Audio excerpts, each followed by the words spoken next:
Thank you, Advocate Caesar. Advocate Ode is ready to proceed to note judgment. Thank you. Advocate Matthews, thank you. Sorry, I just want to. Don't like a mess.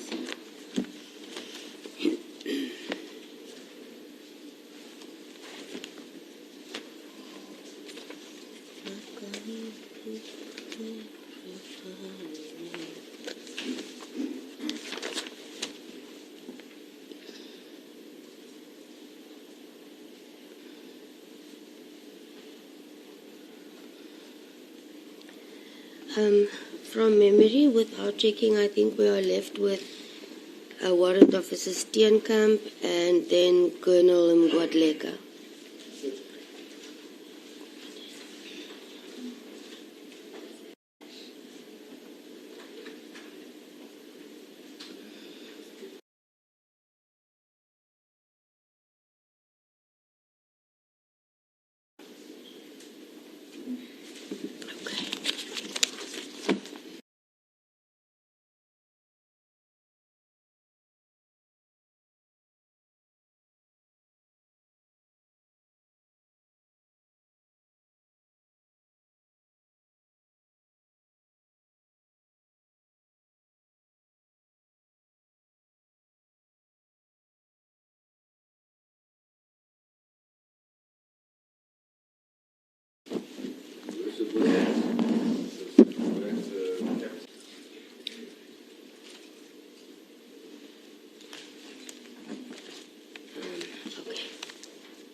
Want to see if I can do it now.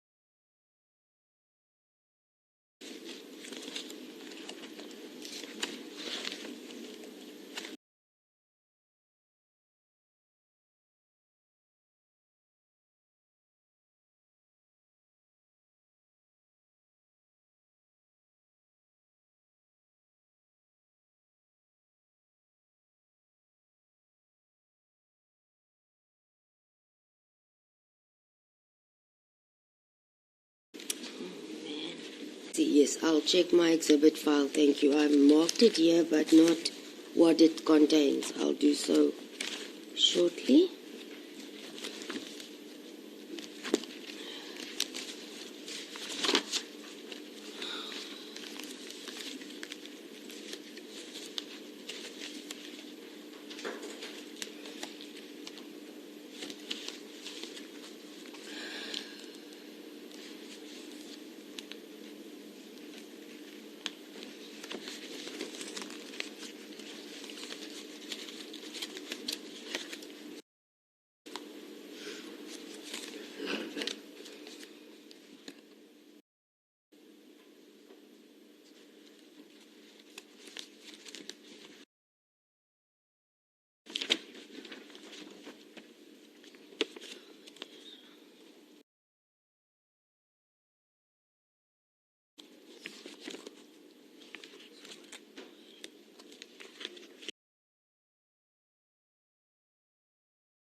Officer Amanda Steenkamp.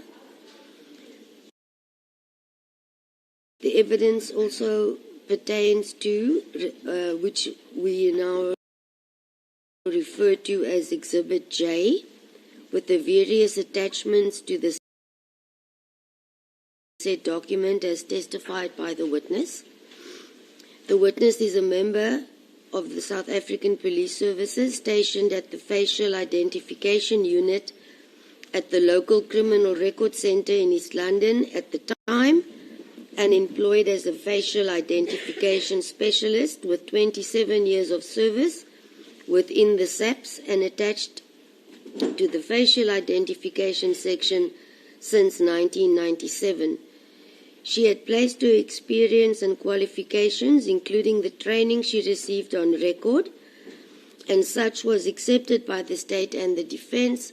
Therefore, I do not deem it necessary to place all the training and qualifications of the witness on record, but I may do so. I'm trying to curtail proceedings. She testified that facial or image comparison is the process of using facial comparison and image mapping techniques to determine the evidential value of the forensic evidence from crime scene footage. The technique is a manual process undertaken by an expert using two categories of facial comparison, namely the facial review and the facial examination. Further, that facial comparison has many applications, and the methods used to compare faces will often depend on the purpose of the comparison. The Facial Identification Scientific Working Group has identified two broad categories of facial comparison, being, as stated, the facial review and facial examination.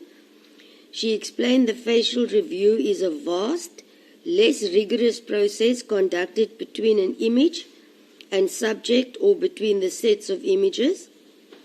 Further, that the facial examination involves a more time-consuming, rigorous process performed between sets of, in brackets, of images, and in brackets, still, video capture, and 3D scan images.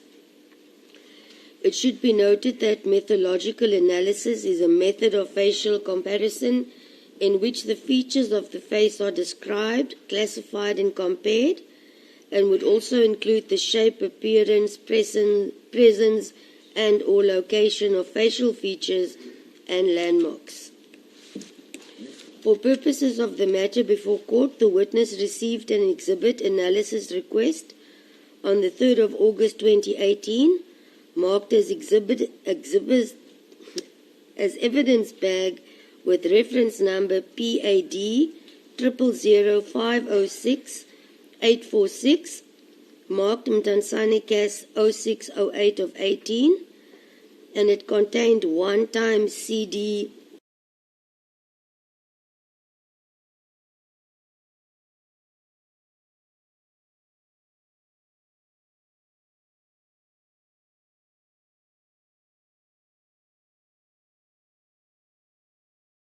-R and one photo album marked VS for facial identification purposes. Firstly, to indicate whether an image comparison will be possible, and thereafter, if possible, thereafter to compare the suspect on the CCTV images and the control photos provided. The findings regarding the morphological assessment of the person on the image and the person on the control image was attached to the affidavit of the witness and testified to viva voce in court, and referred to for convenience of the witness as Annexure A, as attached to her affidavit, indicated that on page 2 and 3 depicts the selected images for comparison purposes, and page 4 and 5 being the drafted court chart. Page 6 being the points of similarities and dissimilarities, and the conclusion found on page 7 being a positive conclusion. And on page 13, a glossary of the morphological words that the witness used to do the landmarks as depicted between the analysis between the person in the CCTV images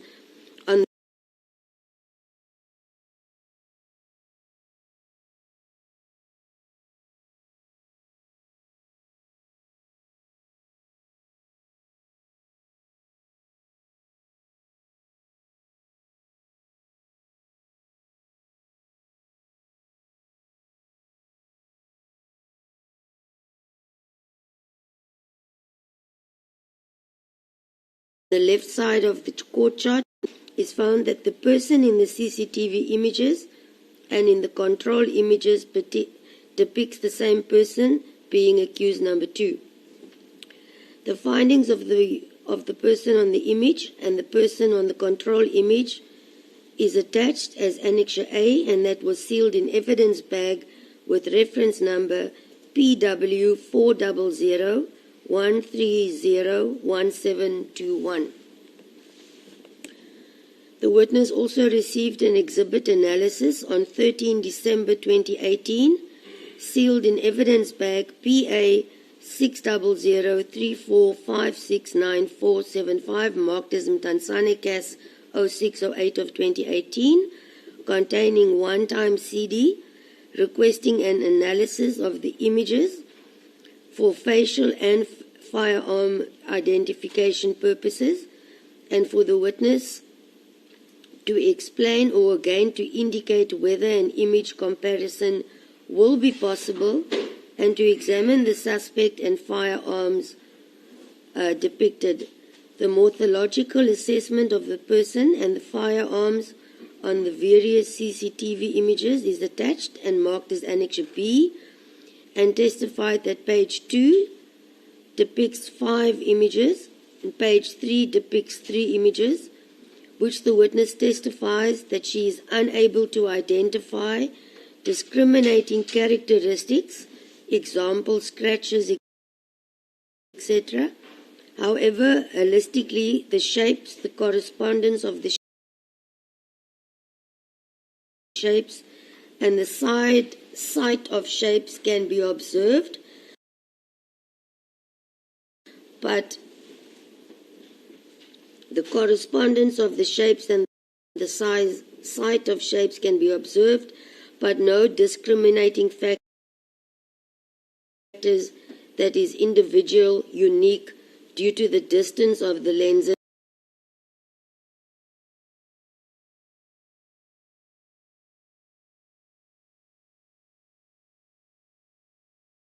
and poor light can be made with regards to the firearm depicted. Advocate Holders, the witness testified that all the findings she made was based on still images and not on watching the video, and that during her analysis in identifying firearms from the still images, her findings are inconclusive.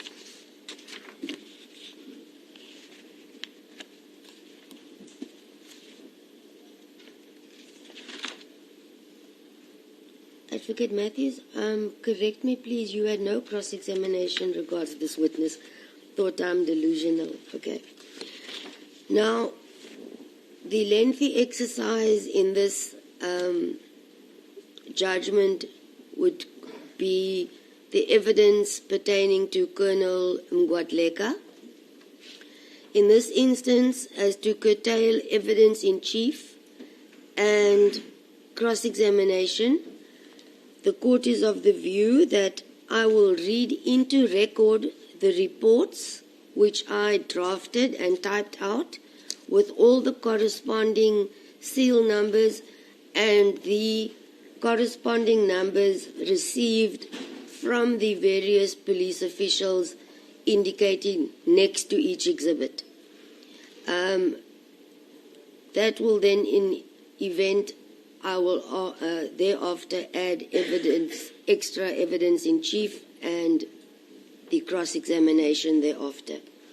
So this is the last, I trust, lengthy but well-needed summary of the evidence. As an introduction, then, it should be noted regarding the evidence of Colonel Mgwadleka that the witness explained that during his evidence in chief, and as far as it pertains to all the Section 212 Act 51 of 1977 statements and various exhibits, that as soon as a case arrives at their unit or section, it is registered on their system and a lab number is allocated to a specific case. In the matter before court, the unique number allocated at the unit being lab LAB 282270/18. The witness also explained on moving forward to a statement marked as Lab 282270-18 in brackets 2+3 by agreement between the state and more so request of the defense whilst evidence in chief was led that the said report not to be read into record, and he was requested to concentrate on the firearm in question. I deem it necessary, therefore, to place the contents of 2+3 on record because it resulted in lengthy cross-examination by Advocate Hodes. Therefore, the full picture should be placed on record. With regards to the statement already placed on record in detail as received on the 3rd of August, the following evidence... No, let me get to my... I will now deal with the expertise of the witness, thereafter the relevant statements. The witness is a member of the South African Police Services attached to the Ballistic section of the Forensic Science Laboratory here in East London, Eastern Cape, not East London, Port Elizabeth, at Ibn Donja's building, North End, Port Elizabeth. The witness obtained a BSc degree in chemistry from the Vista University and started working at the Science Laboratory in the year 2000. He has received countless training and is a qualified forensic ballistic analyst. To date, at the time of his evidence, he had examined 4,462 cases which are ballistic-related matters. He has received in-service training in the following aspects of the forensic ballistic science: the identification of ammunition, fired bullets and fired cartridge cases, the use of microscopic equipment, microscopic individualization of firearms, ammunition, fired bullets and fired cartridge cases, acquisition of fired cartridge cases and fired bullet data on the IBI system, which is the Integrated Ballistic Identification System. Further, he had received training in microphotography, identification of firearms, examination of firearm and mechanisms, /examination and identification of homemade devices. The different manufacturing processes of firearms and firearm components, the techniques associated with the recovering as well as the restoration process of obliterated figures on metals, short-range determination, crime scene examination and recording device techniques, documentation of examination results, the examination of brand and tattoo marks on animals as well, microscopic individualization of tools and tool marks, physical matching, internal forensic ballistic. He received the following training: the functioning of firearm mechanisms during the firing process, the transfer of marks by the firearm to the cartridges, to the cartridge cases as well as to the fired bullets, the burning rates of propellant powder, external forensic ballistics. He received the following training: the trajectory of the bullet from the muzzle of the firearm to the point of impact. Under terminal forensic ballistics, he received the following training: the wounding effect that the bullet has on tissue, that is called wound ballistics, the effect of that bullet has on the target, the effect that the target has on the bullet. He attended the following symposia, conferences and seminars. In 2006, the 37th Annual FT, which is the Association of Firearm and Tool Marks Examiners, a training seminar which was held in Springfield, Massachusetts, in the United States of America, which comprised, amongst others, the following courses: the potential for errors in cartridge case identification, magazine marks and their meaning, also Glock, a course on Glock firearms. In July 2013, he attended the first National Forensic Science Conference, and in February 2014, he attended the second National Forensic Service Conference. He successfully attended the following courses: received training on consecutive matching situations, which was presented by John Murdoch, being a criminalist, Contra Costa Country, USA, and Bruce Moran, a criminalist in Sacramento, United States of America. He also received training on shooting incident reconstruction, which was presented by Michael Maloney of the Forensic Crime Laboratory. He obtained the following tertiary qualification, as stated, a BSc degree. Okay, I didn't mention or address the issue about ringing of cell phones yesterday. Please turn it off or leave the court. I'm not going to repeat that aspect.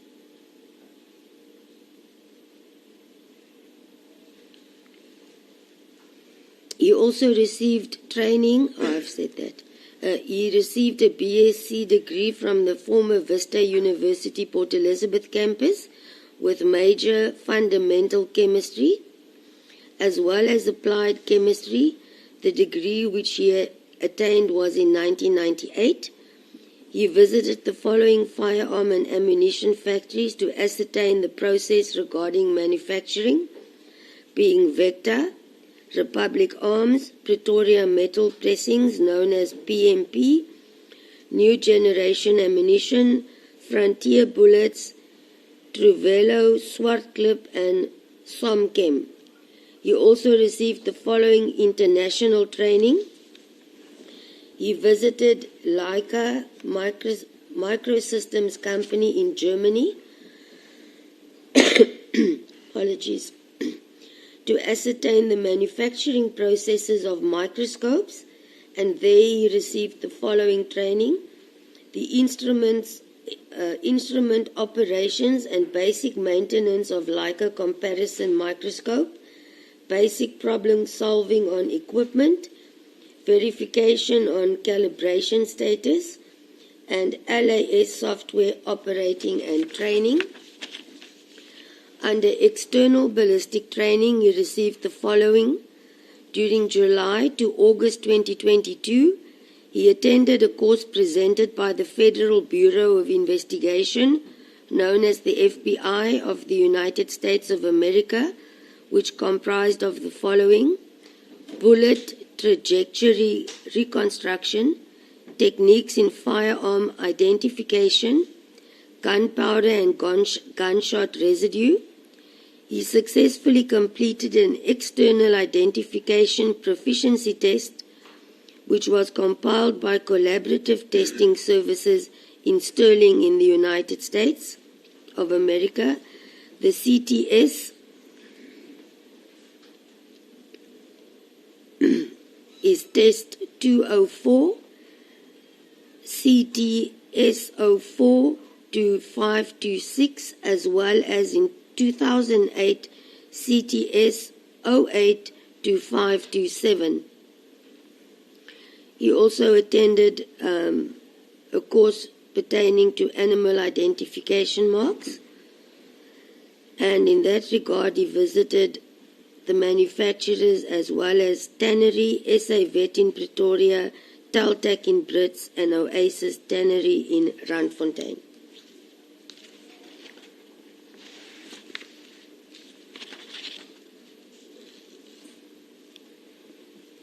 Now, I hope the reading of the reports, as I have mentioned, I try to combine with cross-reference will be quick, but it is a monotonous exercise, however needed to be placed on record in this instance. In his first report, which was marked as Report Exhibit E, on the 3rd of August 2018, during the performance of my official duties, I received an intact seal evidence bag with number PA 60002321818, which was marked inter alia Mtansane Cas 0608 of 2018. I received it from Case Administration of the Ballistic Section. I opened the seal bag and found the following exhibit: 1 times fired cartridge case, which was marked by me as Lab 28227/18 capital A1. Paragraph 3.1.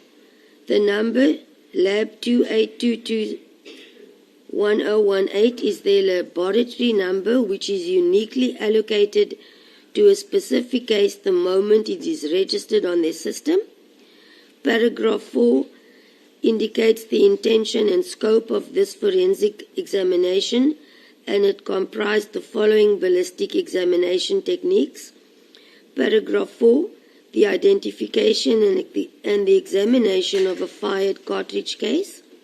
Paragraph 5, he examined the cartridge case mentioned in 3.1 and found, as stated in paragraph 5.1, the cartridge case mentioned in paragraph 3.1 is of a .223 Remington caliber, and it was manufactured or designed to be fired by centerfire firearms. Paragraph 5.2, I also found an ejector mark as well as an ejection port mark on the cartridge case mentioned in 3.1, being the .223 cartridge case, which are consistent with the marks produced by either semi-automatic and or full automatic assault rifles.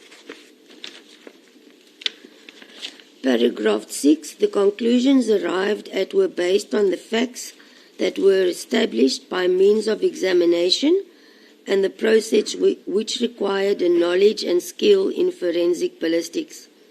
Paragraph 7, after examination, the exhibit mentioned in paragraph 3 was disposed of as follows. Stated in paragraph 7.1, on 6 August 2018, the exhibit mentioned in 3.1 marked as 28220/18A1 was sealed in an evidence bag with number PA 600601582 capital K and filed in case file lab already stated 28227/0/18. Paragraph 8. During the performance of my official duties, the exhibits mentioned was for the purpose of its examination kept in my custody under lock and key from the 3rd of August until 6 August 2018. The statement was signed 6 August 2018.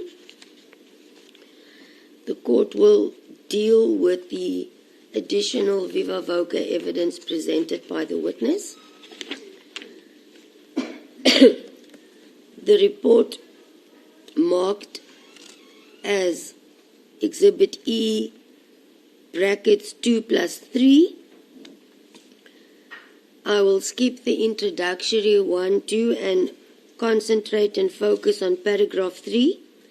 He further testified that on 12 August 2018, during the performance of his official duties, he received exhibits from Colonel Swartboy of Mtansane Detective Service, sealed in evidence bags, according to the court count 22 sealed evidence bags from PAR 001486-184, etc. All seal bag numbers were read into the record, and the court does not deem it necessary to repeat those numbers in as far as it relates to the matter before court, being report marked 2+3.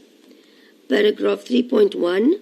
On 13 August 2018, during the performance of his official duties, the witness handed over the exhibits in sealed evidence bags mentioned above as read out with paragraph 4 of report 2+3 and the exhibit to Warrant Officer Becker of Eastern Cape Provincial Crime Scene Investigation for fingerprint analysis. Paragraph 3.2. On 13 August 2018, he received all the above mentioned exhibits and as listed in paragraph 3 of exhibit 2+3 from Warrant Officer Becker and read out the resealed numbers of the respected exhibits, being 13 in total. Paragraph 3.2, all seal numbers read into the record up to 3.2.1 to 3.2.13. Paragraph 3.24, exhibits were not resealed and received back. Paragraph 3.3, on 13 August 2018, he handed the exhibits mentioned to Warrant Officer Leve of FSL EC Reception for registration. The exhibits were registered in his presence on FSL admin system and PCEM system and was received back by the witness from Warrant Officer Leve upon completion of the registration process.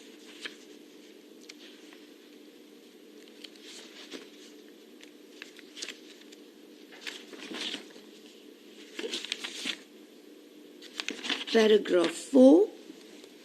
On 14 August 2018, the witness started with the analysis of the exhibits mentioned in 3.2 and opened the sealed evidence bags as read out into the record, page 3, 4, 5, 6, 7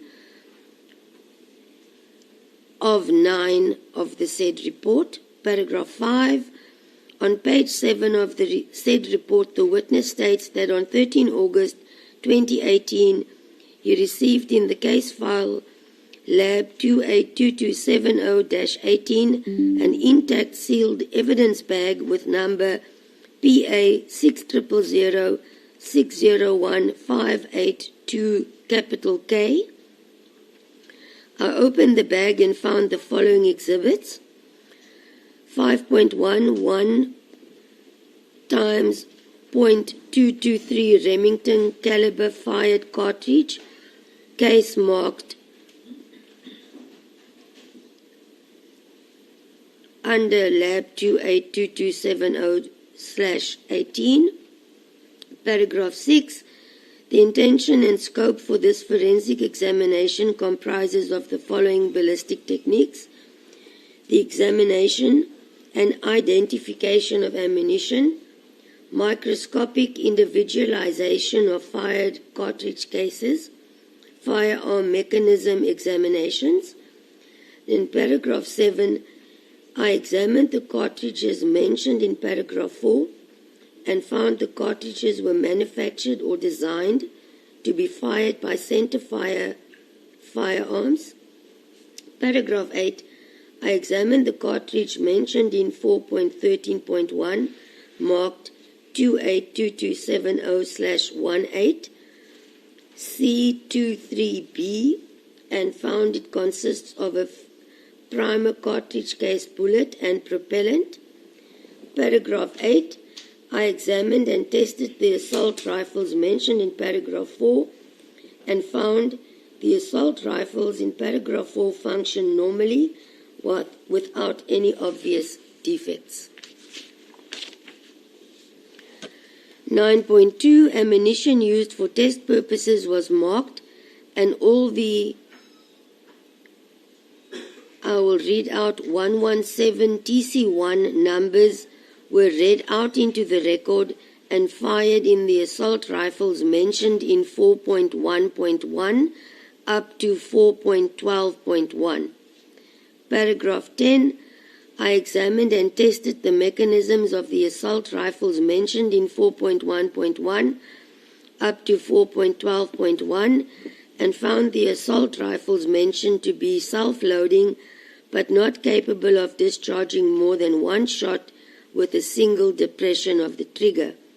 I also found that paragraph 10.1 or 10, the devices were manufactured or designed to discharge centerfire ammunition.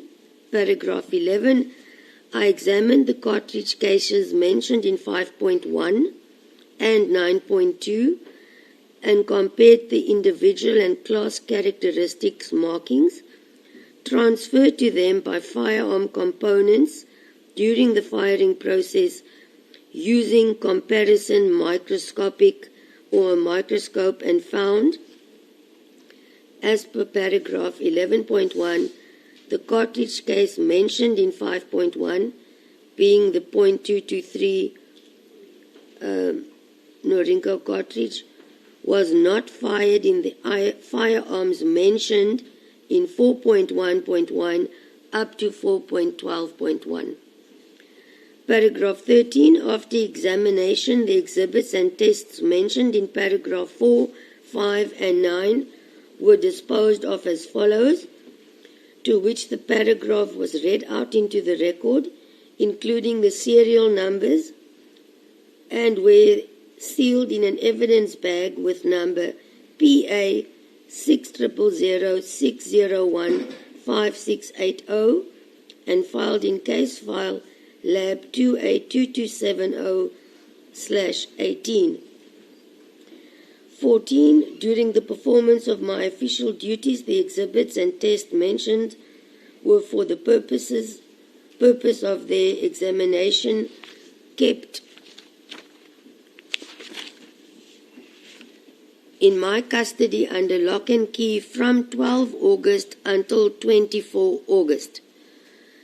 On that aspect, I'll add, it is the evidence placed on record that all firearms were returned, save for one, to Mr. Snyman by 24 August 2018. The statement was signed and dated on 6 September 2018 and consisted of 9 pages. The court will now deal with report marked number 6 with the same lab number as stated, Lab 282270/18. On 7 November 2018, during the performance of my official duties, I received a request from the Grahamstown DPP to give an opinion regarding serial number which was found on the breech block of the rifle with serial number CN SPA 249-14, which was one of the rifles examined on 29 August 2018. Paragraph 4, the intention and scope of this forensic examination comprises of the following ballistic techniques: firearm mechanism examination. Paragraph 5, during the examination of the above-mentioned rifle serial number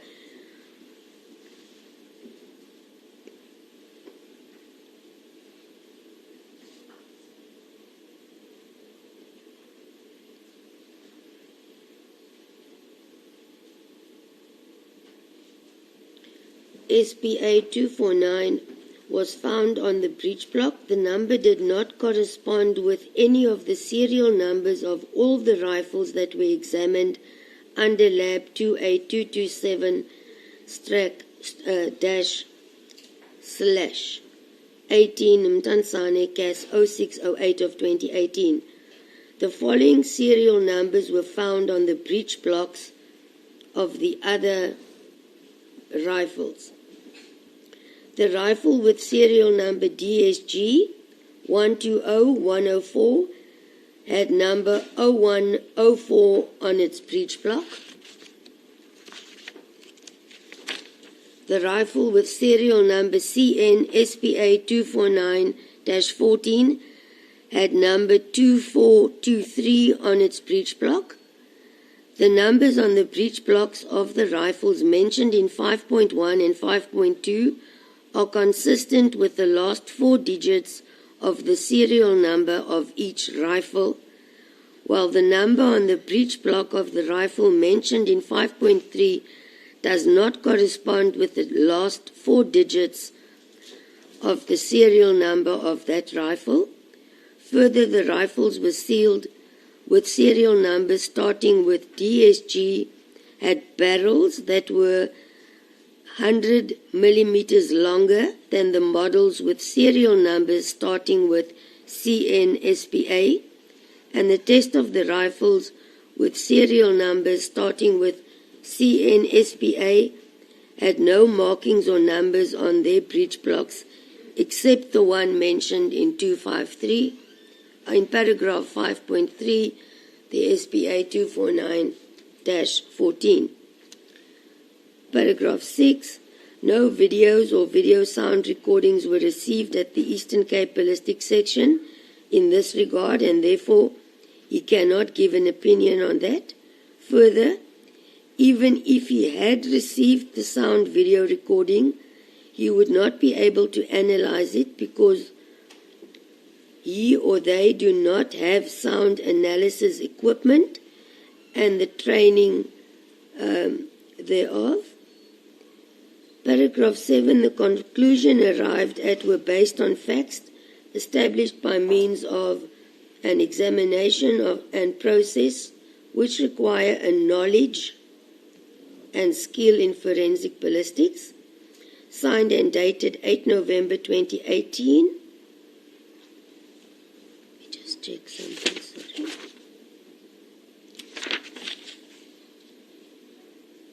The court will now deal with report marked as number 8. On 5 April 2019, I received an intact seal evidence bag with number PAD 0011862225 marked Mtansane Case 0608 2018 from Case Administration of the Ballistic Section. I opened the bag and found the following exhibits. The contents of 3.1 to 3.1.2 Point 1 read into the record and serial numbers read into the record. The court does not deem it necessary to repeat the same as it is not in dispute or a bone of contention in the proceedings before court.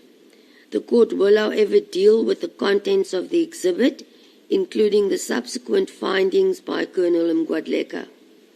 Paragraph 4. The intention and scope of this forensic examination comprises of the following ballistic techniques: interpretation of crime scene albums. Paragraph 6. After examination of the still photos in the CD and photo album mentioned in 3.1.1 to 3.1.2.1 and 3.2, the following conclusions were made. I could not determine the identity of the person and the object he was carrying in this, depicted in the CD or the photos mentioned. No video footage or sound audio analysis was performed on CDs mentioned in 3.1.1 and 3.1.2, and he had explained it was not tested or done as he has not been trained in video footage and audio analysis. Paragraph 7 deals with the means of examination, and paragraph 8 with the manner in which the exhibits were disposed of, and paragraph 9 that it was in safe custody from 5 April 2019 to 8 April 2019. Dated and signed by the witness.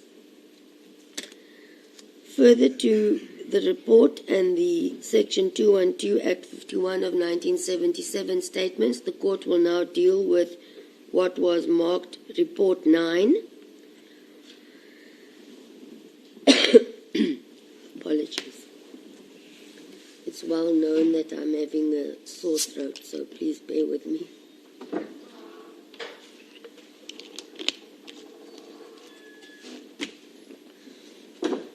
On 13 December 2019, during the performance of my official duties, I received a request from Eastern Cape DPP to conduct further tests to establish the ejection range and muzzle flash using the firearm with serial number CN SPA 249-14.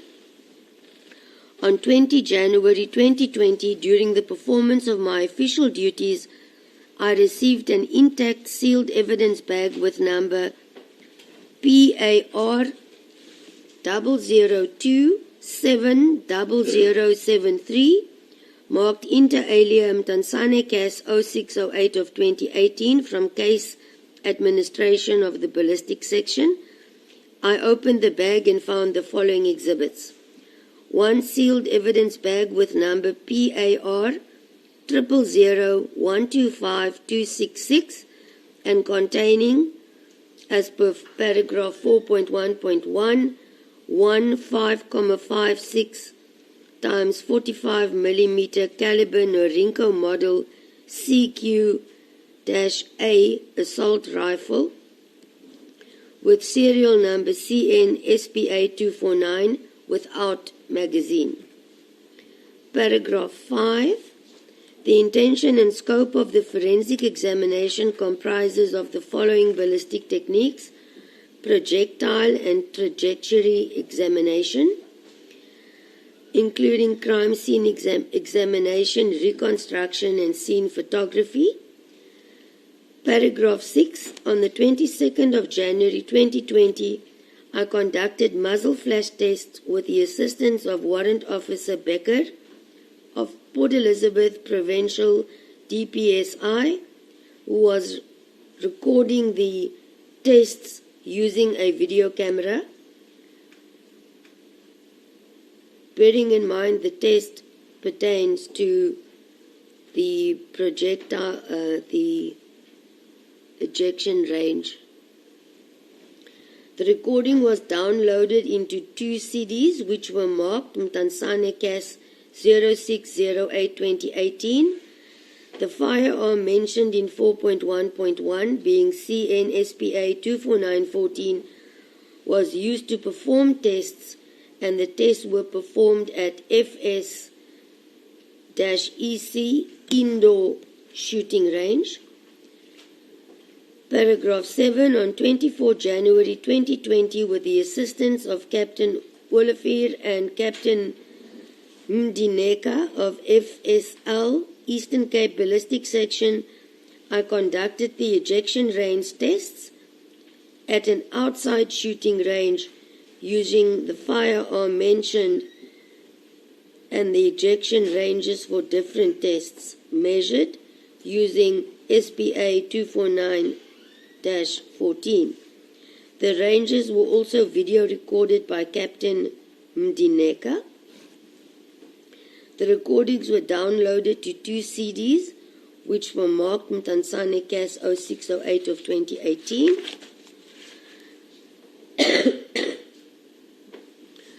After conducting the ejection range test, I determined that the firearm mentioned ejected fired cartridge cases to an average distance of 2.5 meters to the right and at average distance of 1.2 meters to the back of the shooter.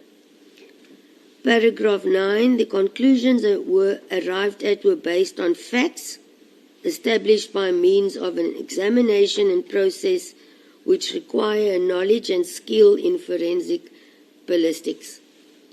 Paragraph 10. After examination, the exhibits and tests mentioned in 4.6 and 7 were disposed of as follows.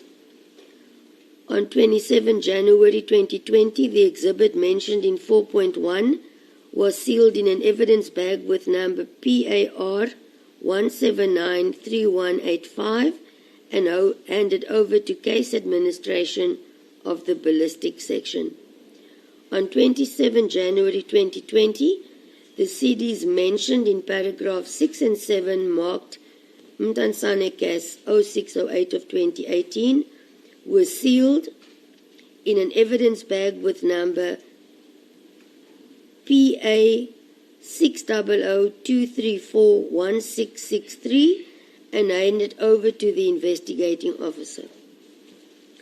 On 27 January 2020, the CDs mentioned in paragraph 6 and 7 marked Mtansane Case 0608-2018 was sealed in an evidence bag with number PA 600-234-1769 and filed with case file lab 282270-18.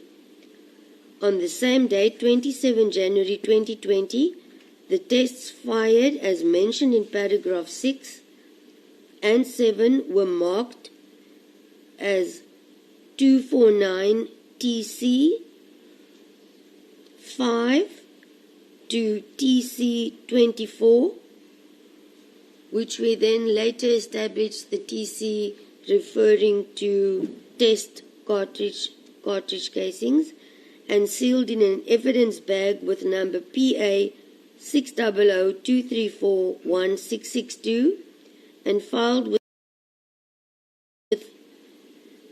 case file lab 282270/18.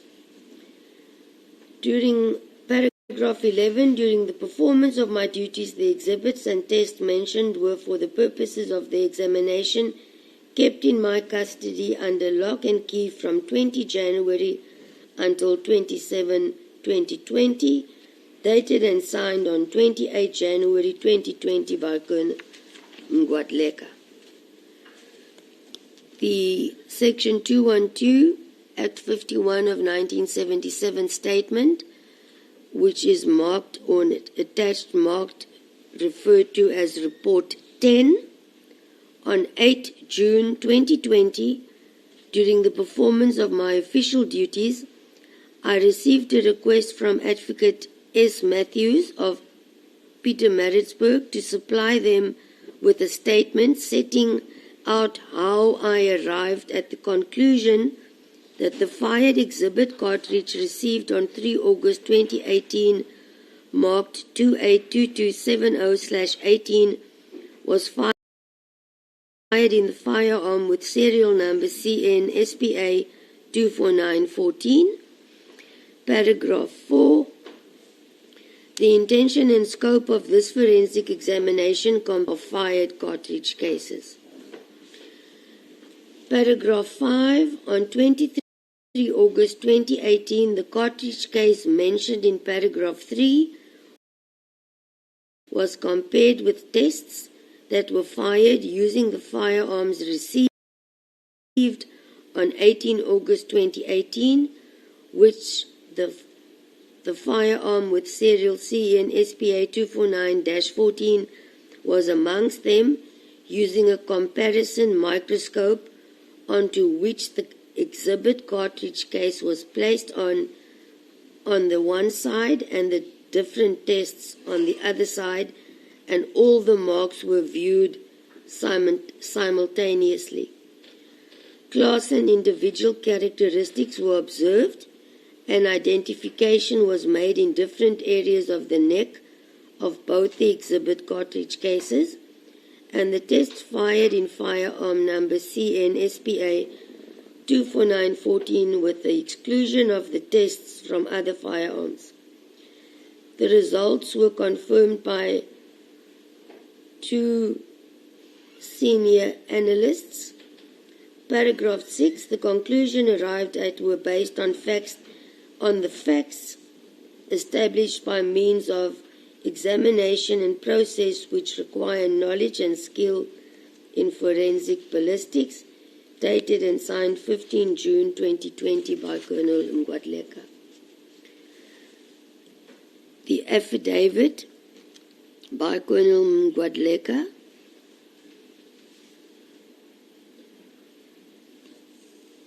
I just need to find, which states as follows, and in an attempt to expedite all these numbers, which I must place on record, I have drafted a comparison and I will place it on record.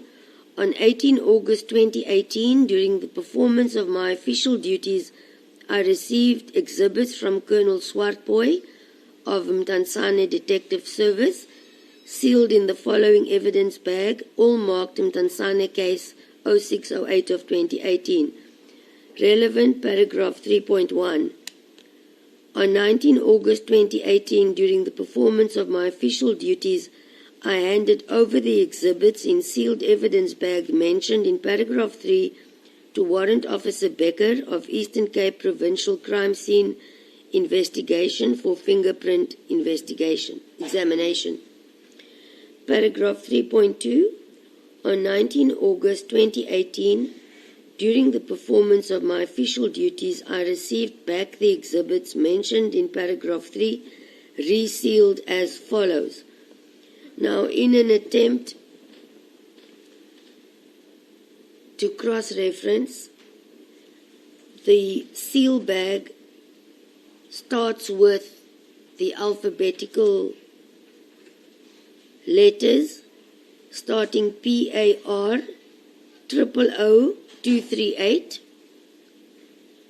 Therefore, I'm not going to repeat PAR 000, but just the last three digits of each exhibit. 253, 254, 261, 262, 256, 252, 260, 259, 256, 263, 257. Now, in order to not deal with the resealed exhibit numbers received from Warrant Officer Becker,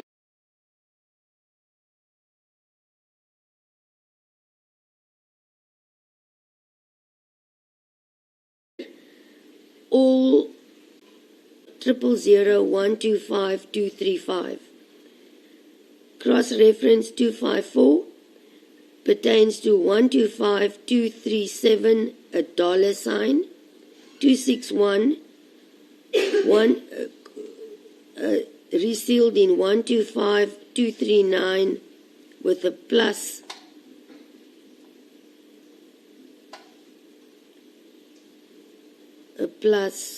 character at the end. 262 cross-reference resealed in 125240 capital X. 256 resealed in 1252427. 252 resealed in 125242. 260 resealed in 125244.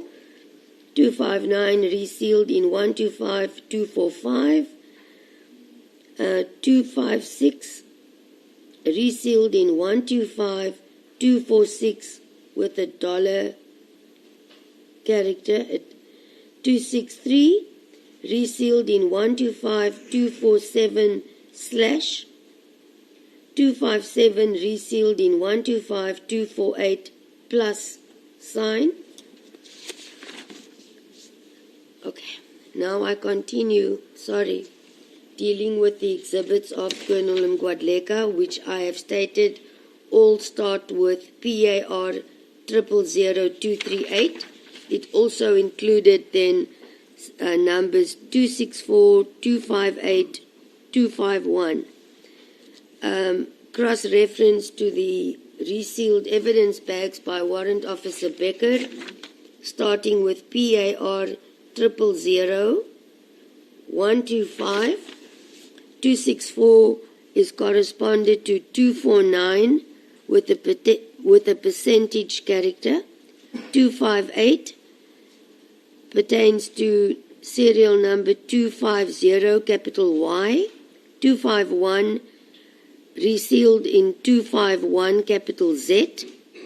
Above exhibits marked as from 3.2.1 up to 3.2.13. That is the summary of the exhibits and the resealed exhibits.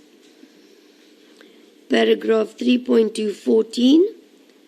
PAR 000238251 was resealed in PAR 000125251Z, and all the new evidence bags were marked Mtansane Cas 0608-2018.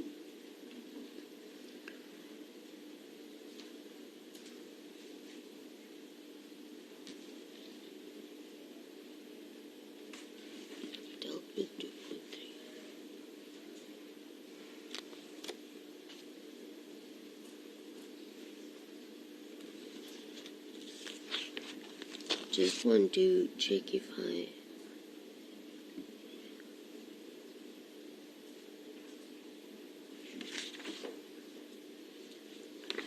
the court will proceed to. Okay, in this regard, I must just emphasize that the numbers I've read out is as it is contained in the report numbered 2+3. The report the court will now deal with being number 5. On 20 August 2018, during the performance of my official duties, I received in case file with Lab 282270/18 an exhibit bag number PAR 60060-15680. I opened the bag and found the following exhibits. 1.223 Remington caliber fired cartridge case marked 282270/18 capital A1. Also received 18 5.56 times 45 millimeter caliber fired test cartridge cases marked. I will read them out as follows. 117 TC1 to 2, 812 TC1 to TC2, 918 TC1 to TC2, 137 TC1 to TC2, 110 TC1 to TC2, 260 TC1 to TC2, 250 TC1 to TC2, and 197 TC1 to TC2. 6 times .223 Remington caliber fired test cartridges case marked 251 TC to TC2, 790 TC1 to TC2, and 694 TC1 to TC2.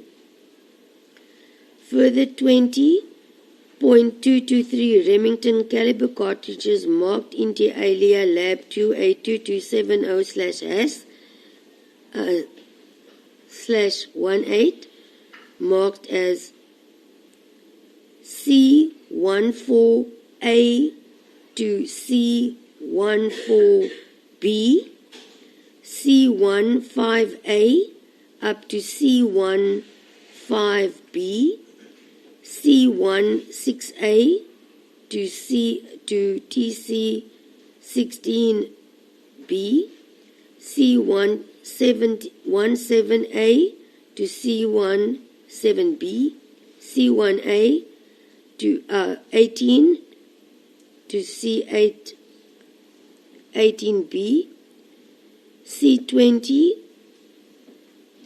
also marked A to B,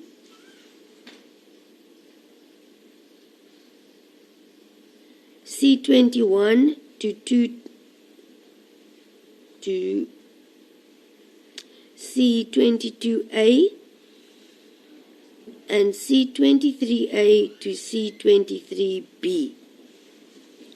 The intentions and scope of this forensic examination comprises of the following ballistic techniques: microscopic individualization of the fired cartridges, firearm mechanism examination, I examined and tested the rifles mentioned in paragraph 4 and found 7.1, the assault rifles and bolt-action rifle mentioned in 4.1.4, 14 function normally without any obvious defects.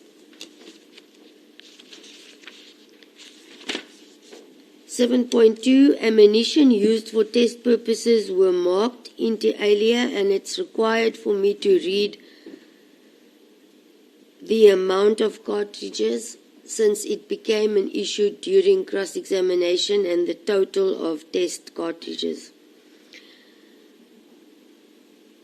It was marked as 632, TC122, 248, 122, 617, 122, 101, 122, 421, 122, 189, 122, 703, 122, 605, 122, 171, 642, and 237, 245, and 249 are all followed by TC1 to TC2.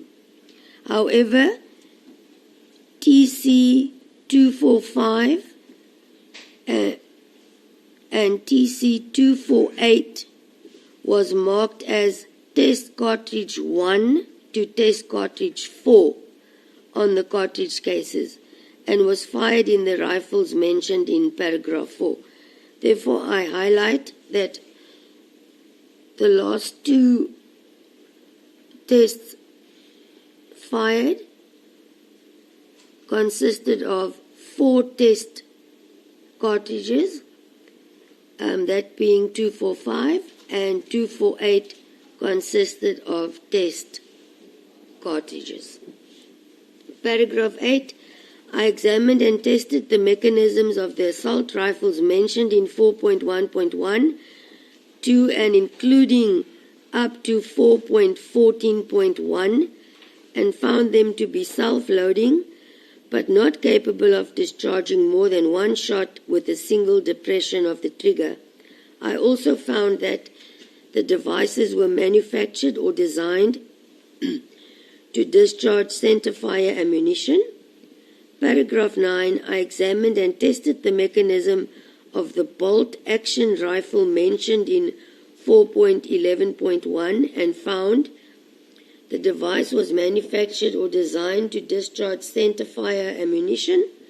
Paragraph 10, I examined the fired cartridge cases mentioned in 4.1 and 7.2 and compared the individual and class characteristics, markings transferred to them by firearm components during the firing process using a comparison microscope and found the cartridge case mentioned in 5.1 marked under lab 282270/18 capital A1 was fired in the firearm mentioned in 4.14.1, that being CNSPA 249-14.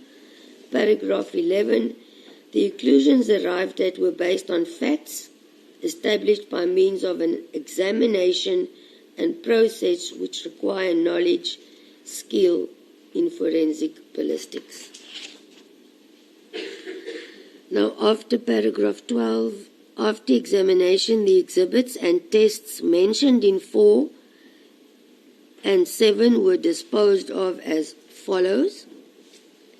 On 24 August 2018, the exhibits mentioned in 4.1.1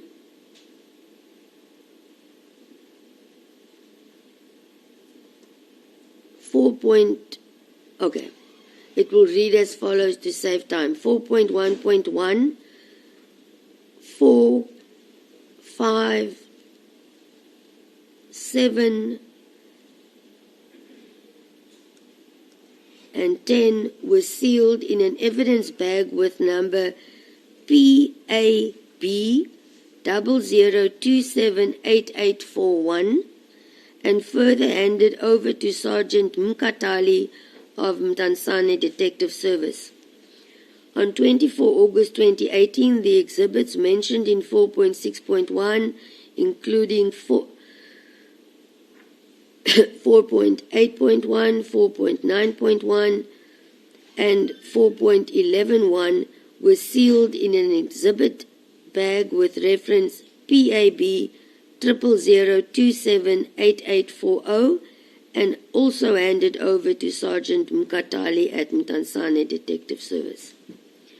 On 24 August 2018, the exhibits mentioned in 4.2.1, 4.3.1, and 4.12.1, and 4.13.1, and 4.14.1 were sealed in an evidence bag with serial number PAB 0002788842 and kept at FSL Eastern Cape Ballistics unit under lock and key for further analysis. On 24 August 2018, the exhibits and tests mentioned in 5.1 up to 5.4 and 7.2, marked as per paragraph 5.1 to 5.2 and photographed as per 7.2, were sealed in an evidence bag with number PA 60006015680 and filed with Lab 282270/18. Paragraph 13. During the performance of my official duties, the exhibits and tests mentioned were for the purpose of the examination kept in my custody under lock and key from 18 August until 24 August 2018. Statement signed 6 September 2018.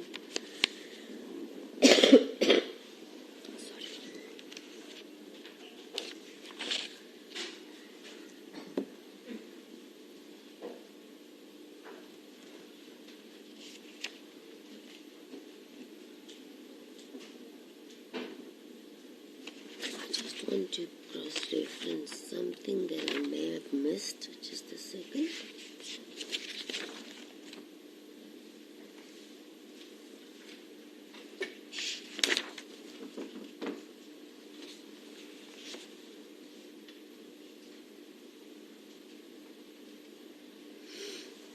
Proceeding to the next report, dated 27 August 2018.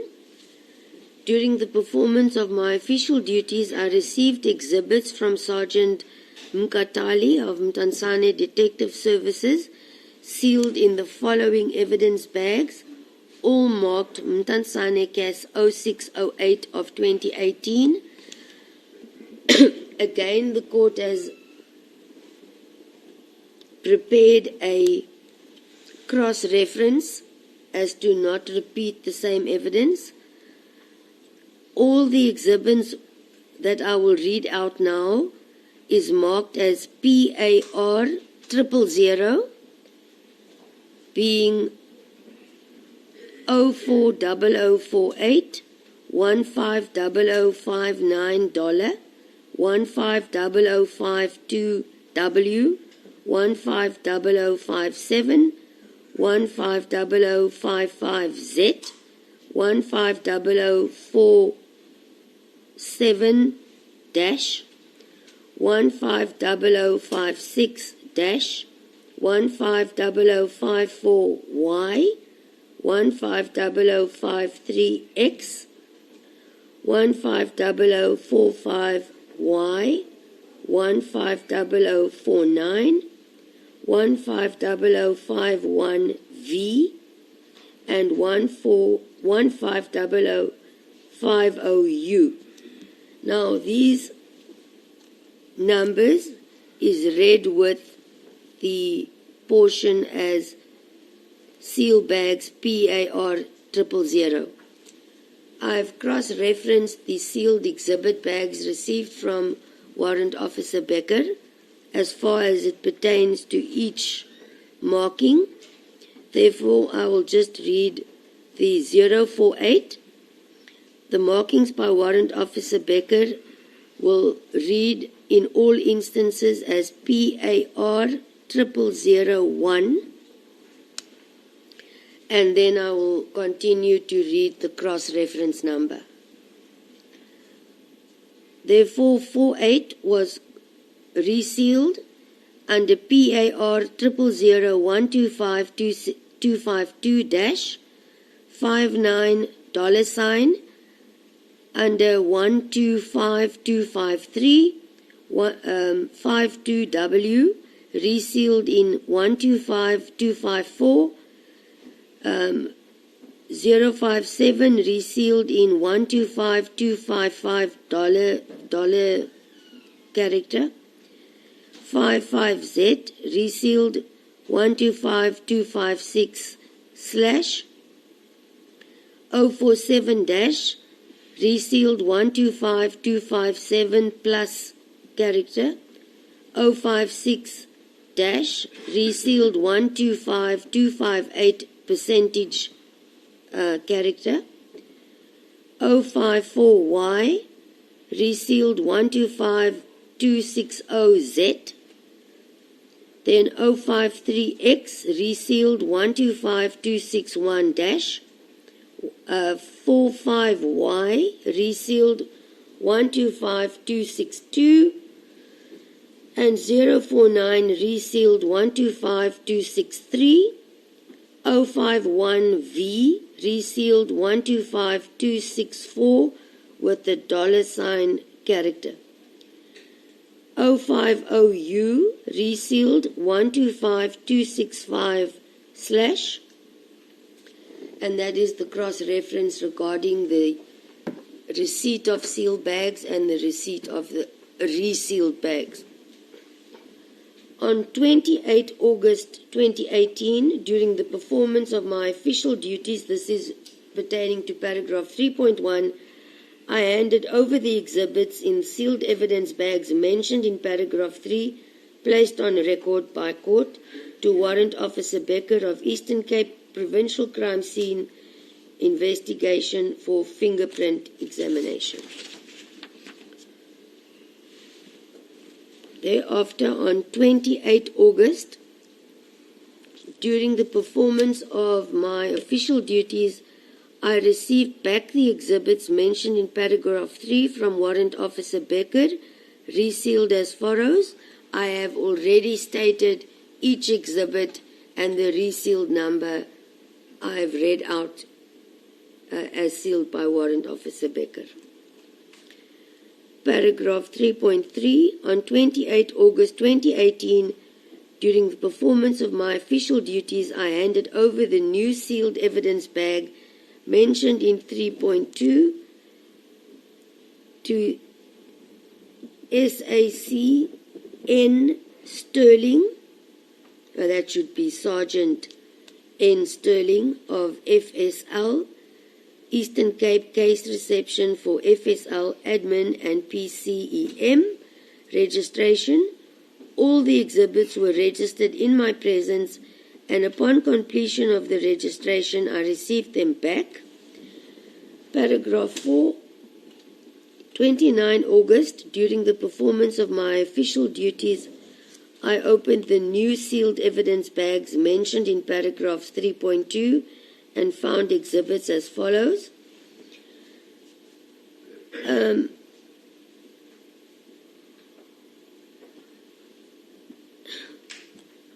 1 times M14 assault rifle, 1 M14 assault rifle, 1 M14 assault rifle, 1 M14 assault rifle, also 1 M14 assault rifle, and with regards to 4.6, 1 SAR M14 assault rifle, and 4.7, 1 SAR M14 assault rifle. 4.8 received 1 M14 assault rifle. That is for the completeness of the record only. He further received in paragraph 4.9 a further M14 assault rifle, 4.10 one M14 assault rifle, 4.11 and 4.11.1 sealed M14 assault rifle, 4.2 and 4.12 one M14 assault rifle, 4.13 and 4.13 1 5.56 times 45 millimeter caliber Norinco model CQA assault rifle DSG 120104. Paragraph 14 and 14.1.1, he received 5.56 times 45 millimeter caliber Norinco CQA assault rifle DSG 120136. Paragraph 5, on 28th August, during the performance of his official duties, he examined the exhibit sealed in an intact sealed evidence bag with number PAB 000278842. He opened the bag and found the following exhibits. Paragraph 5.1. 5.56 times 45 millimeter caliber Norinco model CQA assault rifle with serial number CN SPA 24814 without a magazine.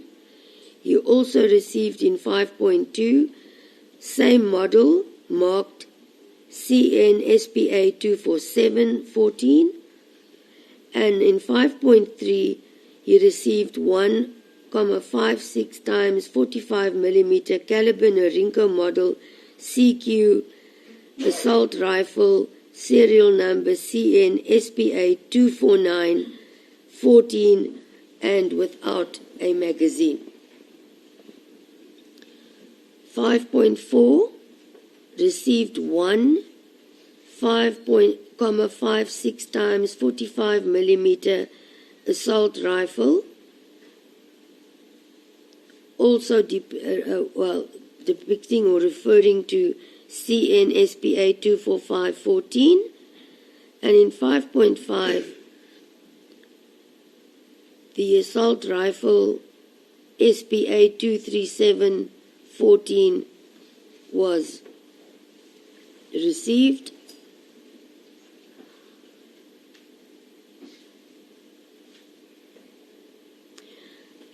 In paragraph 6, on 29 August 2018, during the performance of his official duties, he received in the case file with lab 282270/18 an intact sealed evidence bag with number PA 60006015680. He opened the bag and found the following: 6.1 1.223 Remington caliber fired cartridge case marked under case file number 282270/18 capital A1. You also received 20.223 Remington caliber cartridges, also marked in the same lab number 282270-18, and also C14A to C14B, including C23A to C23B. 6.3 received 39 5.56 times 45 millimeter caliber fired test cartridge cases marked, and you'll have to bear with me as it became relevant during the cross-examination of this witness, and I've tried to separate the amount of TCs as follows: 117 TC 1 to 2, and then followed by 812 918 137 110 260 614 250 197 632 617 and 247 and 101 and 421 and 189.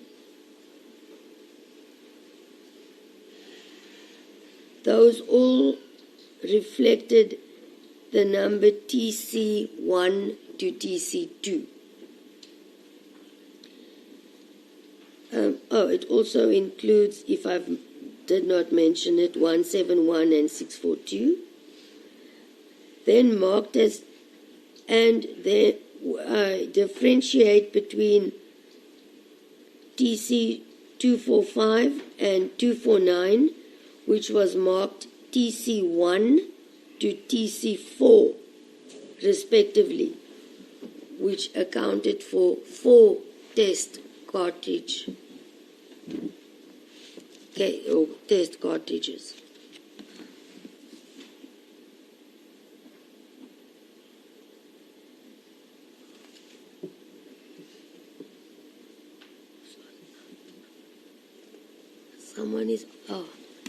Someone is requesting the court book because I have other matters on the roll as well. So here is the court book. Thank you. Sorry for that. Let me just pick up where I left off now.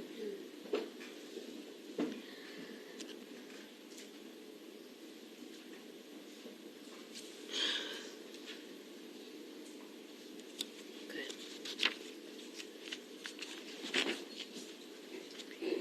6.4, he received 19.223 Remington caliber fire test cartridge cases marked 251 TC1 to TC2, 790, 694, 237, all marked as TC1 to TC2. In this instance, the difference is mentioned with regards to 247, which is marked as TC1 up to TC3. 248 also includes TC1 to TC2, and 249 TC1 to TC3 respectively. Paragraph 7, the intention and scope of this forensic examination comprised of following ballistic techniques. 7.1, firearm mechanism examination. Paragraph 8, I examined and tested the assault rifles mentioned in 4.1, 4.2.1, 4.3.1, up to and including 4.13.1, including 4.14.1, and found the assault rifles mentioned in all the above mentioned exhibits function normally without any obvious defects. 8.2, ammunition used for test purposes was marked as 186 TC1 to TC2. I am rereading because these numbers were not part of the TC markings already placed on record. I'll just double check.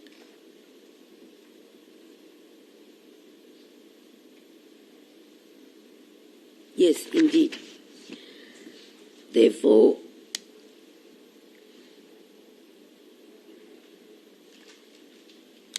on examination and tested the assault rifles mentioned in 4.1.1, 4.2.1, 4.3.1, 4.4.1, 4.5.1, 4.6.1, 4.7.1, 4.8.1, 4.9.1, 4.10.1, 411.1, 412.1, 4.13, and 4.14.1, and found the assault rifles mentioned in all the above mentioned exhibits functioned normally without obvious defects.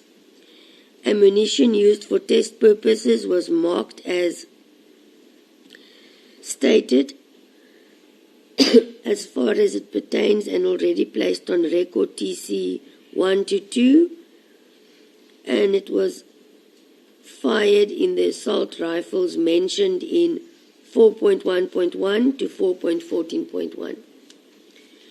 Paragraph 9.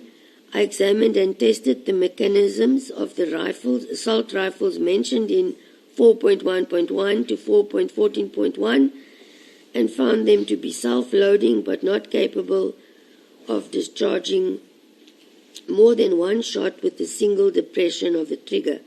I also found that the devices were manufactured or designed to discharge centerfire ammunition. I examined paragraph 10, the rifles mentioned and placed on record, but specifically 4.13.1 and 14.14.1 was examined, and as mentioned in 5.1 and 5.5, and found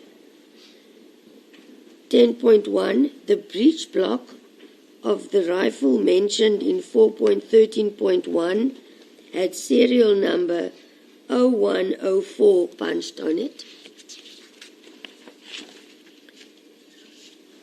The breech block of rifle mentioned in 14.14.1 had serial number 0136 punched on it.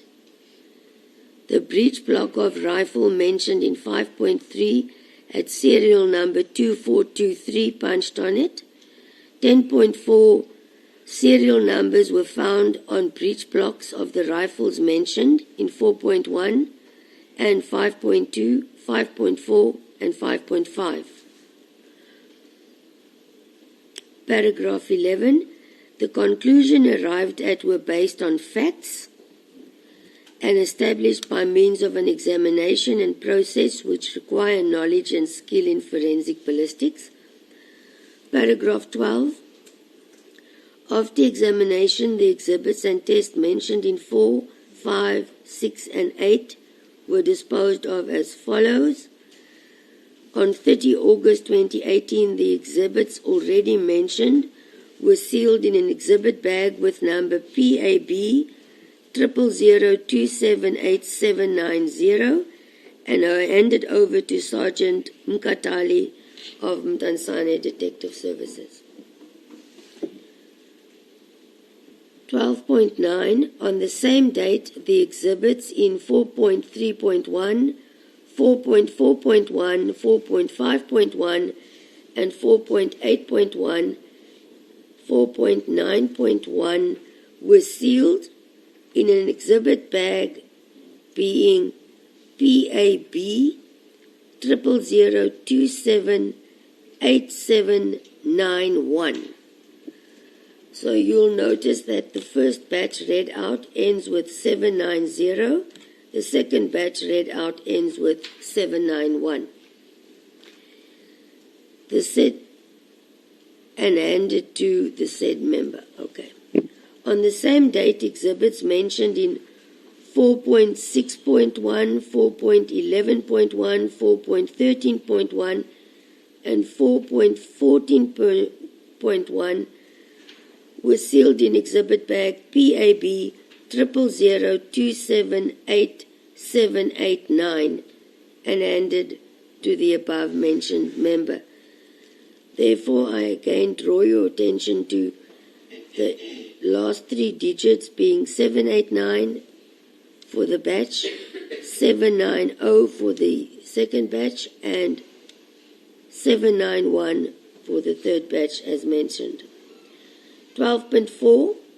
On the same date, exhibits mentioned in 5.1, 5.2, 5.4, and 5.5 were sealed in exhibit bag number PAB 0002787087 and handed the same to Sergeant Mkatali.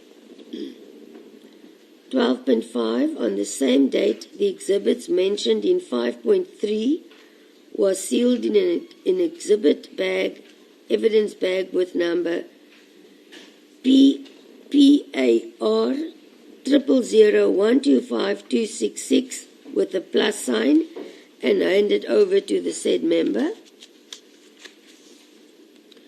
On the 4th of September 2018, the exhibits and tests mentioned in 6.1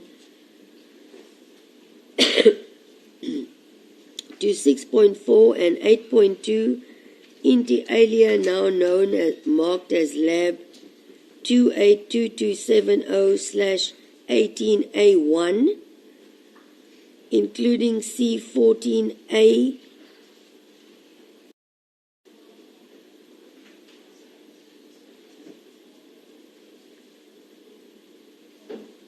to C14B up to C23A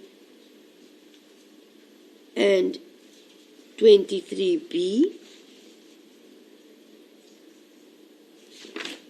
and the following marked at, to see what I can eliminate.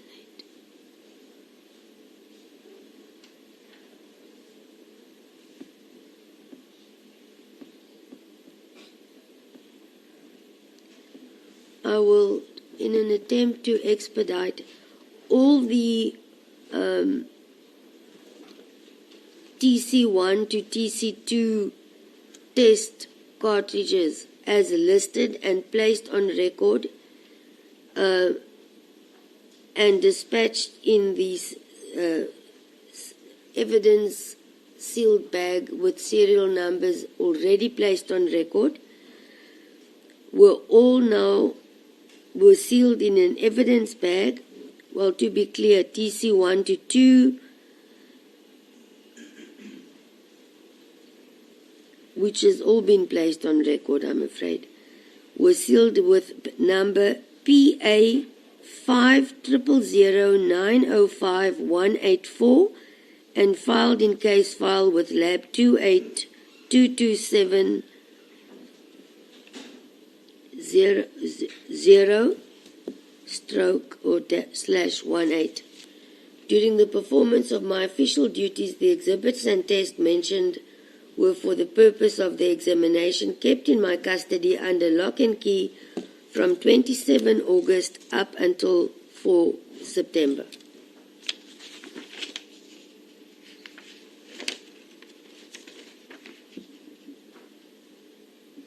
On the same date, exhibits in 5.1, 5.2, 5.4, and 5.5 were sealed in evidence bag with number PAB 00278787 and handed to the same member. On the same date, the exhibits mentioned in 5.3 were sealed in an evidence bag with number PAR 00125266 plus sign and handed to the said member. On the 4th of September 2018, the exhibits and tests mentioned in 6.1 to 6.4 and 8.2 marked Lab 282270/18A1 were sealed in an evidence bag with number PA 5000905-184 and filed with case file with Lab 28227-018. Paragraph 13. During the performance of my official duties, the exhibits and tests mentioned for the purpose of the examination was kept in my custody under lock and key from 27 August to the 4th of September.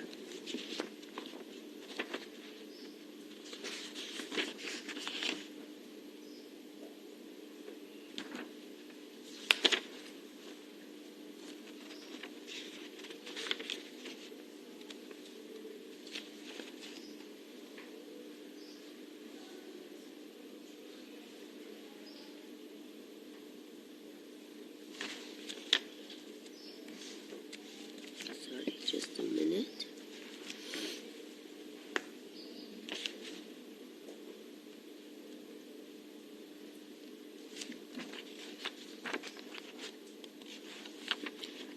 think before I deal with the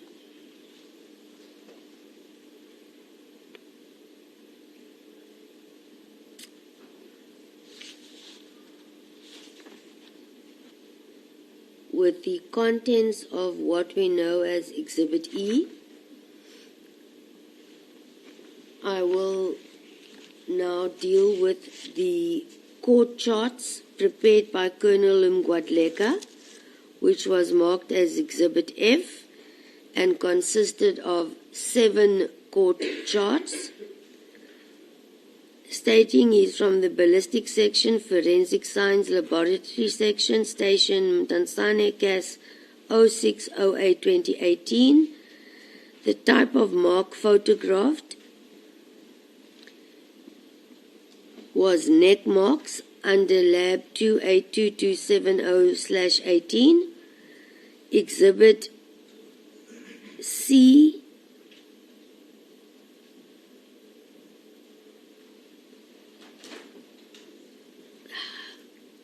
Exhibit being Case Lab 282270/18A1 depicts the test marked, I quote, 249 TC3 and fired in 5.56 times 45 millimeter caliber Norinco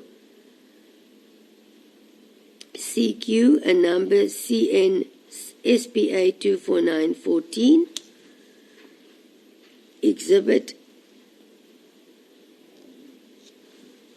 18.1, the test marked, I quote, 249 TC3, fired in 5.56 times 45 millimeter Norinco caliber QNA CN SPA 24914.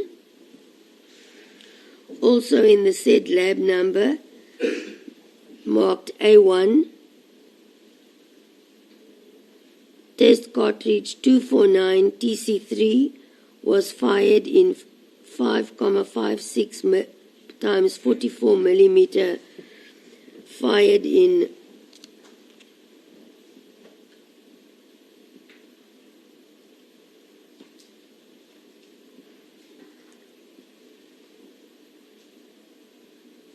the said firearm being CQ1 CN SPA 24914. Also test cartridge 249 TC3 fired in the said Norinco firearm number CN SPA 24914. Test 249 TC3 fired in the said firearm SPA 24914, and the test cartridge 249 TC3 fired in the said firearm CN SPA 24914.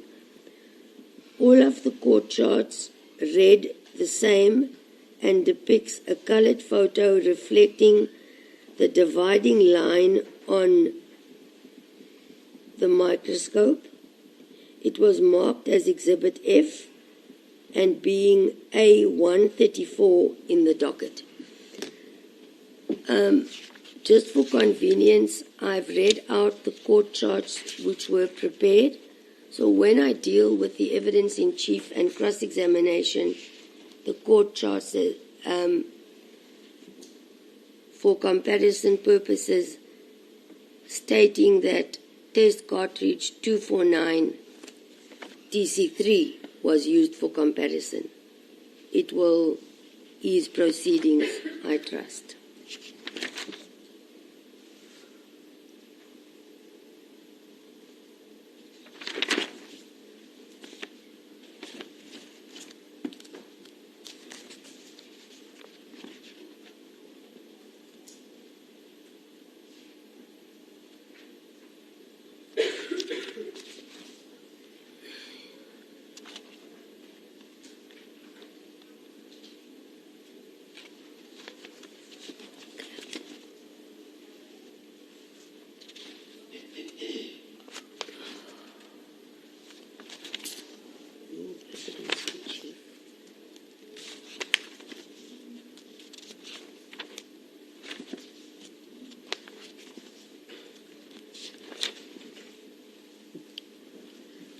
Okay, at this point, I will deal with the evidence in chief by Colonel Mgwadleka, based on the reports and court charts already placed on record to avoid repetition of the same.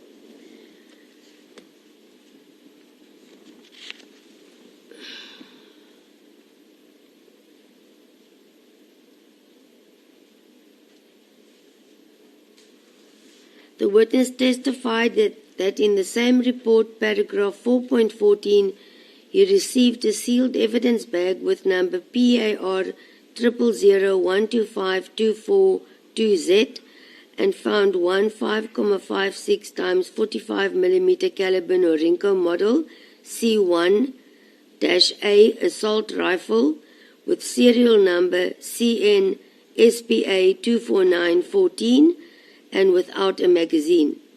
He also found one opened evidence bag with number PAR 000238256.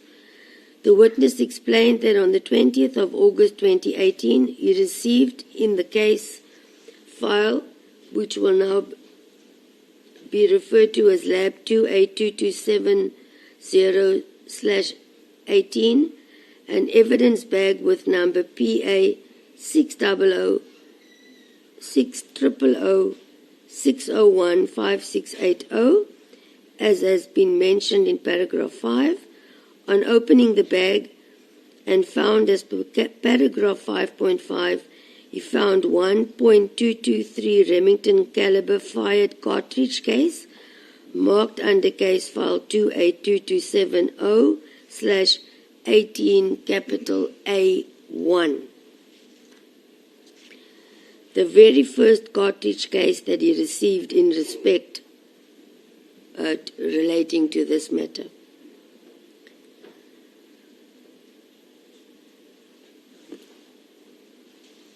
He received 18 cartridge cases marked 117 TC1 to 2, 812 TC1 to TC2, being 5.56 times 45 mm caliber cartridges.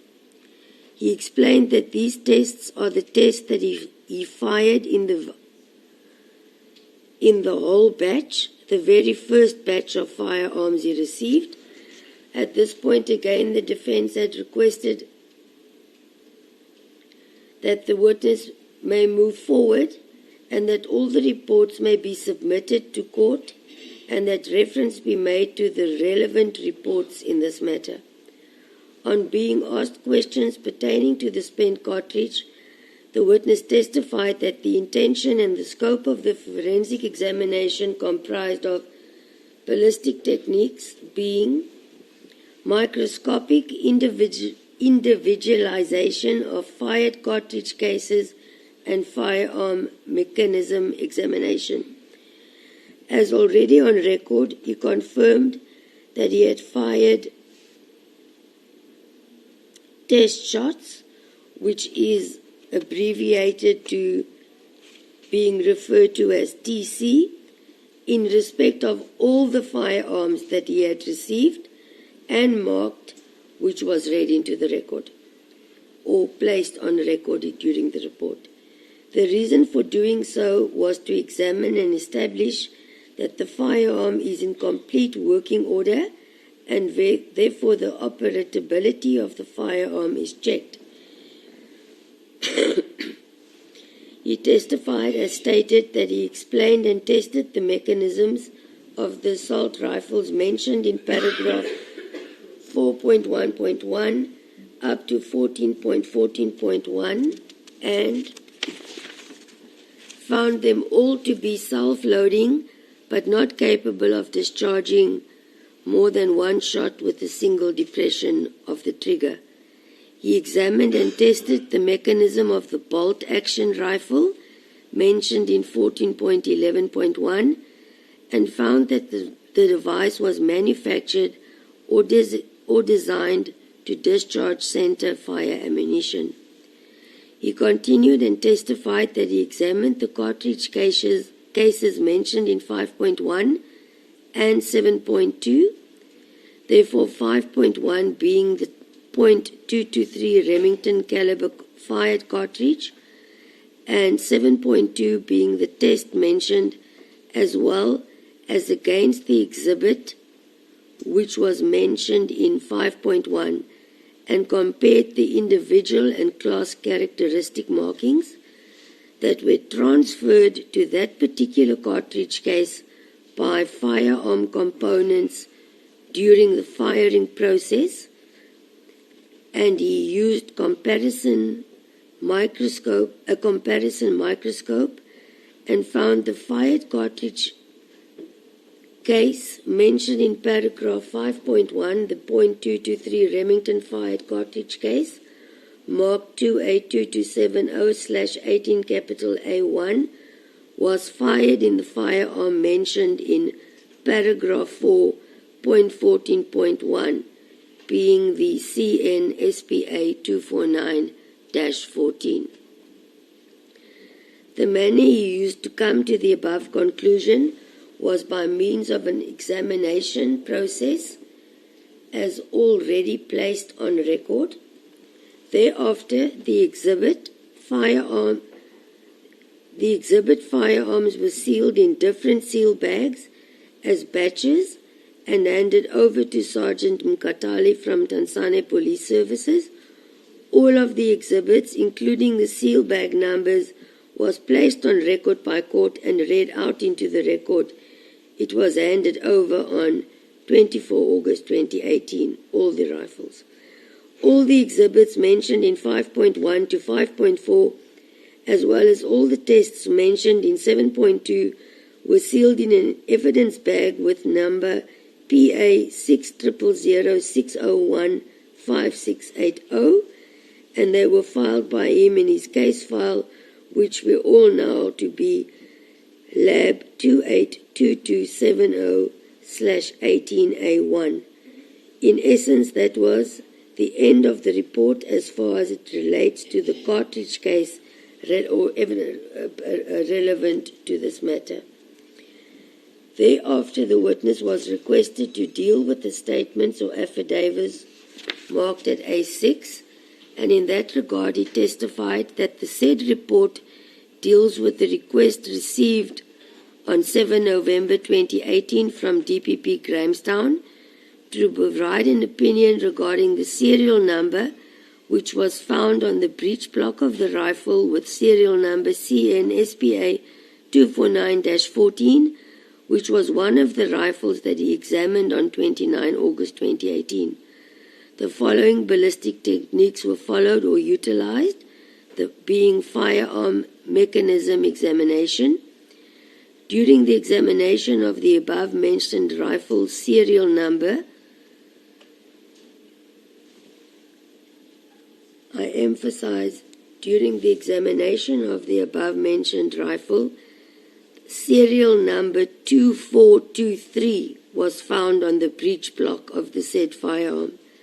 The number did not correspond with any of the serial numbers of all the rifles that were examined under Lab 282270-18, Mtansane CAS 0608 of 18.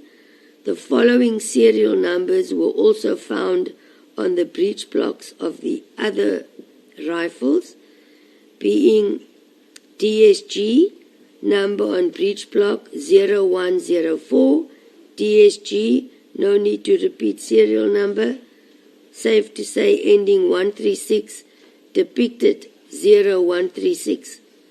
I should possibly highlight that DSG 120104, the number on the breech block reflected 0104.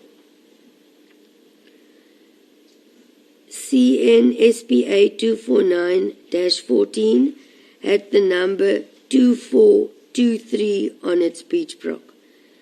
The numbers on the breech block of the rifles mentioned in 5.1 and 5.2 are consistent with the last 4 digits of the serial number of each rifle, while the number on the breech block of the rifle mentioned in 5.3 that is the SPA 249, does not correspond with the last 4 digits.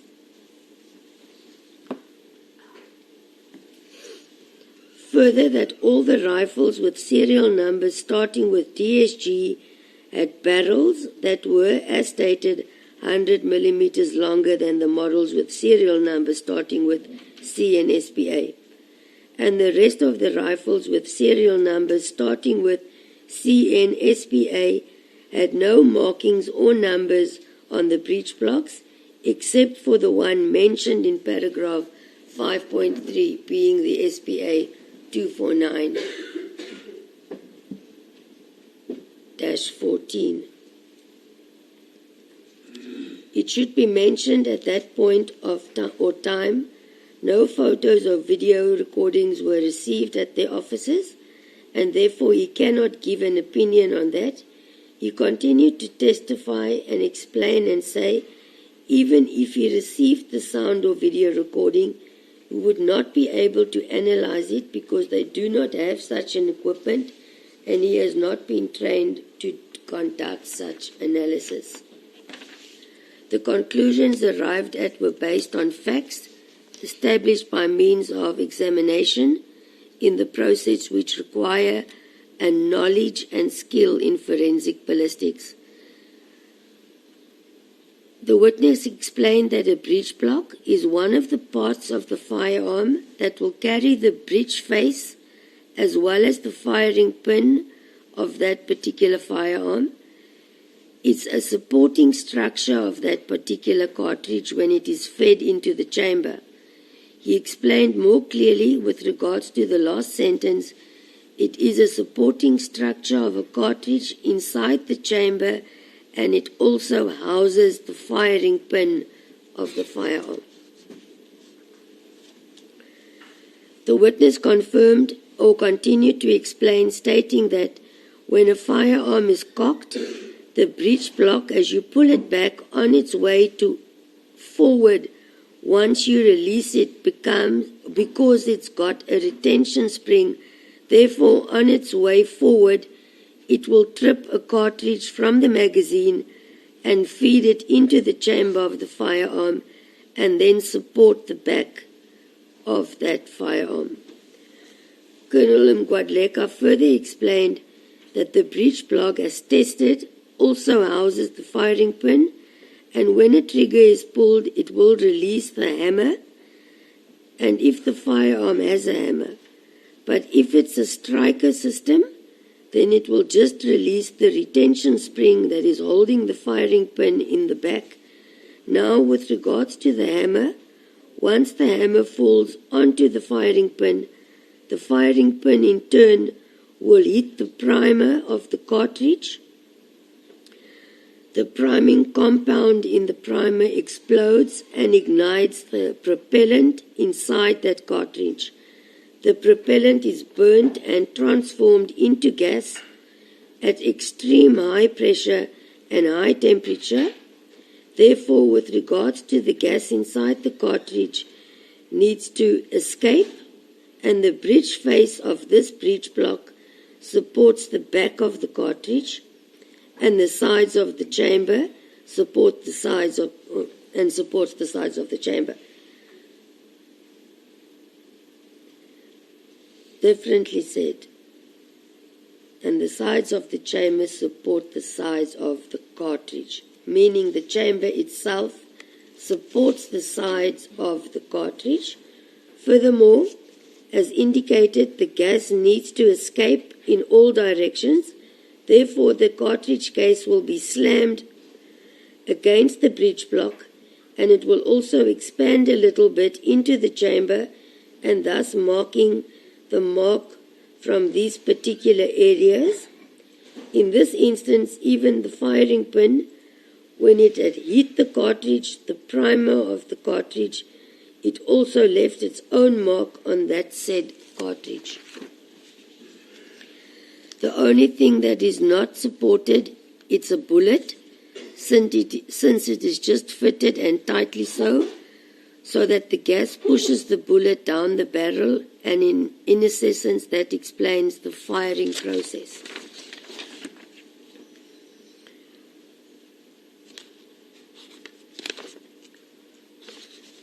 I'm not sure about you, but it's 10 past 11.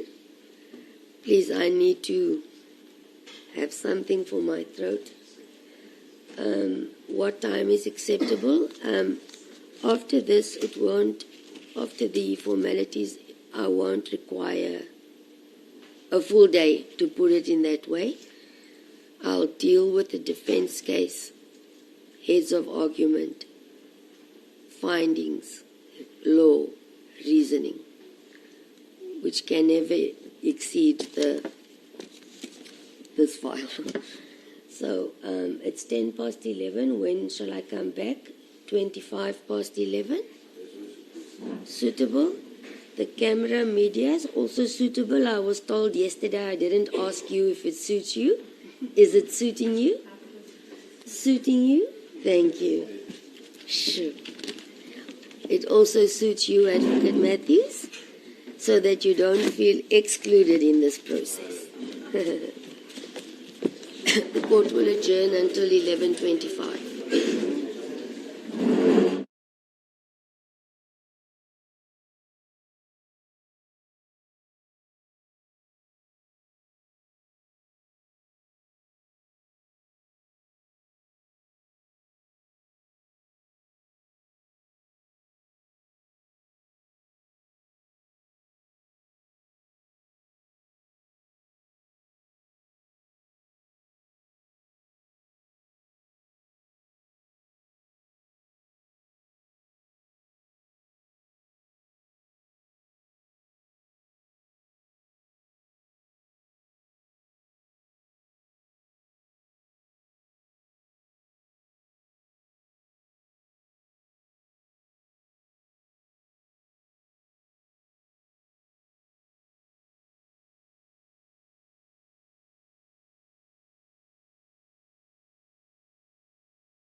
Before we go on record, the adjournment, the few minutes we adjourned was not sufficient to extract my exhibit file. So I'm just quickly going to see if I can pick it up on the chart sheet. Otherwise, I'll do so shortly. I've not forgotten. Just 1 second.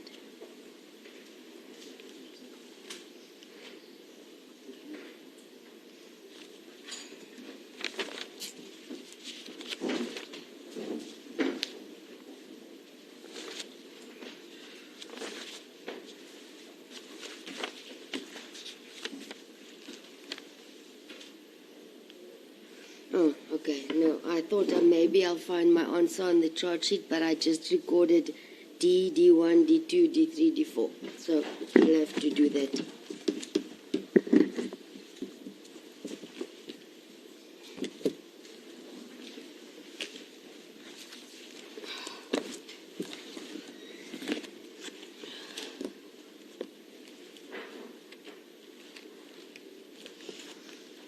The court will then, well, we may go on record, please.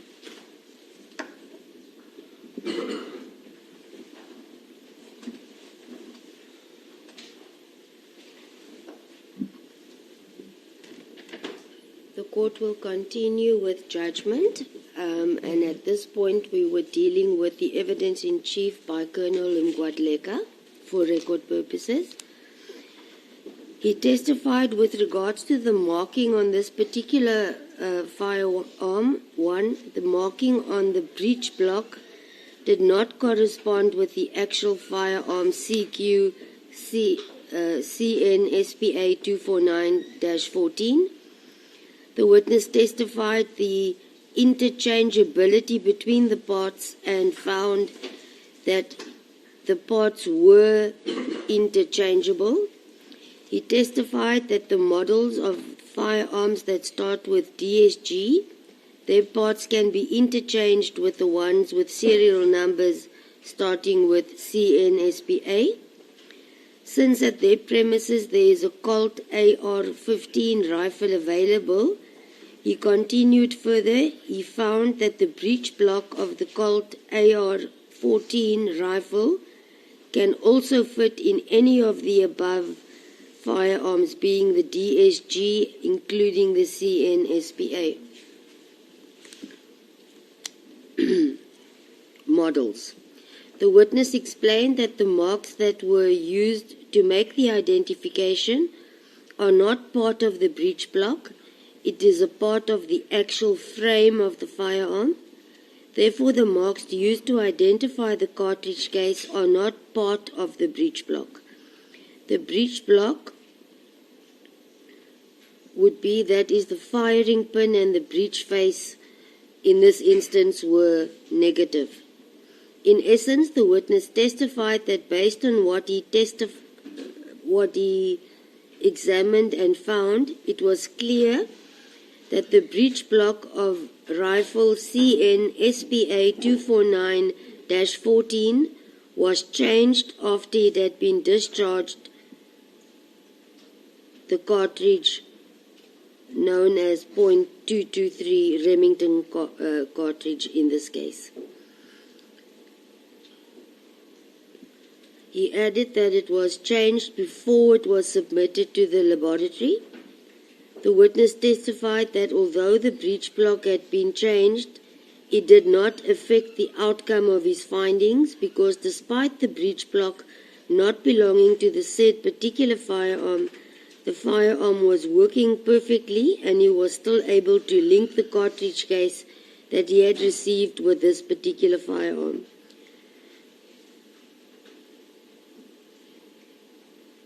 With regards to the ballistic report compiled as per the request received on 5 April 2019, the contents of which was read out into the record by this court, and the witness with regards to specific paragraphs, he received an intact evidence bag with PAD 0011186225, marked Mtansane Cas 0608 of 2018.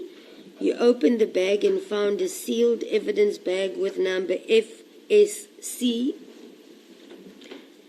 68826, which in turn contained another sealed evidence bag with PA 600-370-2549, which contained one CD marked T190-1, as well as Mtansane Cas 0608 of 18.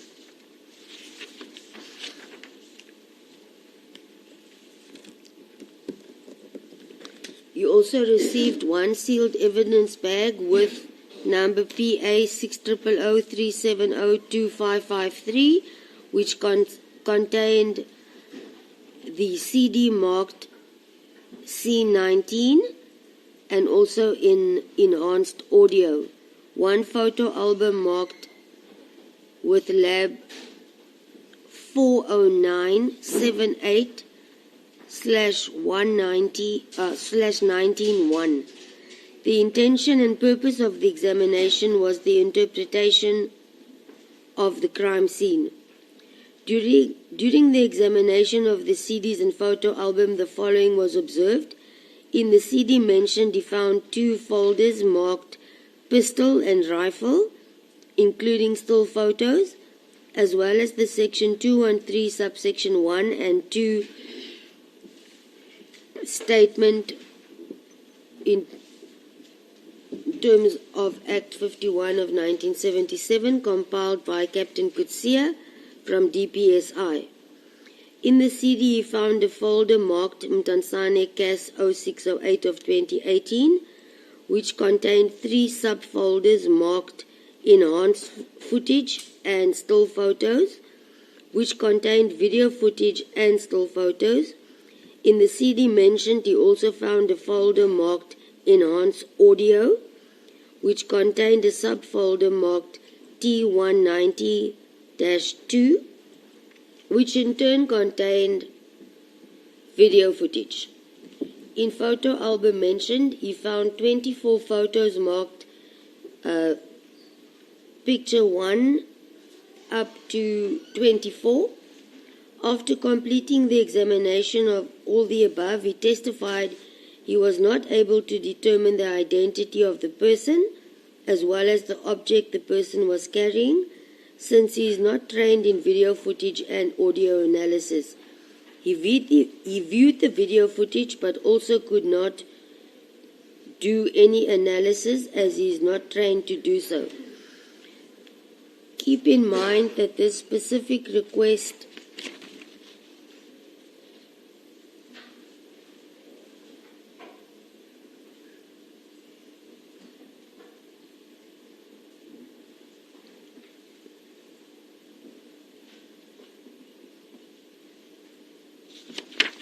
to that now. I'll deal with that during cross-exam.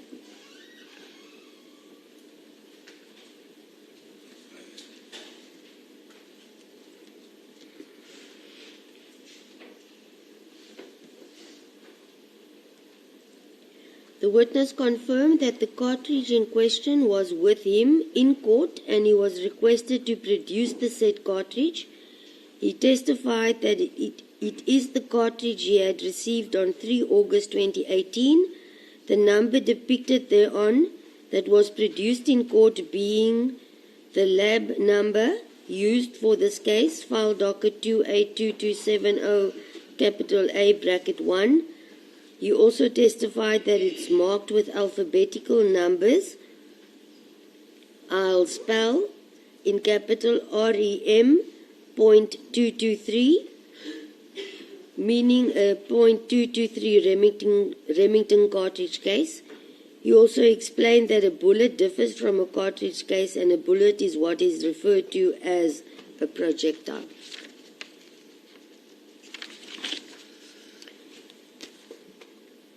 He continued and testified that the said cartridge is a 5,56 times 45 millimeter .223 Remington. The cartridge case length is 45 millimeters. It is designed to be discharged in a 5,56 times 45 millimeter caliber firearm or a .22 Remington because the dimensions of the two are exactly the same. The CN SPA 24914 is a semi-automatic assault rifle and designed to fire .223 Remington and 5.56 times 45 millimeter ammunition. The court chart prepared by the witness that shows exactly where the marks were found and how the marks looked like.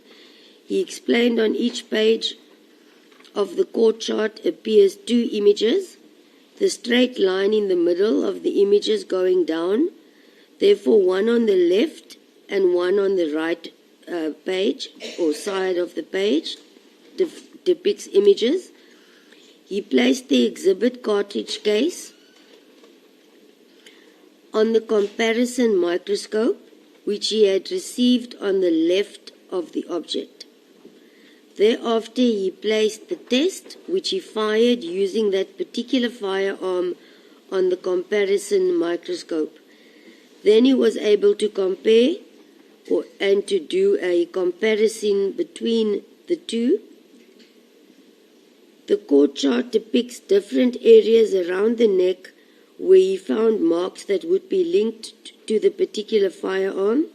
He testified with marks of this nature, it differs from that of an example, a fingerprint expert, since marks relating to firearms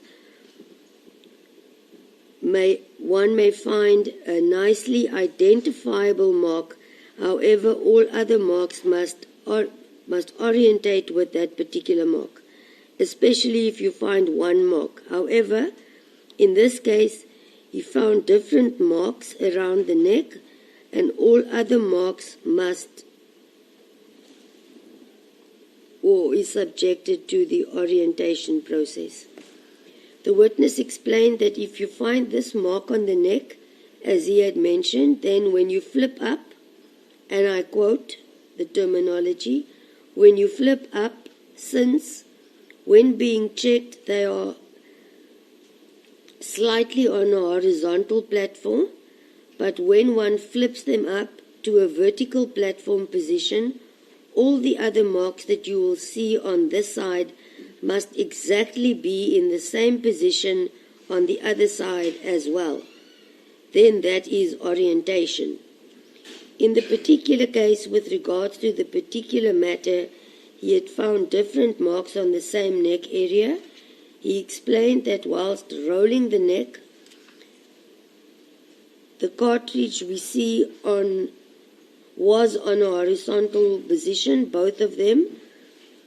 Then, as he rolls, he found marks, and he was rolling the one mark, and whilst he was rolling, the one mark was found that was used for orientation, that being an ejection port mark. The witness testified that all the firearms he had received in this matter and as were read out into the record, all had serial numbers, unique serial numbers for each firearm. They could all be identified even with their serial numbers. None of them was tampered with in terms of their serial numbers. He testified,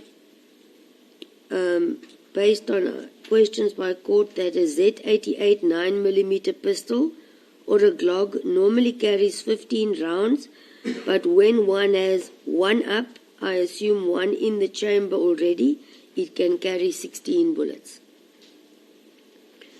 One up, yes, as I've said, means having one up in this chamber already. Lastly, the witness was referred to a video that he participated in. The purpose of the video was to establish muzzle flash of that particular rifle, and secondly also to establish the ejection range or pattern of that rifle. Muzzle flash is explained as when one discharges a firearm, as the bullet leaves the muzzle of the firearm, there is some blast or some type of a light which is caused by the burning of the propellant, meaning the gases that are pushing that bullet, some of that propellant is not completely burnt as the bullet leaves the barrel.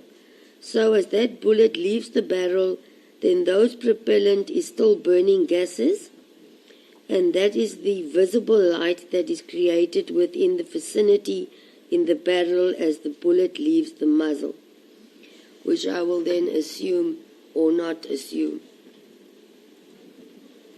Understand it to be the muzzle flash emitted.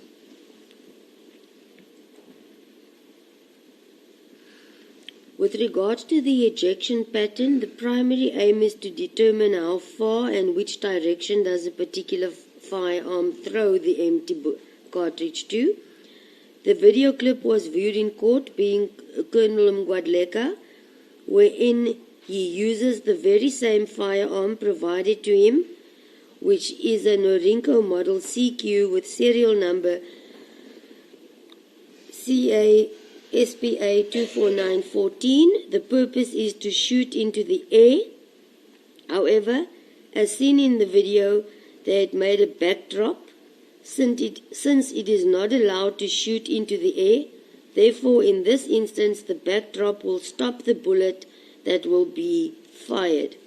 He explained that the reason he is standing in the position as viewed on the footage is so that he may determine the ejection range of the firearm, being how far the empty cartridge cases will be ejected. He testifies that a firearm is empty, then made safe, and the rifle must be pointed away. This pertains to Report 9, and based on the shooting test, it was determined that the firearm ejects to an approximate average distance of 2,5 meters to your right and 1,2 meters to your left, therefore more or less towards your back, and it is an average. The witness stated that in this exercise he used the exact firearm that he received and the same firearm that had discharged the fired cartridge case that he had received. He further explains that he is holding the firearm facing up into the air since his instruction was to fire into the air, explaining that is the reason why they had made use of a back or a stopper, as it is dangerous to shoot in this manner, and it is to ensure that those bullets do not go anywhere. This is done firstly in a safe indoor environment, and the outside environment was made safe by using a carport as a backstopper. He is specific to state that had they not managed to find a backstopper, he would not have fired the shots into the air and would not have done the test at all. He explained that the firearm has a little bit of an extension and retraction. It is not much, unlike some R5 rifles where you can just fold it completely back, meaning the butt thereof. The second video clip was viewed at this point. The audio time recorded and heard, emphasis on audio, in the voice of Warrant Officer Becker, stated that the video recording started at 10:36 a.m. and the audio, it is noted that I am here in the basement of the Forensic Science Laboratory, Ballistic section in North End, Port Elizabeth.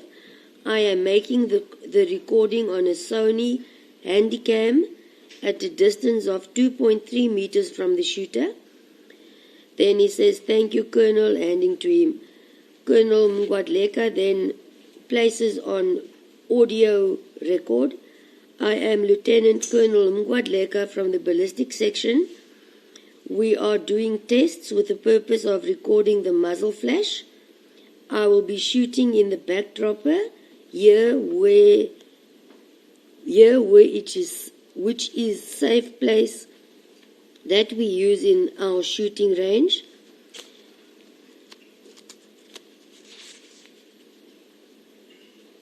And he states that he is using a Norinco model firearm with serial number CNSPA 24914. Becker then replied, according to the audio clip, "Thank you, may we switch off the light?" Colonel Mgwadleka informed everyone yes, and since they do not receive a magazine with firearms, I will now load the firearm manually, and a shooting sound is audible. He then testified or stated on the audio recording, "Now I am making the firearm safe, including the cock open, check the firearm is safe," and depicts the witness pointing to the backstopper and pull the trigger and the range is safe. Warrant Officer Becker then stated the time of the conclusion of the footage to be 10:39. This video was the one where he was requested to shoot the specific firearm in a controlled, safe environment with the purpose of recording the muzzle flash of that firearm. And I emphasize the request was not to analyze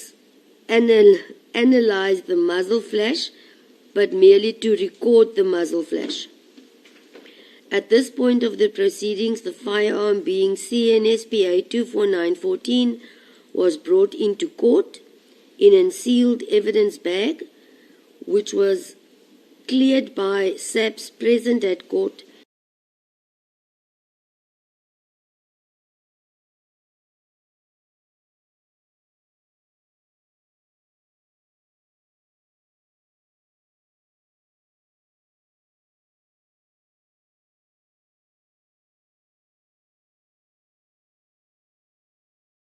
and brought into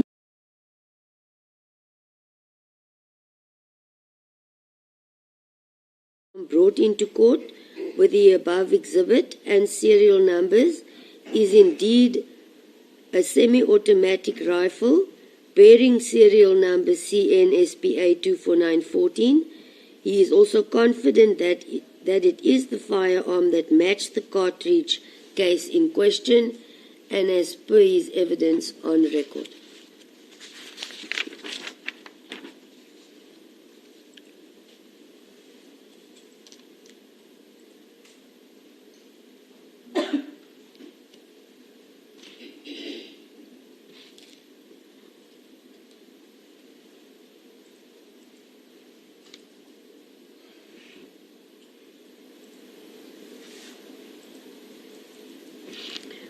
Sorry, at some instances I printed 2 pages of the same page, so I just need to make sure indeed.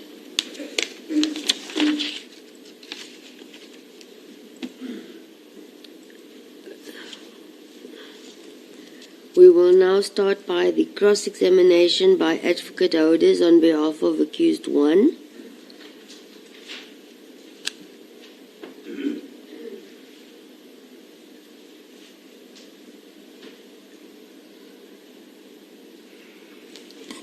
The questioning started with a statement made to the witness that he had deposed of 10 statements pertaining to this matter, and after lengthy questioning and discussions, it was agreed that he had in fact not deposed of 10 statements, and that statement 7 in fact does not exist, which followed by a comprehensive explanation that the witness deposed of 8 statements, and therefore report 2 and 3 was dealt with in one document. It was put to the witness that he will be shown, and the court as well, that indeed it was 10. The witness explained that the statement where he was asked not to testify about in evidence in chief, being Lab 282270/18, meaning that what was marked as lab number quoted 2 plus 3 were combined, and there was no number 7.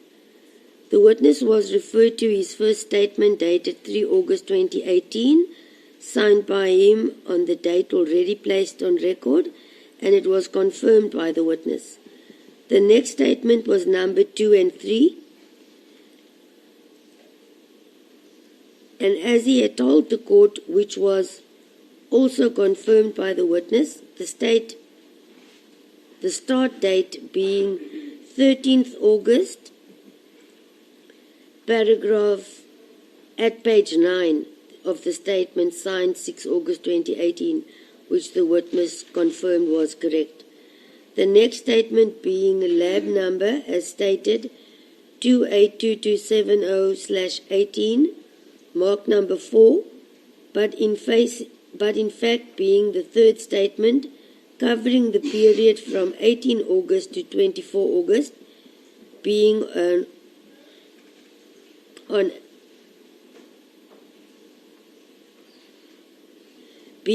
8-page statement with reference to paragraph 3 dated on 18 August 2018. The contents was then read out as placed on record, and the next statement pertaining to lab 28227/18 marked 5 and consists of 9 pages signed on 6 September 2018, which the witness confirmed as correct as well.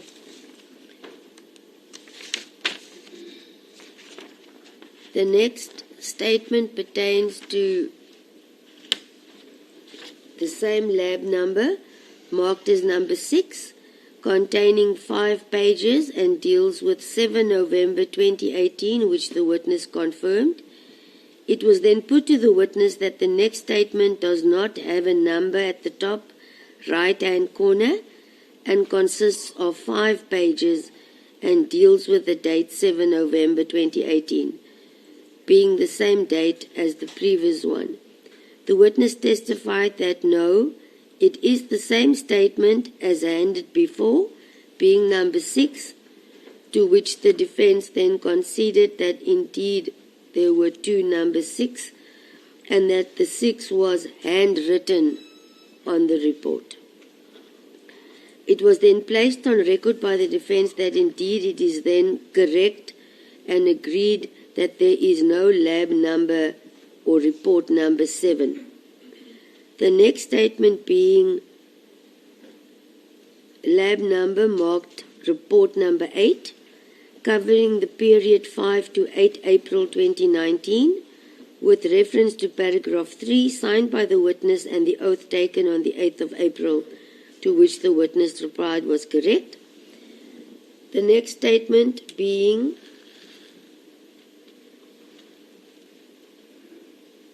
the same lab number, but numbered 9 in brackets, covering the period 13 December 2019 and stated in paragraph 3 and on the 20th of January 2020 in paragraph 4 on taking the oath and signing the statement on 28 January 2020, which the witness confirmed. The last statement being marked as the said lab number marked as number 10 in brackets, being a 4-page statement and deals with content stated in paragraph 3 and signed 15 June 2020, which the witness confirmed as correct. It was put to the witness that to place matters into context, it means we now have the statements and the court charts and all viewed 2 videos. It was stated to the witness that he is the chief forensic analyst in this forensic laboratory, Eastern Cape, at the ballistic section, which the witness also confirmed as correct.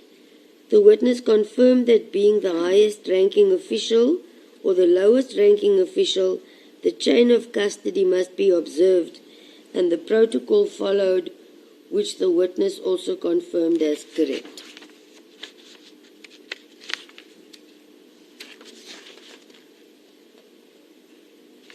And that all have to abide by the standard order of the protocol, and despite being the chief forensic analyst, he is still bound by protocol. The witness also confirmed in order to keep the chain of custody intact, they made use of sealed forensic laboratory bags to store exhibits, He further confirms in order to keep the chain of custody intact, once an exhibit is received, it's put into an exhibit bag, and then the chain of custody retains the old exhibit bag reference, even the bags all the way through to the bag that it's brought to court. Meaning, to keep the chain of custody intact, there must be a record of the old and new bags when access is had to exhibits, which the witness confirmed as correct, and further that the old bag is stored in the new bag with the item, however states that that is the standard procedure used by the detectives and LCRC. It was put to the witness that as a result of the media, he knew the matter before court is a high-profile matter and allocated to him as a result of his rank that he held as the chief forensic analyst. The witness did not agree with the statement, saying not necessarily, it was allocated to him, and when the case first arrives at the laboratory, he was completely unaware what the case entailed. He was only informed that there is a member from LCRC who is bringing an urgent exhibit to be examined, and the task was to either find an analyst who would do this, but unfortunately for the member who brought the exhibit was late. Therefore, it became the duty to stay behind, of the witness to stay behind, to accept the exhibit and to do the examination, and that is how he became involved. And it is their standard practice that once you become involved in the examination of a particular case, all the entries that come thereafter must be examined. It must preferably be done by the same person who started it and must continue with it. It was put to the witness that one Miss Makoma found the cartridge on Monday, the 30th of July 2018, which was sealed into the first bag being PA 6001796-106. It was then given to Warrant Officer Becker, who placed it into sealed exhibit bag PA 600-232-1818, which the witness also confirmed as correct, confirming that he received it in that particular bag, PA 600-232-1818 on 3 August 2018.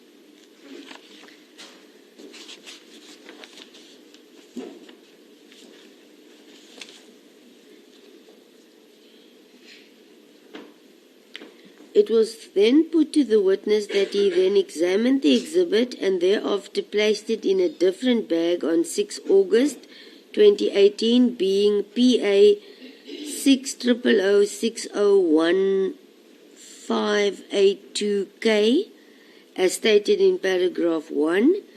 The witness was asked if he then retained the old exhibit bag, and he explained that no, as it is their standard practice to retain the old bag in their docket, the one that the exhibit came in. They do not put it in the new bag, since the new bag may go back to the investigating officer, and now in such instances they would lose that bag. So they retain it in their docket, and confirm that it is indeed in his docket. He confirms that once he places it in a new bag, it is sealed, and the seal being an unbreakable seal. However, the witness states that it is perceived by the manufacturer as unbreakable seal, since he had never tested whether it can be breached without being noticed. He confirmed that the purpose of the seal is to ensure that no person may tamper with the exhibits in the forensic bag.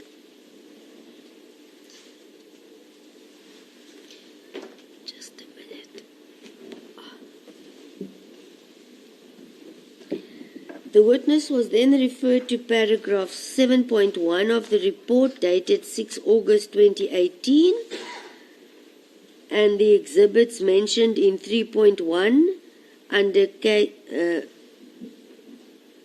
lab number placed on record and sealed in an evidence bag with number PA 600601582K and filed in case lab 278227/18, which the witness also confirmed to be a correct statement. The witness was then directed to lab 282270/18 dated 13 August 2018, paragraph 3.3, which states that on 13 August 2018, he had handed over the exhibits mentioned in paragraph 3.2 to Warrant Officer Becker of FSL Eastern Cape Case Reception for registration. The exhibits were registered in my... He explained that the exhibits were registered in his presence on FSL admin system and received them back upon completion of the registration process. It was put to the witness that in paragraph 3 he states all the different exhibit bags that were used for the rifles referred to court. It was put to the witnesses that in paragraph 3 he states all the different evidence bags that were used for the rifles. Yes, for the rifles, full stop. The witness explained that the rifles he received was sealed in evidence bags and received from Colonel Swartboy, whereafter he made an arrangement with Warrant Officer Becker, who came to his office and he handed the exhibit to Warrant Officer Becker, the seal bag to Warrant Officer Becker for fingerprinting purposes, and then he is the one who resealed them on the matter, on the other,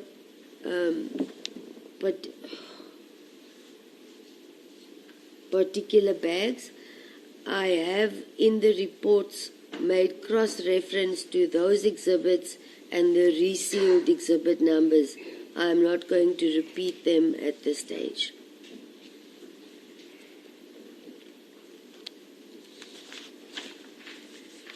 The witness confirmed that he made the note regarding what was sealed and what was not sealed, and then allocated new evidence bags, which the witness confirms as it is standard procedure or practice by the detective unit and LCRC section to put the open bag inside the new bag when they reseal.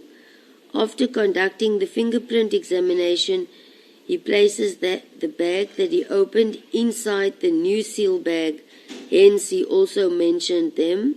The court also placed it on record.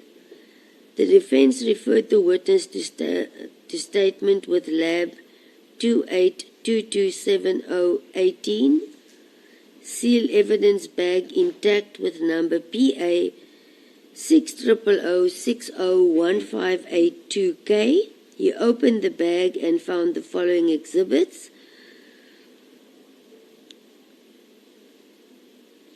All of these exhibits have been placed in sequence and per serial number during the introduction of the ballistic reports. The witness was again referred to his statement marked lab 282270/18 in brackets 2 and 3, specifically paragraph stating on 13 August 2018, during the performance of my official duties, I received in the case file with lab 282270/18 an intact seal evidence bag with number PA 600601582K. I opened the bag and found the following exhibits. 1.223 Remington caliber fired cartridge, case marked 282270/18. Therefore, it was put to the witness that he recorded the number of the bag that he had received.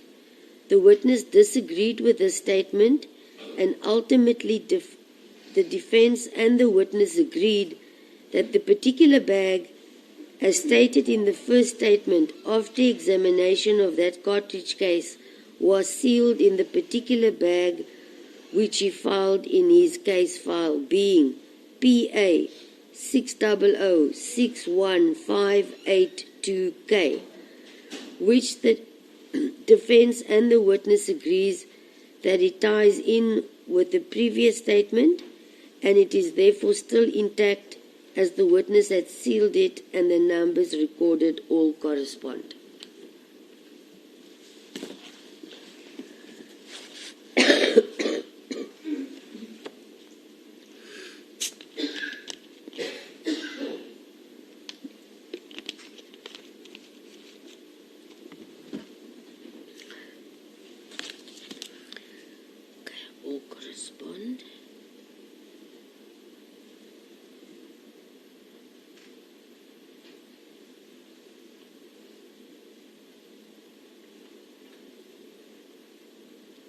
Just trying to find the place where I stopped.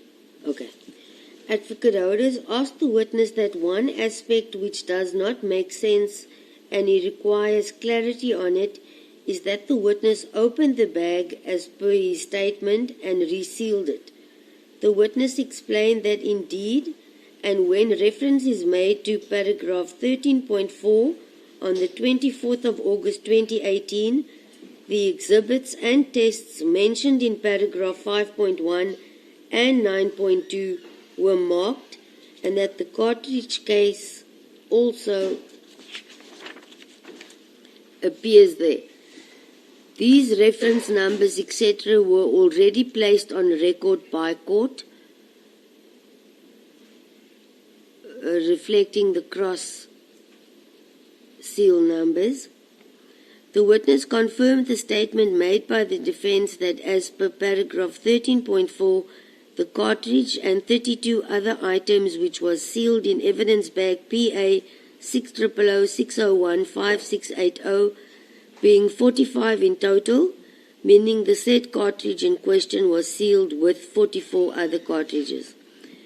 The witness was referred to the following statement marked as per A50 in the docket, where it was read that he stated that on 20 August 2018, during the performance of his official duties, he received in case file with lab 282270-18 an evidence bag with PA 60006015680. The defense placed it before the witness that it was not possible, as he sealed the bag on the 24th and yet received it on the 20th. The witness explained clearly that the paragraph reads, "I received an evidence bag," not sealed evidence bag, and you should note that the word sealed evidence bag is not contained in the report by the witness. Merely, "I received an evidence bag." Since he was still busy working on the case file and further exhibits arrived, therefore he received the evidence bag PA 6006158K on 13 August 2018, according to the defense, meant that the dates do not accord or correspond. The witness stated clearly, he states on the statement marked 4 on the 20th of August 2018, I received the exhibit bag, meaning on the 24th, on the 20th of August, he received an exhibit bag. Therefore, meaning on the 24th of August, he sealed the exhibit bag, now known to be PA 60006105680. The questions then pertain to the amount of items sealed in the bag, as stated being 45. It resulted in a lengthy cross-examination process, which in essence can be summarized as follows. The cartridge in question and 44 other items as reflected in the paragraphs, and after much debate and questions, the bone of contention raised is that it amounts to 59 items, and when counted, it is in fact 79. This was explained and clarified by the witness that it clearly indicates in his statement that on certain instances more than 2 TC1 to TC2 cartridges were fired, and therefore it was a miscalculation when the debate regarding the counting of it was taking place in court. The witness continued to testify and explain there are firearms that he had to fire more than one shot for test purposes, and it is reflected in his statements. Reference is made to paragraph pertaining to the TC evidence that 247 TC 247 depicts 4 shots, 245 4 shots, 249 4 shots were fired. This continued, and the witness was told by Advocate Ouders that it does not appear in the report, which he stated it does. It is reflected, and the total exhibits in PA 6006 105 680 contained 79 items. It was the defense put to the witness that it does not tie in with the previous statement, and that he knows that. The witness repeated it does tie up and is correctly reflected and counted per the previous statement. To this, reference is made to the various TC1, TC1 to 4, etc. as read out by the court prior and fully into record. It needs no further discussion. Questions was then after directed with regard to the report dated 13 December 2020. The witness received a request to establish the ejection range and muzzle flash using the firearm serial number CN SPA 24914. In paragraph 3 of the said statement or report, which the witness confirmed to be correct. In essence, the bone of contention raised by Advocate Ouders is that the 2 videos that was viewed in court does not depict the date of the tests, being the date the tests were conducted, and which the witness confirms the actual video does not reflect the date. However, the date is written and recorded on his statement. Having said this, keep in mind the voice report by Warrant Officer Becker announcing the times of each clip, the start and end thereof, and the actual date is recorded. It was also not pursued whether the equipment used is able to display the data or the date in the manner the defense required. It was then put to the witness on the videos no time is given.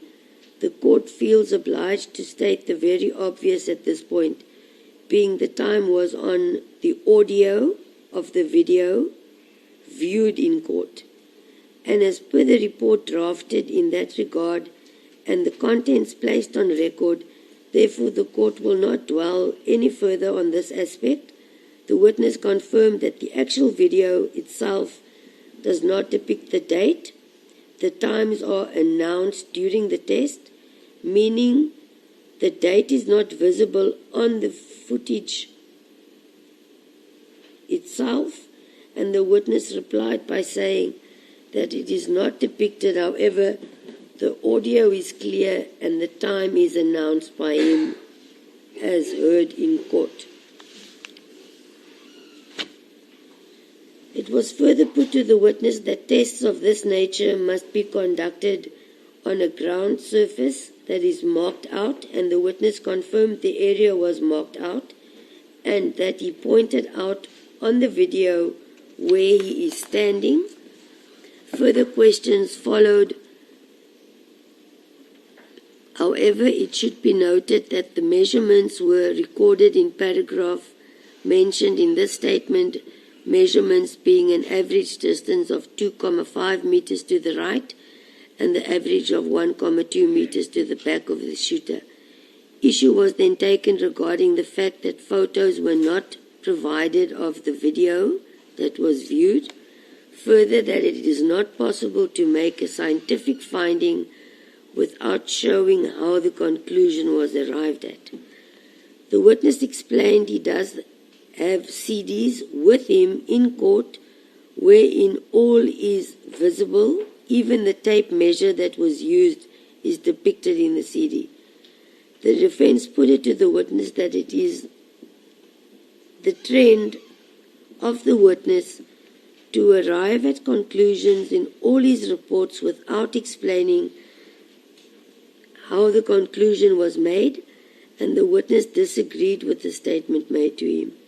It was further pursued to the extent that it was placed before the witness that the reports do not indicate how conclusions were arrived at. The witness explained that it is not possible to record all in a report. However, his case file or working sheets in his case file docket with regards to every examination was documented. The defense stated that they intend to apply to have insight in the working case file docket of the witness. However, at that point, questioning continued, and it was queried as to why the various test shots that were fired were not all videoized. The witness explained they do not video record all examinations on every exhibit received. They do so upon a request received. Paragraph 10 of the report was read out by Advocate Houders, stating that I examined the fire cartridge cases mentioned in 5.1 and 7.2 and compared the individual and class characteristic markings transferred to them by firearm components during the firing process using a comparison microscope, and found the cartridge case in 5.1 was fired in the firearm mentioned in 4.14.1, referring then for record clarity by court CN-SPA 249.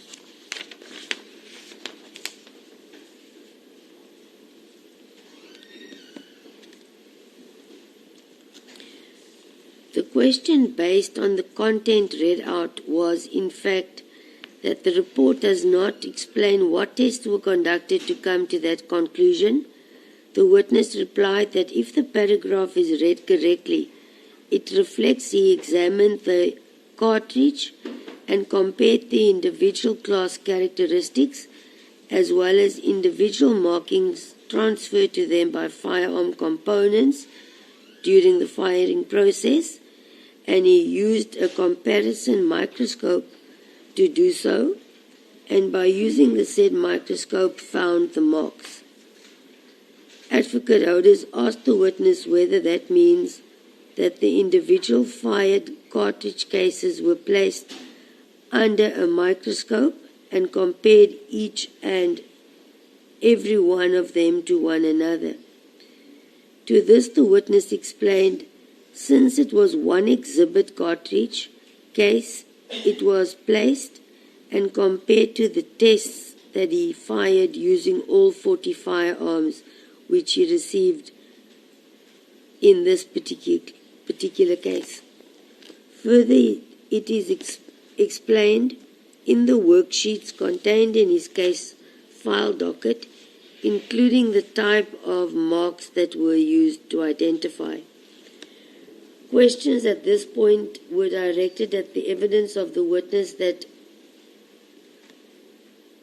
components of a DSG rifle may be changed with the CNSPA rifle, parts which the witness agreed with, and confirmed that it will appear in his report that it is explained and recorded in the case file docket.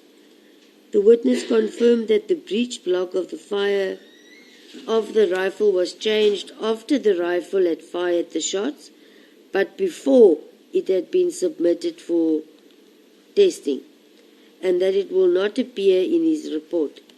Further, that the only found markings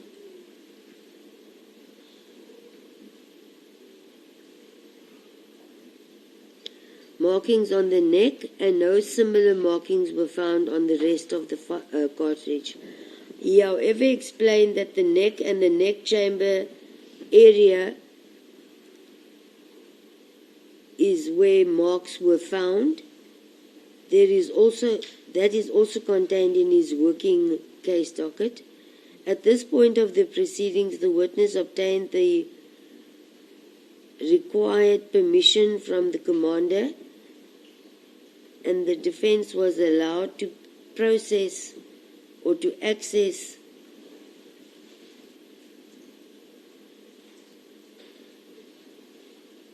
his working file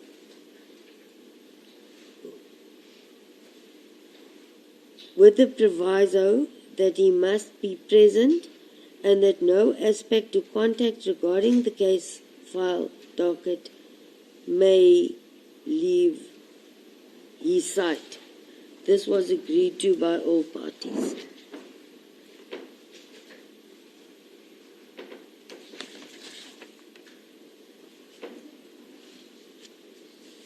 The matter was adjourned early on the said date and rolled to the following day with the agreement that the court will commence later than 9 a.m. to allow more time to the defense to peruse the case file docket of the witness. On resumption of the case the following day, the defense confirmed that they had now had insight in the case file docket of the witness and thanked him for his cooperation in this regard. The witness was reminded he is still under oath and cross-examination by advocate holders to be continued.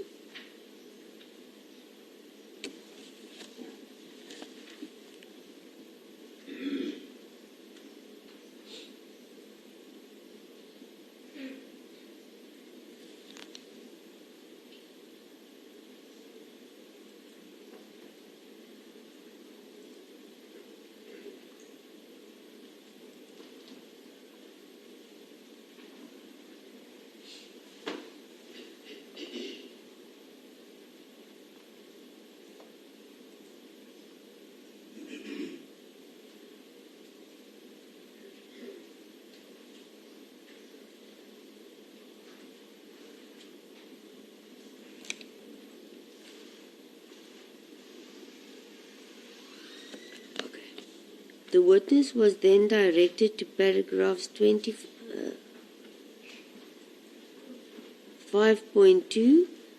My understanding the portion of the reports dealing with the qualifications of the witness, that he attended a conference that related inter alia to the potential for errors in cartridge case identification, which the witness confirmed as correct, and the cartridge case identification, and he also testified he is not aware of any cases where an error has occurred.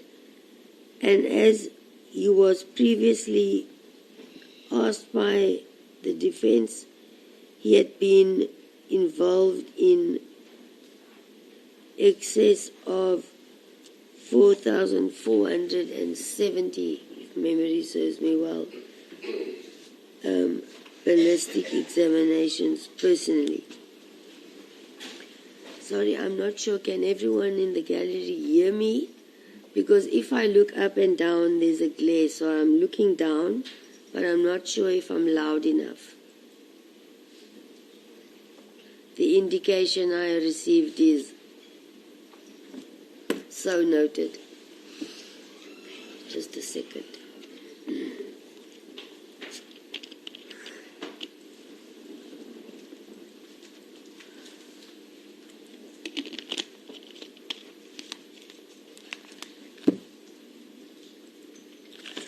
All right.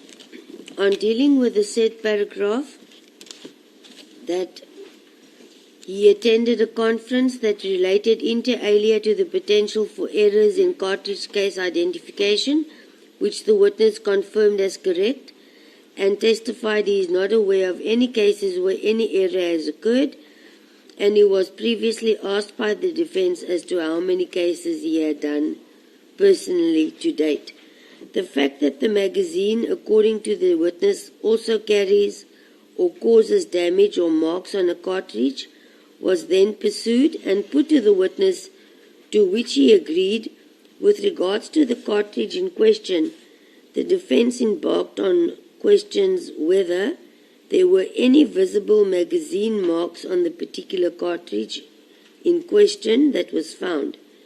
The witness was very clear in this regard that for their unit magazine marks have no importance or relevance, even if he had. He confirms he did not check for magazine marks, and even if he had a magazine, he would still not have checked for magazine marks, as it plays no significant role in their examination. Questioning now moved to paragraph 4.1, which states that the intention and scope of this forensic examination comprised of the following ballistic techniques: the examination and identification of fired cartridge cases, which the witness confirmed as correct, further in paragraph 5, after doing an examination and identification, I examined the cartridge case mentioned in 3.1 and found in 3.1.1 the cartridge case mentioned in 3.2 being a .223 Remington caliber and was manufactured for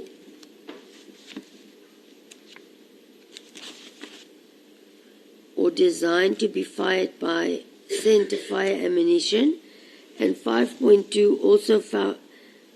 And in 5.2 he states that he also found an ejector mark as well.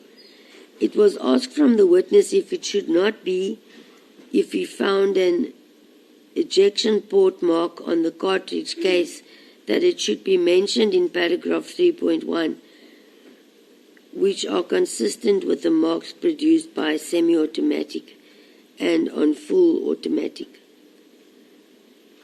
The witness confirmed it is correct.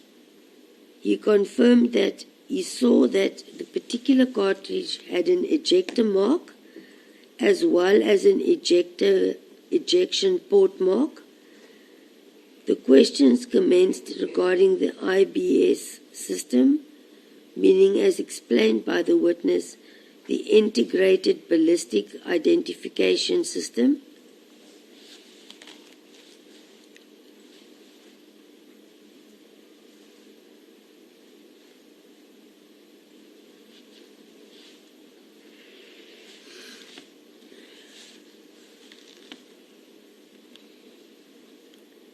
He confirmed again that the statement placed before him that he had indeed acquired this image on IBIS. He explained that it is a database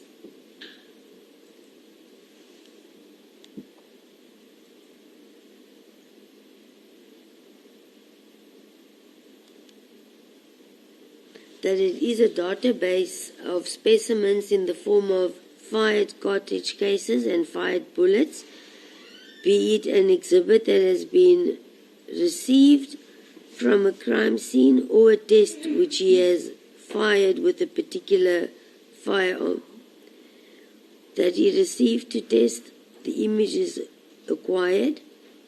In essence, it is a system whereby information is placed onto the system which can be compared to all the other exhibits of all other cases. The witness explained that the exhibit cartridge case he had placed into his system, and the system will take images of the fired cartridge case, and those images are kept in the database and they are compared with other cases nationally. Once there is a similarity found, the system is a tool that assists them.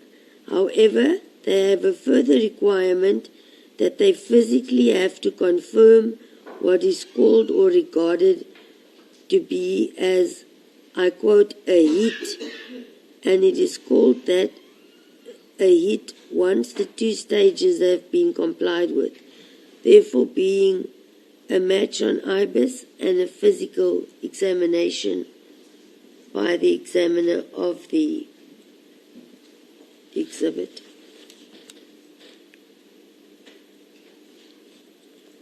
He testified that the system task takes the head of the cartridge cases. Therefore, it takes the image of the breech face, the image of the firing pin, as well as the images of the ejectile. The witness also testified that there is no standard figure regarding how many characteristics or features should match, and the results may also take years on the IBIS system, and the system must be watched and checked to speak. He, however, confirmed that to date no match has been identified on the IBIS system.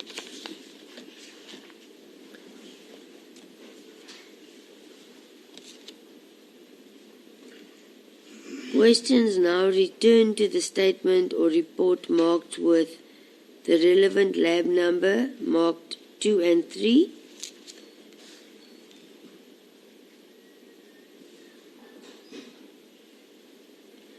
The witness explained as to why 2 and 3 is contained in one report. He explained that it means that two sets of exhibits were received at the same time, one being the firearm and the other being the cartridge case. Whilst busy working with the said exhibits, another batch arrived.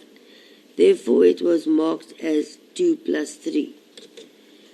Advocate Hollis placed it before the witness that the defense had consulted the previous evening, and he was informed that the rifles were submitted or handed in with a request from the investigating officer.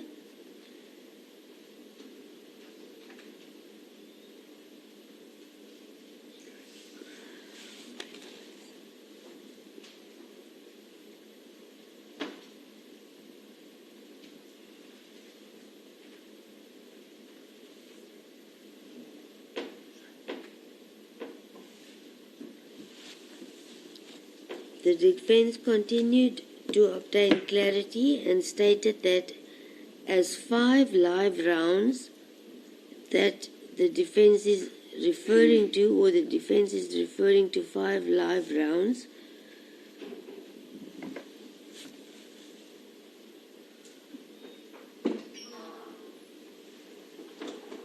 which was accompanied with each rifle. The witness repeated he was not aware of the request that each firearm must be accompanied by 5 rounds of ammunition. However, there are firearms that arrive with ammunition, but the said ammunition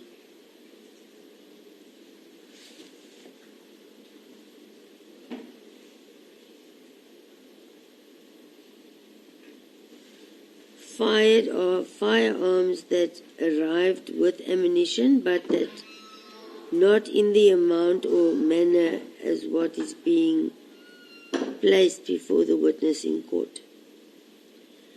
Advocate Ouders asked the witness as to where such ammunition is now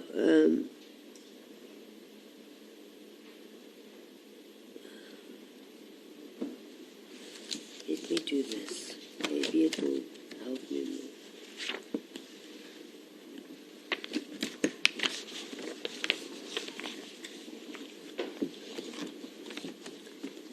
This helps with the... Sorry, I'm going to do it in this fashion. Advocate Ouders asked as to where such ammunition is acknowledged for. The witness replied that the ammunition is acknowledged in his report. He was also asked whether he then marked the exhibits before it was fired. The witness explained that it was not going to be fired, as they do not use ammunition that comes with an exhibit, unless it is with regards to a specific request, which was not the case here. He did not use any of the ammunition and used the basic standard PMP ammunition.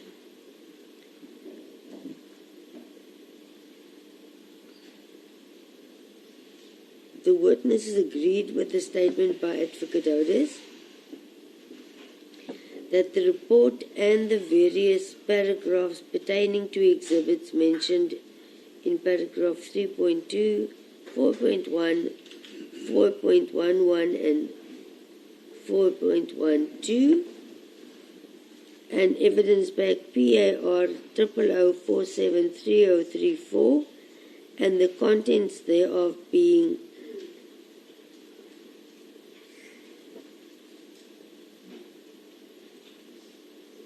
all read out into the record, and all were received without magazines, being the first point raised by the defense. And secondly, the court quotes, however, on perusal, the secondly part did not follow.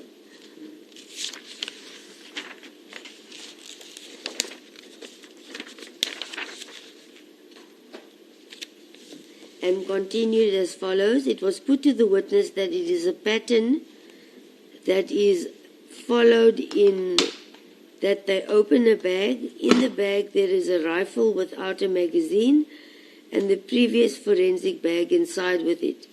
And that he in paragraph 4.13 stated that he opened the sealed evidence bag with number PA 500075651 and found 2 times 2.223 Remington caliber cartridges marked, and then it is done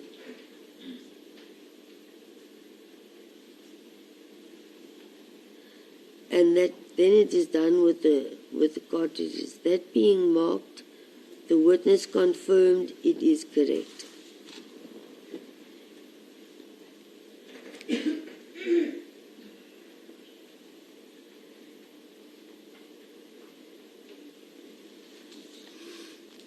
Paragraph 6 was read out, and the intention and scope of the forensic comparison or examination requires or comprises of ballistic techniques. 1. The ammunition.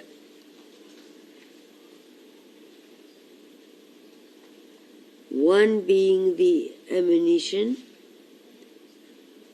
which requires or comprises of ballistic techniques, and also 1 the examination,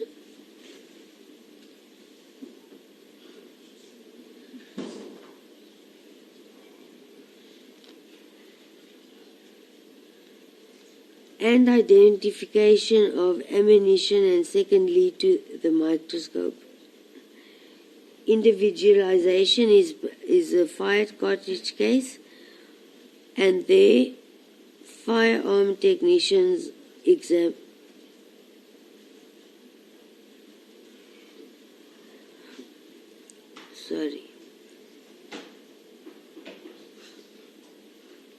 And further that 3 ballistic mechanism examinations as stated to the witness confirmed this.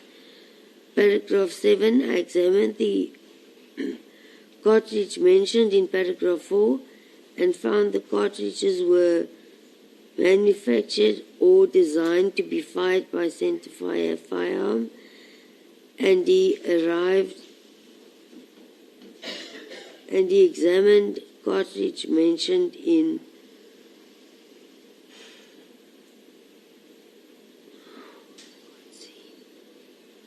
four 4.13.1.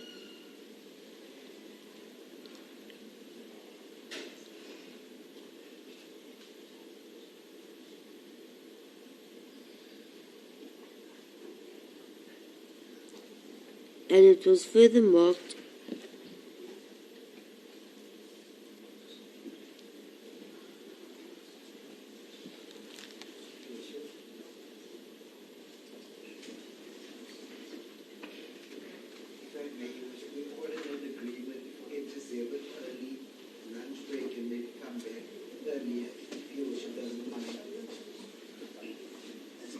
I have no problem with that. At the moment, it's not the media, it's the lights, and it's affecting my eyesight. So if I can rest them for not read for about 20 minutes, it will definitely enable me to pick up speed once we commence. So what is the suggested time to commence?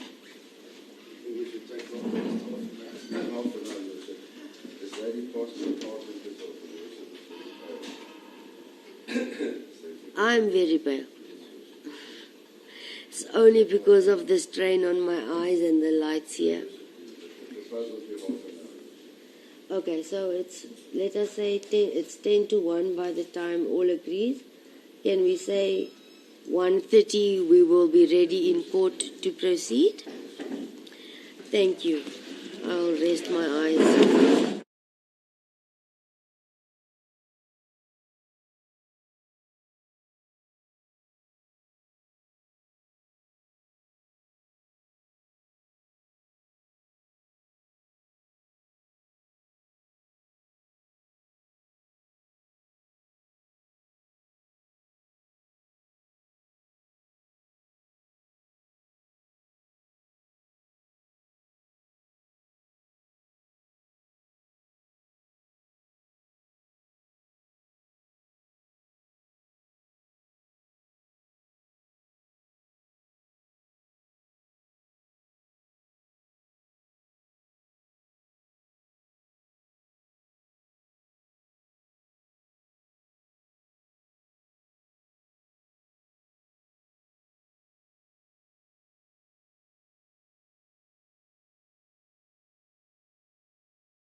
the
Thank you. I am now able to see for a while, I think. Thank you.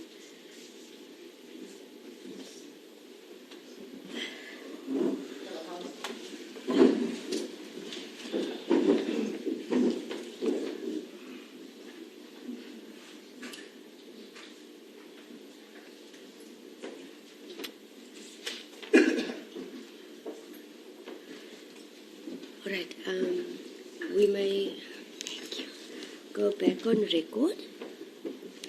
Advocate Otis, during the short adjournment and the extra minutes, I managed, I think, to solve as per the transcribed record as well regarding the exhibit marked D4. And it reads as follows. I think the confusion may have created or started when it was marked on record. The 212 statement by Warrant Officer Becker was accepted as Exhibit D. Thereafter, D1 was the GPS map and satellites. G2, the final images of the simulator shootings, being photos 1 to 2, was Exhibit D3. And I think that is D1, 2, and 3, unless you have another D4 that is not reflected on the transcribed record. But I think that is where we continue to refer as D1, D2, D3, D4, whereas there are 4 statements of Warrant Officer Becker in the exhibit.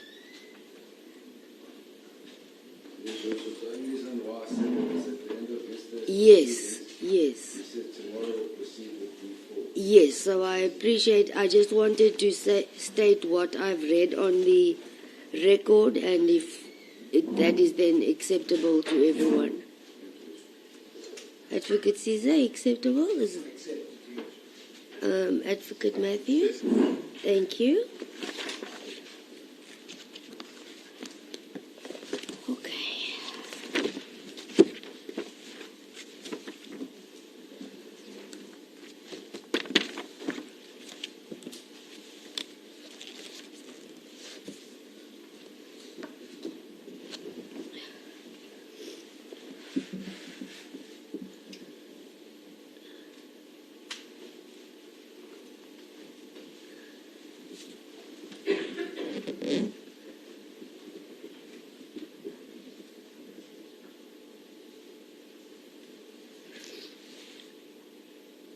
Okay, so I think the page where I stopped and indicated when we adjourned, just for the record, judgment proceeds in Regional 4 after the lunch adjournment.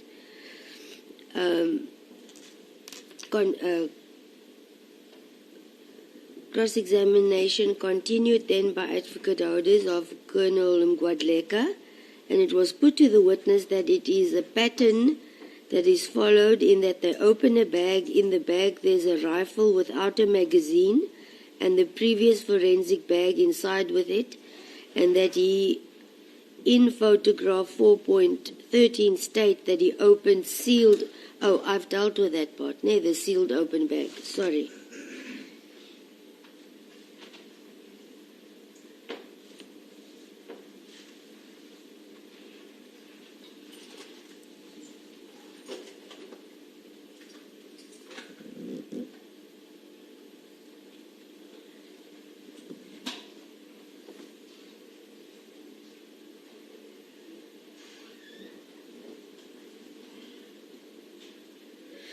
I think, yeah, okay, this is where we, okay, I've got the place.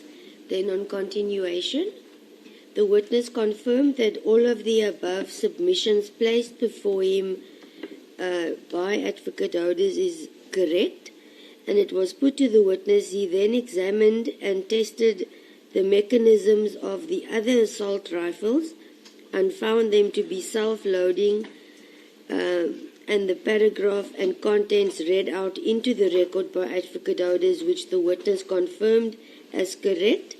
Therefore, to satisfy the requirements of being, it was placed to the witness that he had done so in order to satisfy the requirements of being a semi-automatic firearm.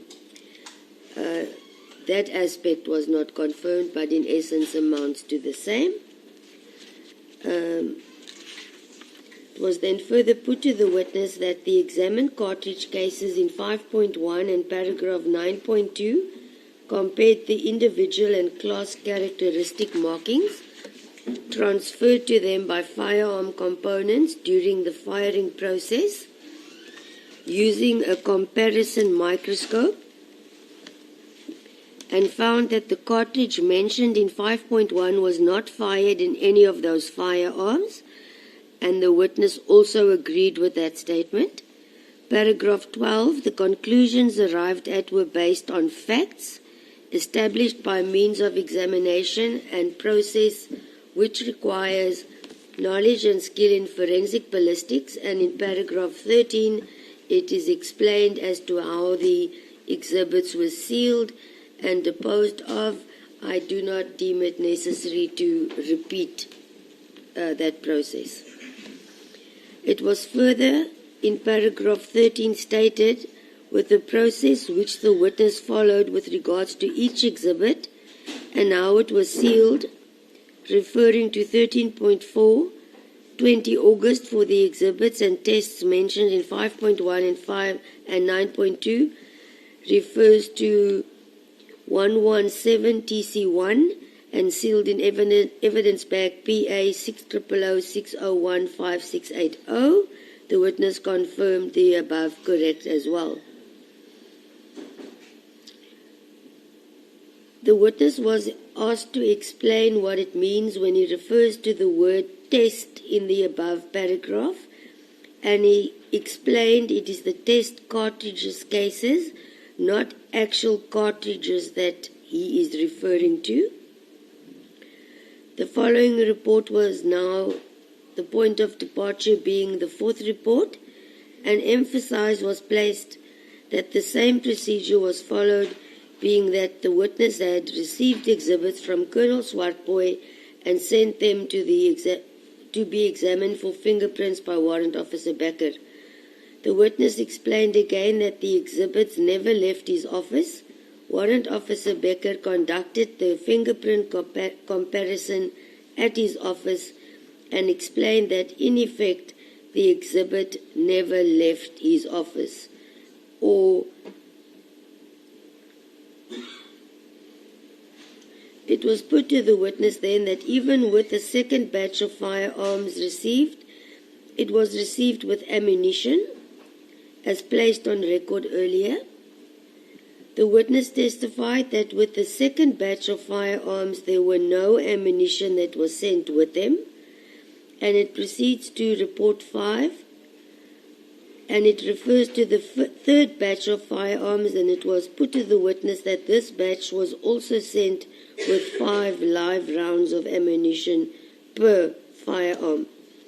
The witness testified that the third batch was not sent with ammunition. It was only received during the first batch. The defense now referred to the witness to test which depicts a handwritten number 6, and paragraph 3 was read out as follows. In essence, on the 7th of November 2018, he had received a request from DPP Grahamstown regarding the serial number which was found on the breech block of the rifle with serial number CN-SPA 24914, which was one of the rifles examined on 29 August. The witness confirmed his evidence from the previous court day that he established that a possible swapping of the breech block had been made. The defense, based on the above paragraph, proceeded to read paragraph 6 of the report, that no photos, video or sound recordings were received.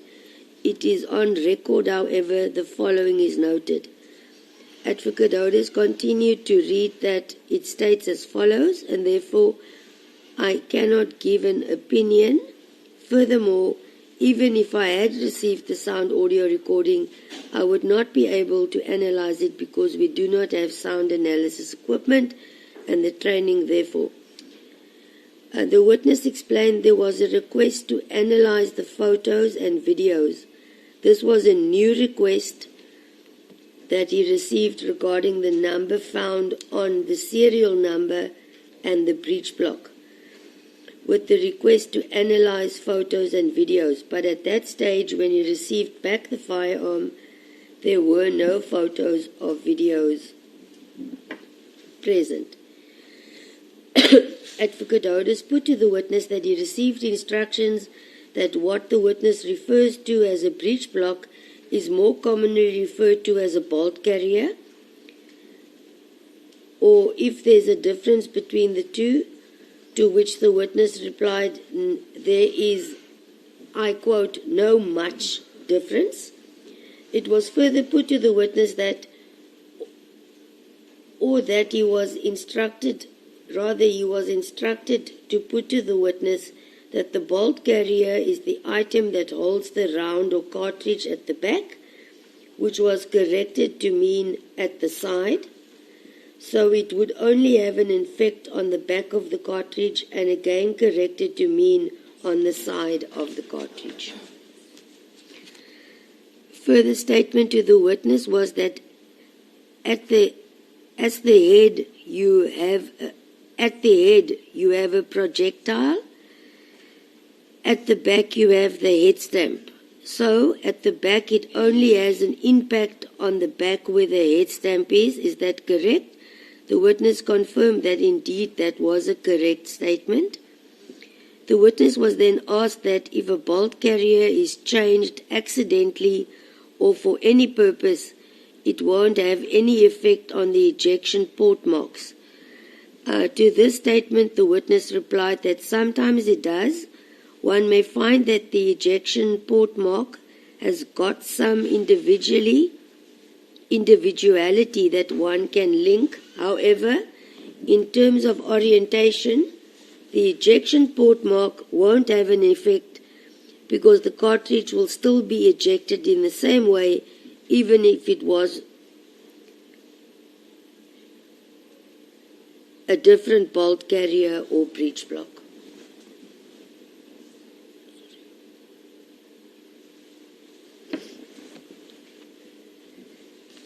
Reference was then made to in report 6, which refers to the bolt carrier or the breech block. It was asked of the witness to explain what it means in his report, which states that the videos and audios were not received, yet he deals with the videos and the audio in the report.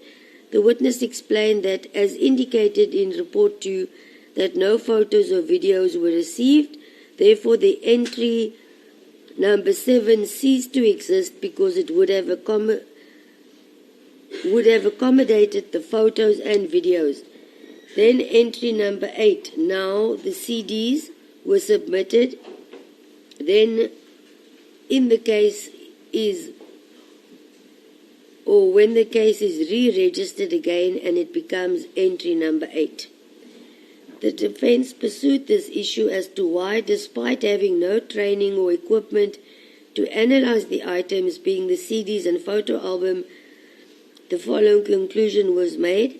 I could not determine their identity, and that it was then resealed and sent back, which the witness was confirmed is correct.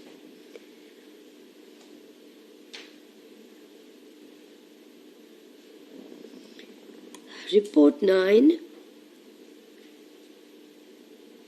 dated 13 December 2019, he received a request from the DPP Eastern Cape to conduct further tests to establish the ejection range and muzzle flash using the firearm CNSPA 24914, and the rifle was received in a sealed evidence bag.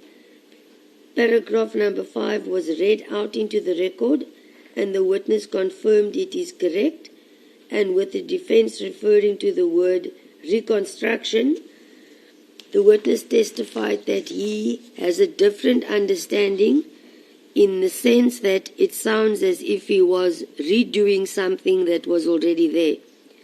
As in their instance, it does not refer to the reconstruction of an actual crime scene, which the defense agreed with the explanation provided.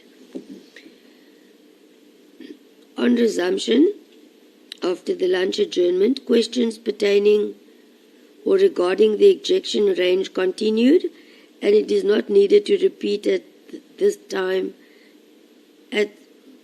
as the same is already on record, including findings of the witness. He was further referred to Report 10, being a request he received on 8 June 2020 from Advocate Matthews, requesting to supply them with a statement and further particulars. The contents of such request and statement has been placed on record when I dealt with the request received in totality by Colonel Mgwadleka, so there's no reason to repeat what was requested and what the reply was.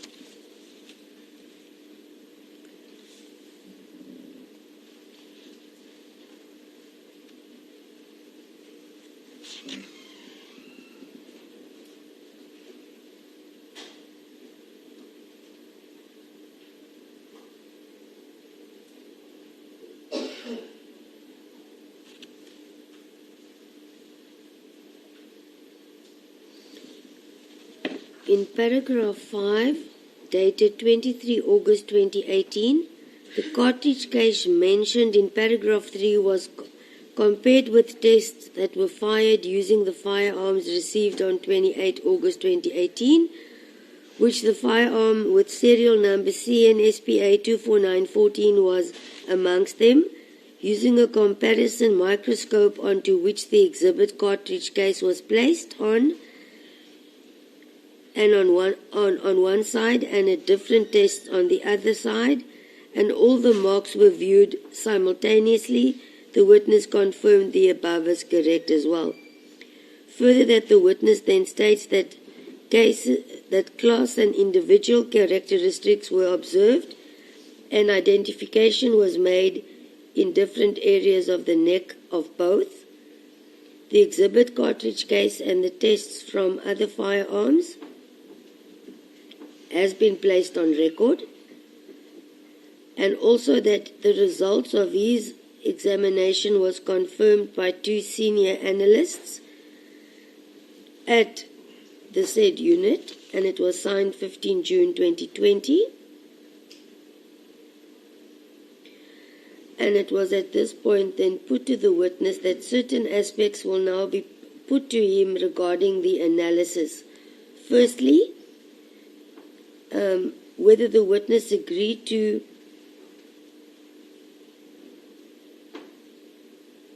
let me phrase it in an easier manner. Firstly, and agreed to by the witness, is that a forensic scientist should always be able to describe the essential steps of a scientific method when tests are conducted, and further, that there is a set format to ensure that examiners remain objective. So that tests are not conducted in order to prove a certain aspect, but rather an experiment where the results are objectively recorded and can be verified by any other examiner at a later stage. This the witness also agreed to. It was then put to the witness that when examining cartridge cases, there are 5 surfaces that can be examined. First one being the firing pin impression, which is the center and back of the cartridge case, which the witness agrees with. The second being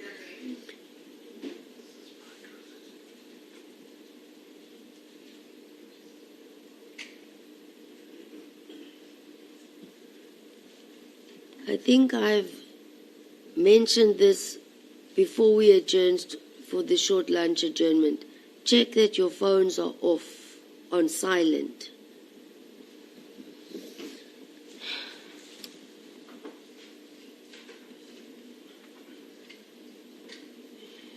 The second being what is being referred to as the breech face marks, which were at the back surface of the cartridge case. The third is referred to as the extractor marks, which are on the rim of the cartridge case. The fourth are referred to as ejector marks as opposed to extractor marks. The ejector marks, this is ejector marks on the breech face area of the cartridge case. And the fifth and final surface are chamber marks, which are on the entire length of the cartridge case, including the neck, and the witness had confirmed all five of these statements put before him. The witness also explained that the cartridge in question is referred to as a bottleneck type of a cartridge, as the neck area goes inwards like a bottle, and explained that there is an area that's regarded as a shoulder, as it goes into the shoulder area, and then there is an area that is the one that is going straight again. That is recorded as a neck area.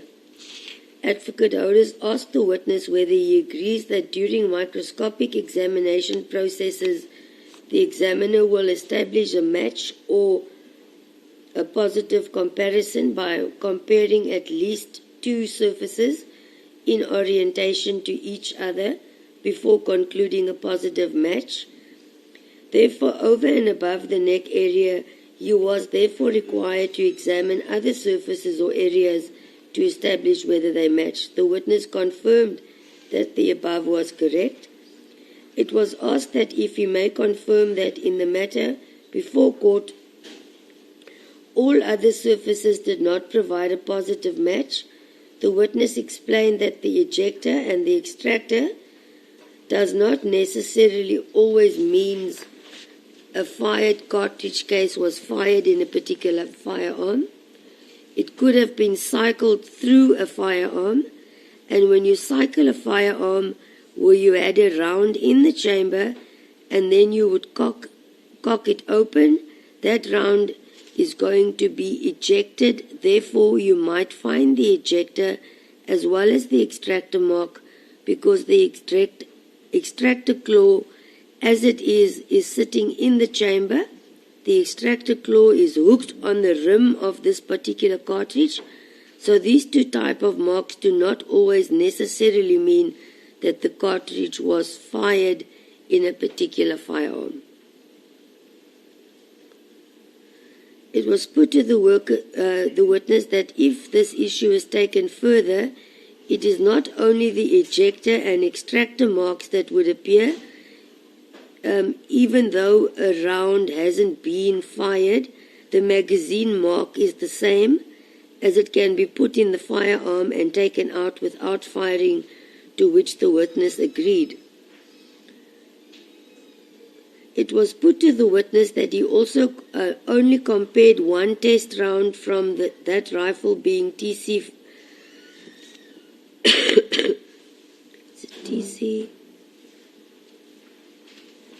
area 249, to the one in the photos that the witness referred to. The witness disagreed with the statement, stating it is incorrect. He did not. He fired tests in all the firearms as in the first batch, and he compared all those tests with the fire cartridges cases and the second batch as well, meaning that he compared all the tests, not a specific test. So with the firearm that was positive, he fired 4 tests and all 4 of them were positive. However, he only needed 1 to make a photograph, not all 4 of them, and the one he utilized is the photograph depicted in 249 TC3. Therefore, it was incorrect to say there was just one examination conducted. It was just one example presented.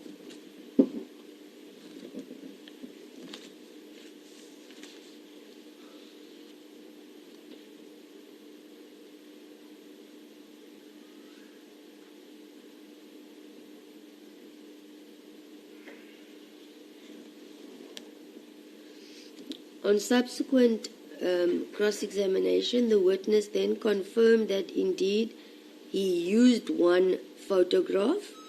In essence, that was in effect the question Advocate Holders mentioned he wanted to elicit a reply from the witness.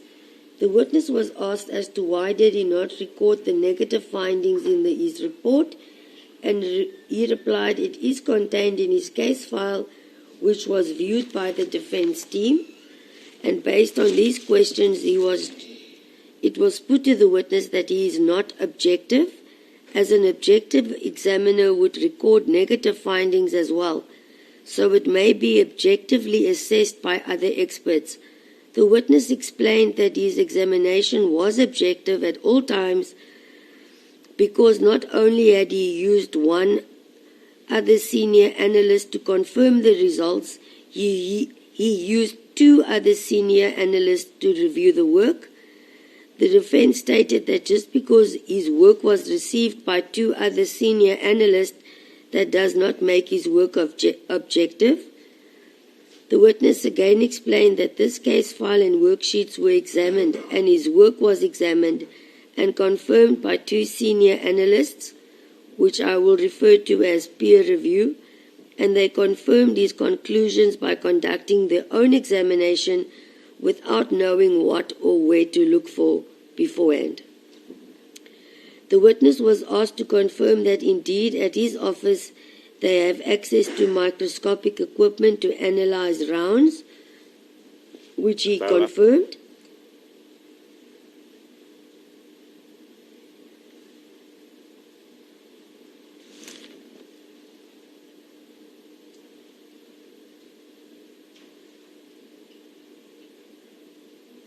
It was then put to the witness that the two defense experts looked at the rounds and picked up a very clear and obvious identifying mark on the neck of the exhibit.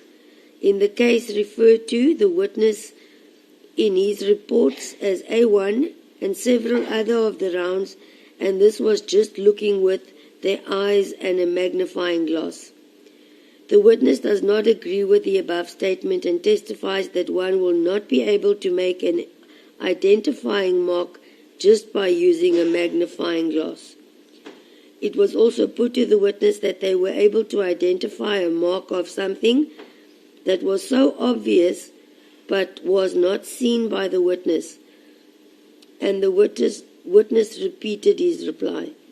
It was further put to the witness that those two defense expert witnesses have noticed a ring on the shoulder, a very clear ring on the shoulder next to the neck of the actual exhibit. The witness replied he did notice it, but that it is not an identifiable mark that is used in identifying the 5 firearms that he examined.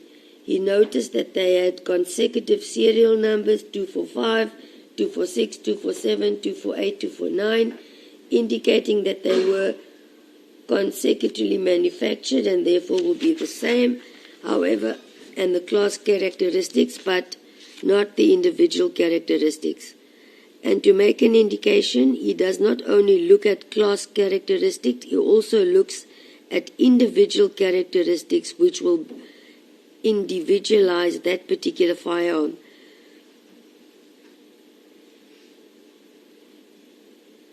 It was put to the witness that again he is merely telling the court what he found, but not as to how he made the conclusion, the witness disagreed, stating clearly he had identified one fired cartridge case to have been fired in a specific firearm, and his understanding of that means more than one, and he also indicated the case was viewed, his whole case file was viewed, and his worksheets was seen, indicating that the neck and chamber marks were the ones where the identification was made, and one of the reports it is indicated as such. Further pertaining to his findings, the witness testified that the court charts were prepared and submitted to court.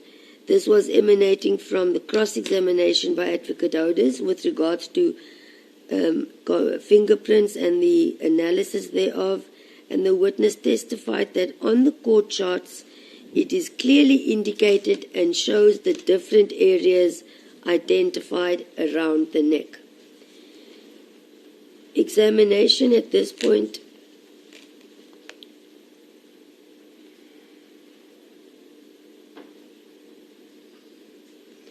Well, it was at this point put to the witness that he is still not being objective, and that since the work was checked by other analysts merely amounts to hearsay regarding the worksheets or the analysis, the witness replied that the defense had seen the work file and the names of the officials who reviewed his work. It is in the files, and the court may then even subpoena the witnesses. It was again put to the witness that the defense had viewed the work file, and there are no worksheets from his colleagues in the file. The witness testified that is incorrect. It is contained in the file perused by the defense. With regards to muzzle flash, the witness clearly did not draft a report or make any finding. His request received was merely to do the experiment and record muzzle flash. The muzzle flash will be analyzed by another, not by him, and if that had been done, it is not within his knowledge. He confirmed that the charge in the cartridge has a bearing on the muzzle flash. He used the standard PNP ammunition for the recording of the video depicting muzzle flash of the said firearm. That concluded cross-examination by Advocate Julius. Court will now deal with the cross-examination by Advocate Matthews. Bear with me, I will place all details on record, but I will also be scanning a page as to what is the actual bone of contention.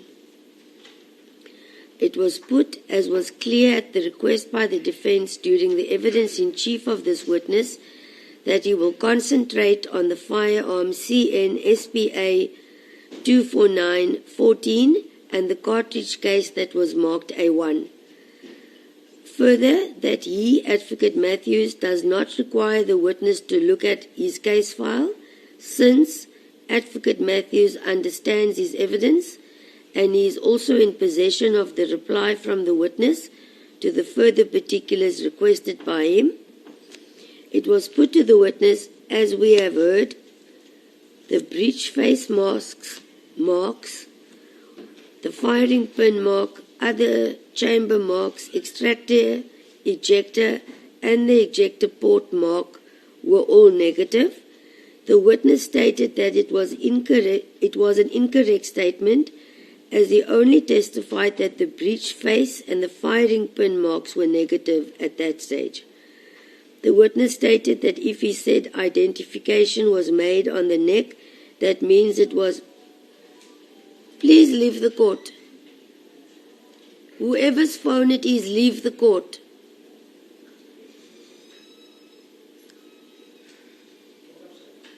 Okay, thank you, Sergeant. Each time I have to look up, I lose the line of the page.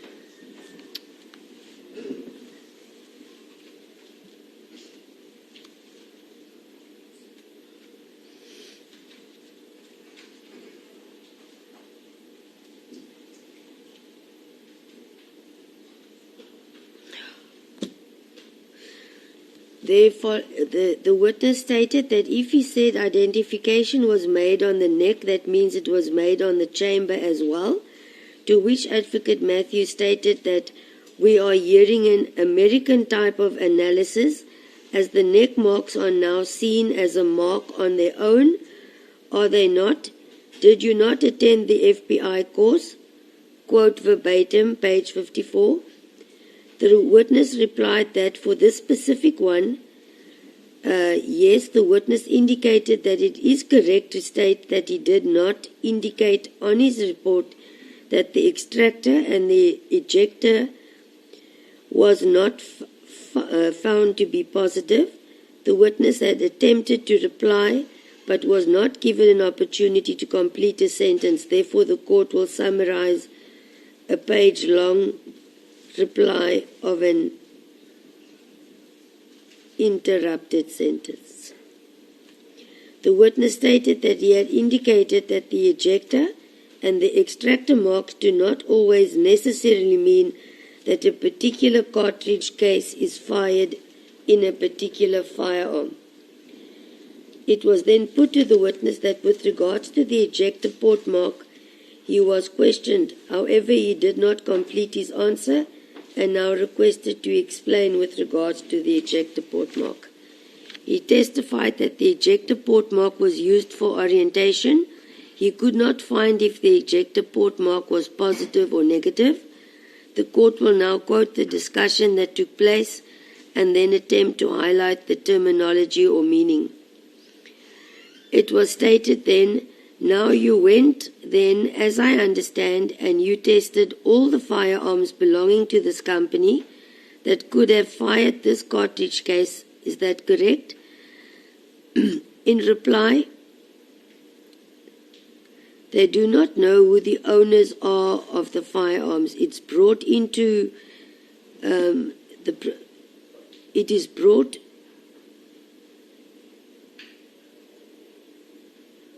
to the unit, and the procedure he has explained and analyzed. It was then stated, "Sorry, what I should have put to you was you analyzed all the firearms that were brought to you that could fire this cartridge case." He replied, "I analyzed all the firearms that were brought to me, not the one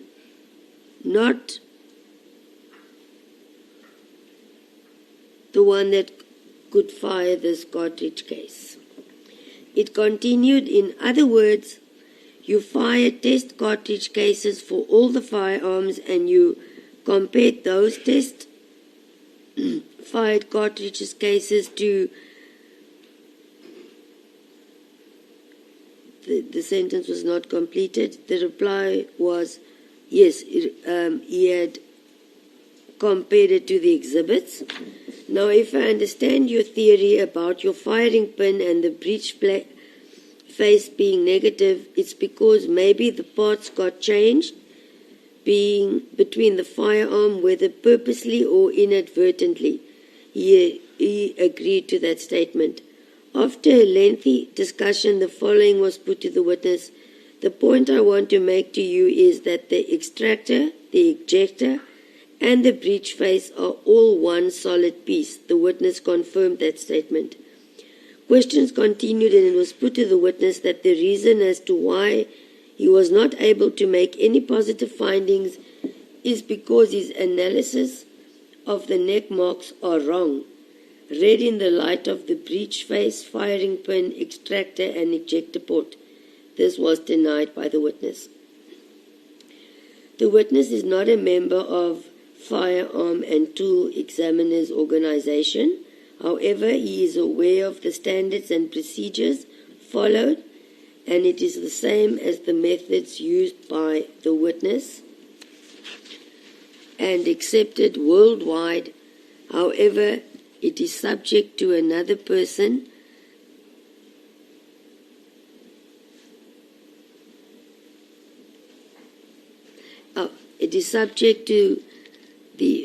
another person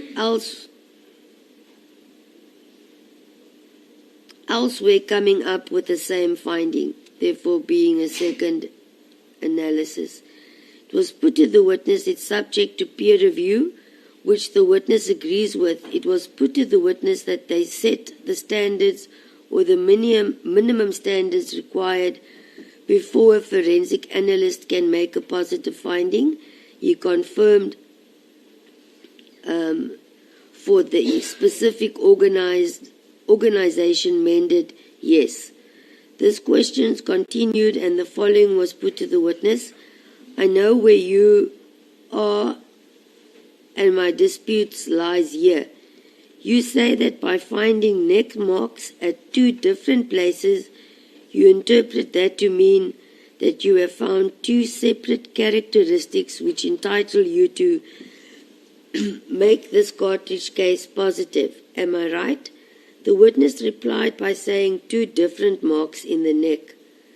which Advocate Matthews confirmed to be what he meant, the neck, and the witness' response to the statement was yes.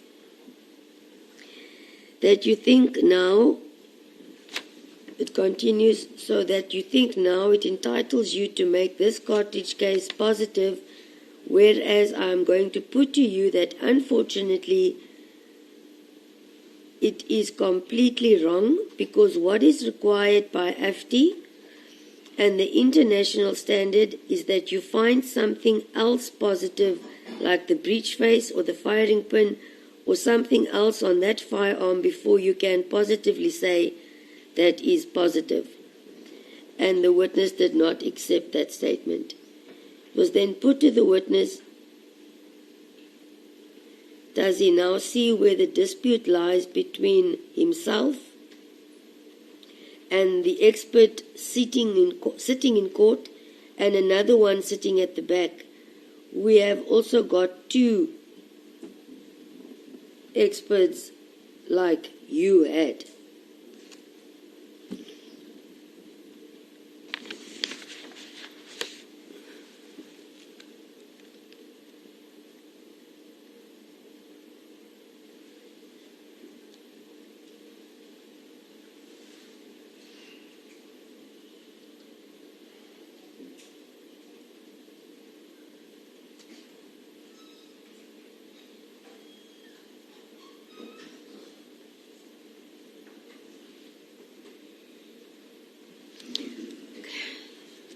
I'll skip a paragraph here.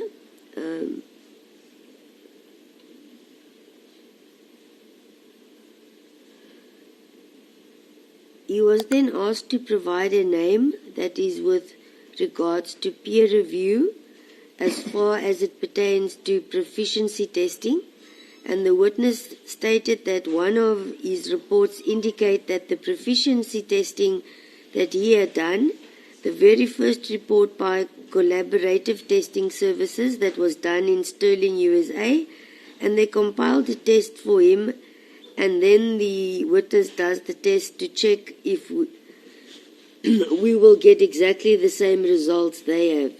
It was put to the witness that the information received by Advocate Matthews, coming from their expert witness, is to state the following. It is that you require two separate toll marks, in other words, two separate marks imprinted on a cartridge case butt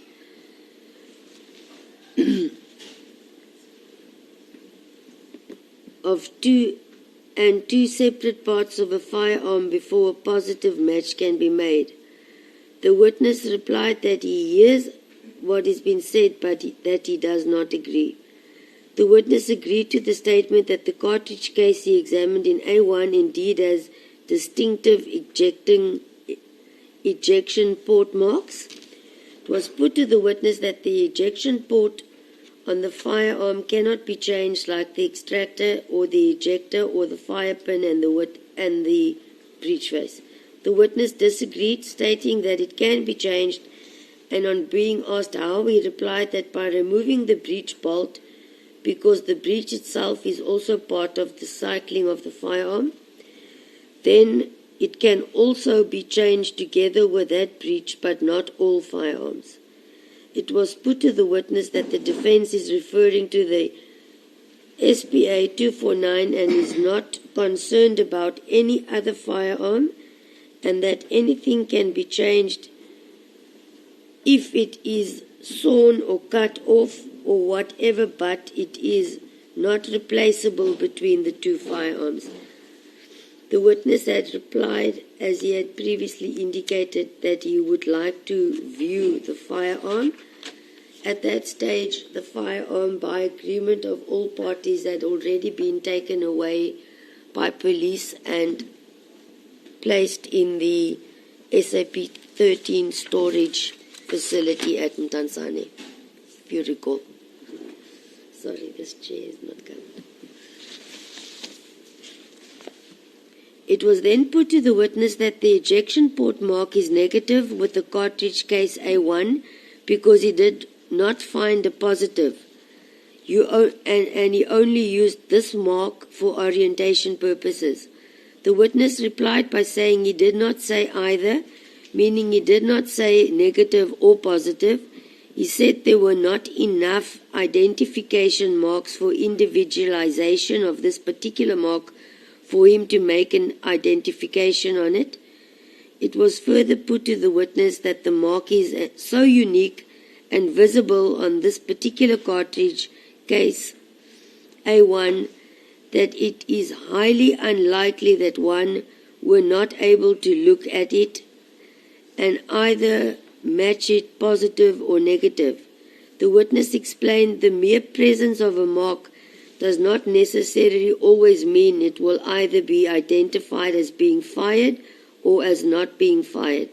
Individual markings within that mark are the ones that will identify that particular firearm, and in this matter, he did not find enough individual markings to say that it was fired or not fired based on the ejection port marks. Just 1 second.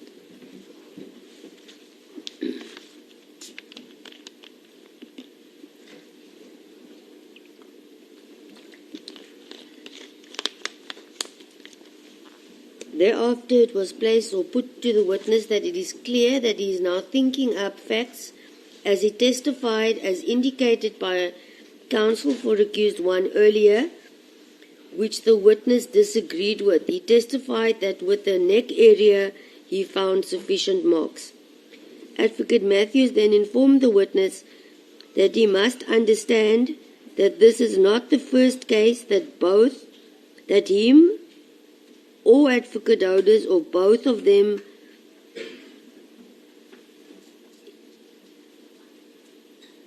both himself and counsel for accused 1 had dealt with together regarding ballistic evidence, and it is not the first case regarding ballistic evidence witness that they have dealt with, and further that when he requested the witness to provide him with further particulars, he did not point out on what basis he says the 2 he has positive findings except to say the neck.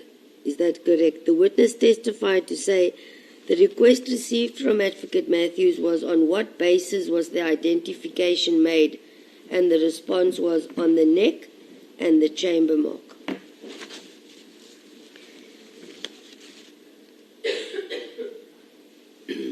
But also the class and individual characteristics. Therefore, in other words, the class characteristics being exactly the same caliber and everything else then also. Advocate Matthews informed the witness that he is not interested in class characteristics, as in a ballistic case it means nothing, and that the only individual characteristic marks found are the neck marks, which the witness confirmed. He testified that on firing the said firearm, he used the standard P&P ammunition, being ammunition that can be used in an R4 and R5 rifle. In conclusion, it was put to the witness that finding 2 separate surfaces on a cartridge case imprinted by 2 separate parts of a firearm onto that cartridge case is in accordance to his instructions, so basic that they can call it Ballistics 101, to which the witness disagreed. Is it hot or just... A last document was handed to Advocate Matthews relating to the covering letter by Warrant Officer Becker, describing the event or incident. The witness replied that there are so many covering letters that pass through their offices with stories that the stories mean nothing to them. It is not considered. All that they are interested in is what is being requested. They have also learned that these covering letters and the stories tend to change. Therefore, it is not entertained by their unit. Re-examination, the witness confirmed that the SPA 249A14 examined by him complied with at least one of the requirements of the Firearms Control Act, being a device manufactured or designed to discharge center fire ammunition. It was a firearm, not a toy, that he examined. It is also a semi-automatic firearm, the said SPA 249. At that point, as we all know, the witness was excused to deal with further evidence, but I should also place on record that 2 covering letters written by Warrant Officer Becker depicting 2 photos of a cartridge case, both on one page, accepted by court and marked as Exhibit E1. And by agreement, it was agreed that lab number will remain unchanged, being LAB 282270/18, and that it will be followed with 2 or 3 as it may represent. Exhibit E2, lab number 282270-/18 brackets 2.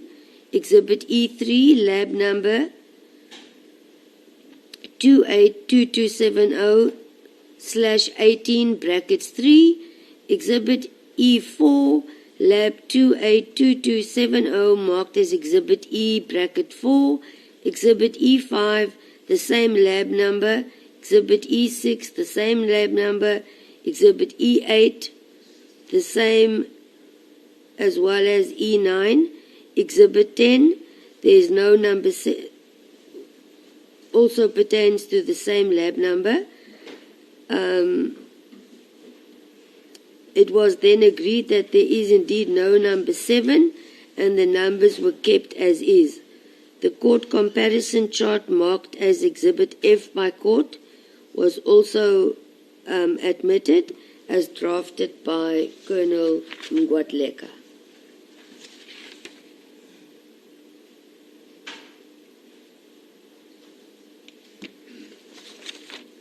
Just a minute.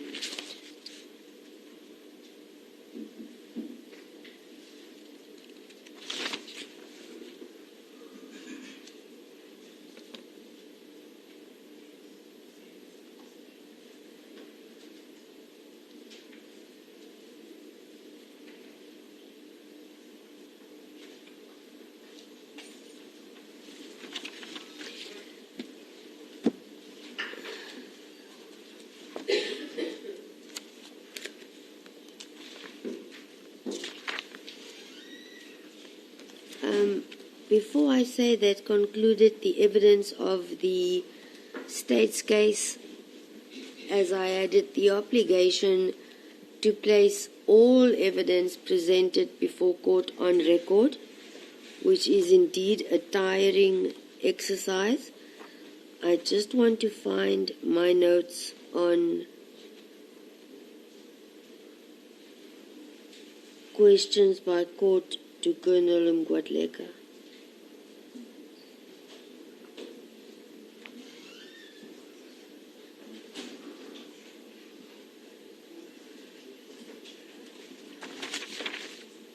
Right.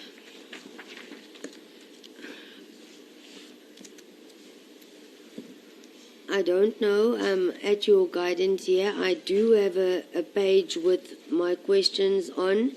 It should be somewhere in the file, so do you want me to just check in a minute or two and come back, read it out, and then officially close the state case and deal with the defense case? I don't want to say state case and deal with defense case before I've placed everything regarding the state case on record.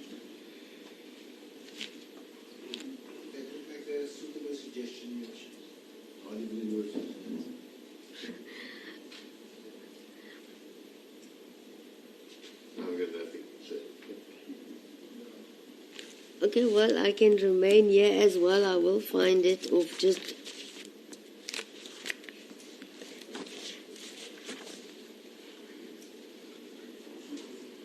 Maybe we can just take a 5-minute short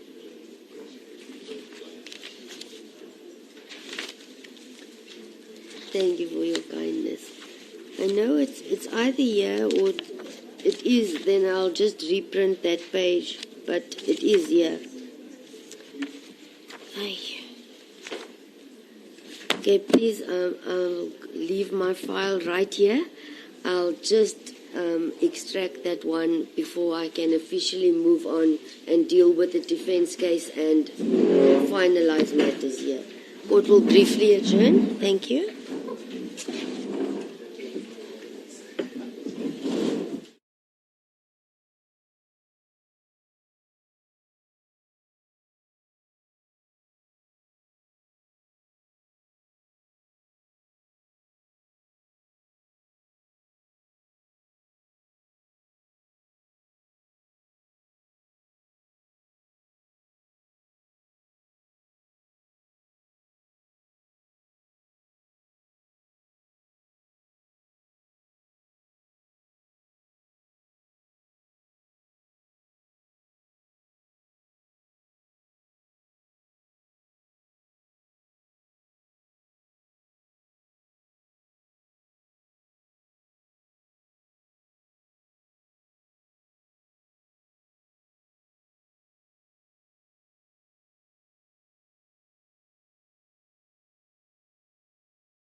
Oh, sorry. We may go on record.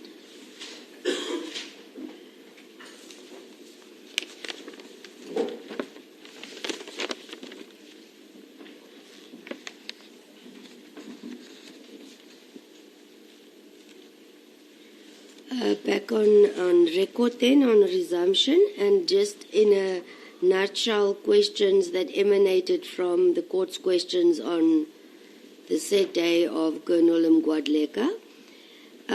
He was requested to clear up a few points which was not clear to me. And the question was, the Norinco you tested, was the ejector fixed on the frame or the grip of the firearm?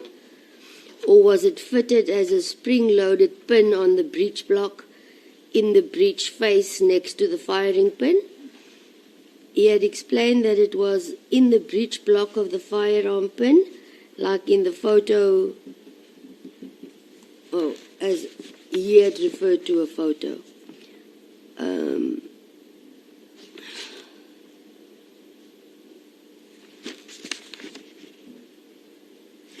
He was asked whether he could see extractor marks on the rim of the exhibit cartridge case. He replied yes, but it was very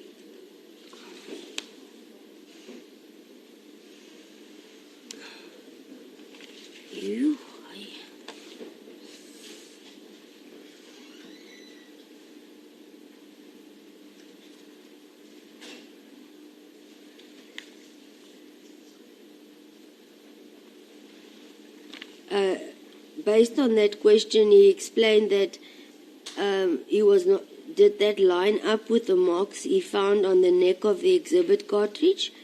To which he said it was very faint. Therefore, he had not committed to any conclusion on those questions asked by court.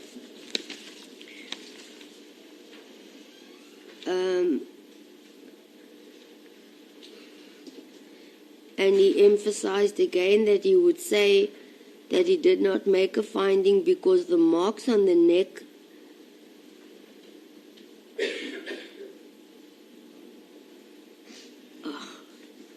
the said extractor marks was again noted by him as very faint.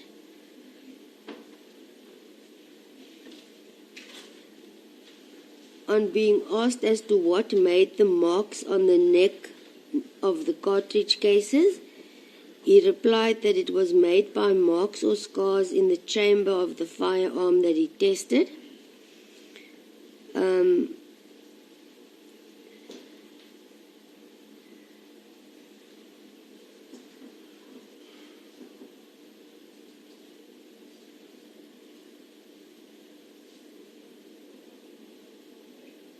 He had also confirmed that the marks he had found were indeed unique marks,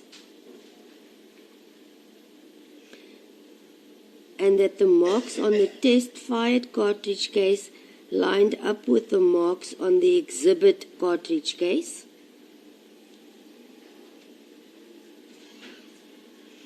And in essence confirmed that because of this, he is of the view that the exhibit cartridge case was in fact fired from the Norinco firearm in question.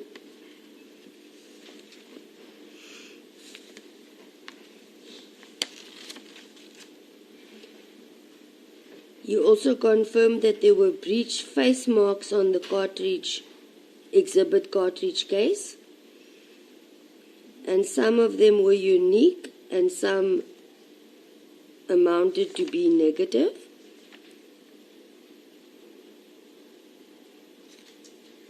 Also that the breech face marks on the test-fired cartridge case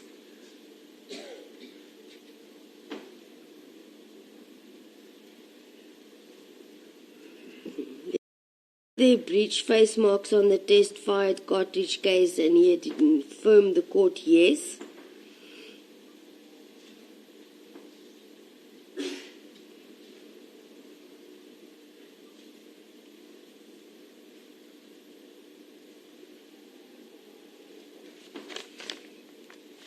He had also testified that the breech face marks on the test-fired cartridge case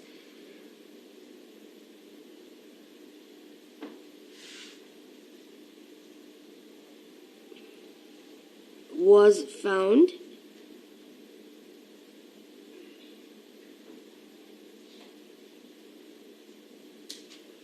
and that the breech marks, the breech face marks on the test-fired cartridge case and the breech face marks on the exhibit case were not the same. In other words, it was negative.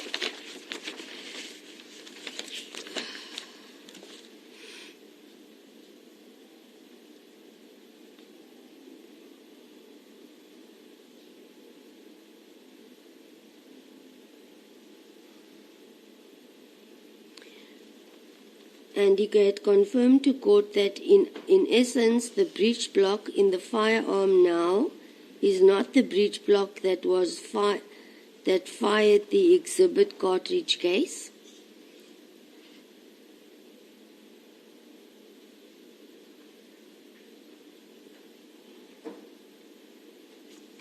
And in extent that was the totality of the evidence of this witness based on clarity or questions by court. That had then indeed concluded the state's case, and let's see if we can speed it up now. In a summary regarding the defense case, it happened as follows. The defense elected to present their case in the following manner, and by agreement between the parties, it was agreed that accused 2 will present his defense case first, followed by accused 1. The following was presented by the defense in their cases. Accused 2 opened his case by calling the first witness, Mr. Martin John Hood, and secondly, Mr. Jan Christoffel de Klerk. Exhibits in respect of accused 2 case, the report drafted by Mr. de Klerk and which was submitted as an exhibit and accepted by court marked as Exhibit M, that in essence concluded the defense case for accused 2. Accused 1 opened its case and elected to testify. So therefore, with regards to accused 1, we heard oral evidence and the exhibits being A65, A66, A67, A68, A69, all statements first by Sergeant Kuma, Sergeant Nzeleni, Sergeant Kara, Sergeant Chauke, and one where the rank is not known of Pulaleni Colin Nengovela. Now, therefore, that was the outline of the defense case, and the court will now deal with the evidence thereof. Firstly, Mr. Martin John Hood testified he is an expert regarding the Firearms Control Act 60 of 2000, as well as an admitted attorney since 1990, and during 1997 he was invited by SAPS to form part of the consultation process on drafting the Firearms Control Act on behalf of the SA Gun Owners Association, of which he was the chairperson since 1997 until the Act was passed in the year 2000. He was part of the drafting process, and in that he made inputs on behalf of the Gun Owners Association. He had then extensively, and not to go in, sound as if I'm not dealing with the evidence relevant, he had then continued to testify regarding the inputs he played, the various committees he chaired, the invitation by the portfolio committee, and therefore his experience was placed on record in his evidence in chief. He further testified he is acquainted with tactical security services, as he has prepared many applications and applications for firearm licenses on behalf of the company.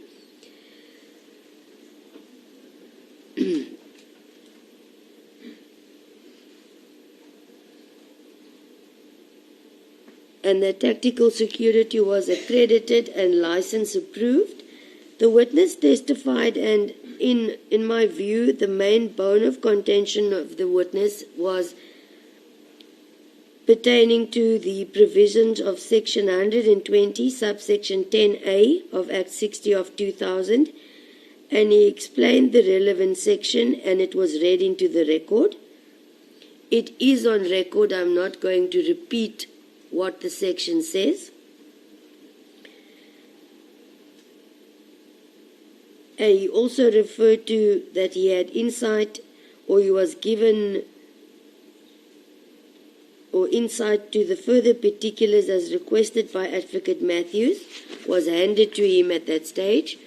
He further testified that there is no definition in the Act regarding the term supply or possess, and therefore he has never seen the section being used in the last 20 years, being a charge of a person or owner of breaching the provisions of the section. In my mind, what was apparent of the evidence of Mr. Hood, and if memory serves me correctly, it pertained to if one goes on a hunting expedition and you stand next to a colleague and you hand your firearm to him for a minute to be taken back later, that is the narrow interpretation and not an aspect the courts will entertain. That was the extent of his view regarding this specific section. The question, however, remains, and which the court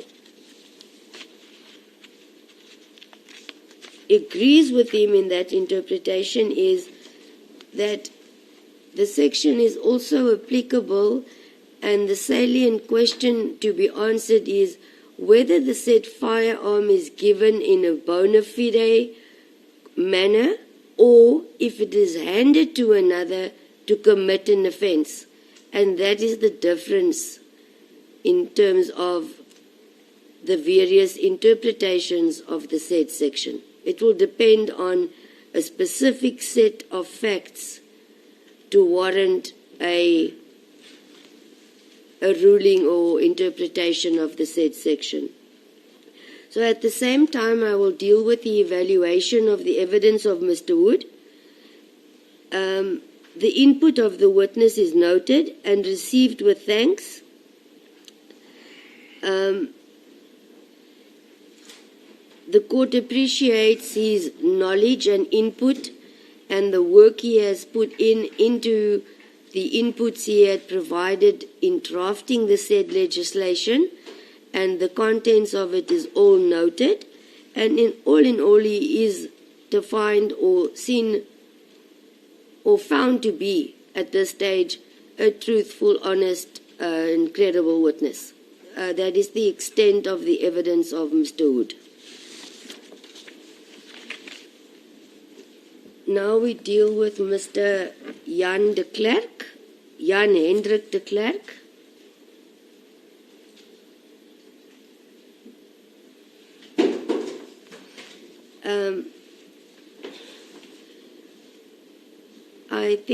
I know we are extremely pressed for time and you cannot dictate the manner of judgment, but in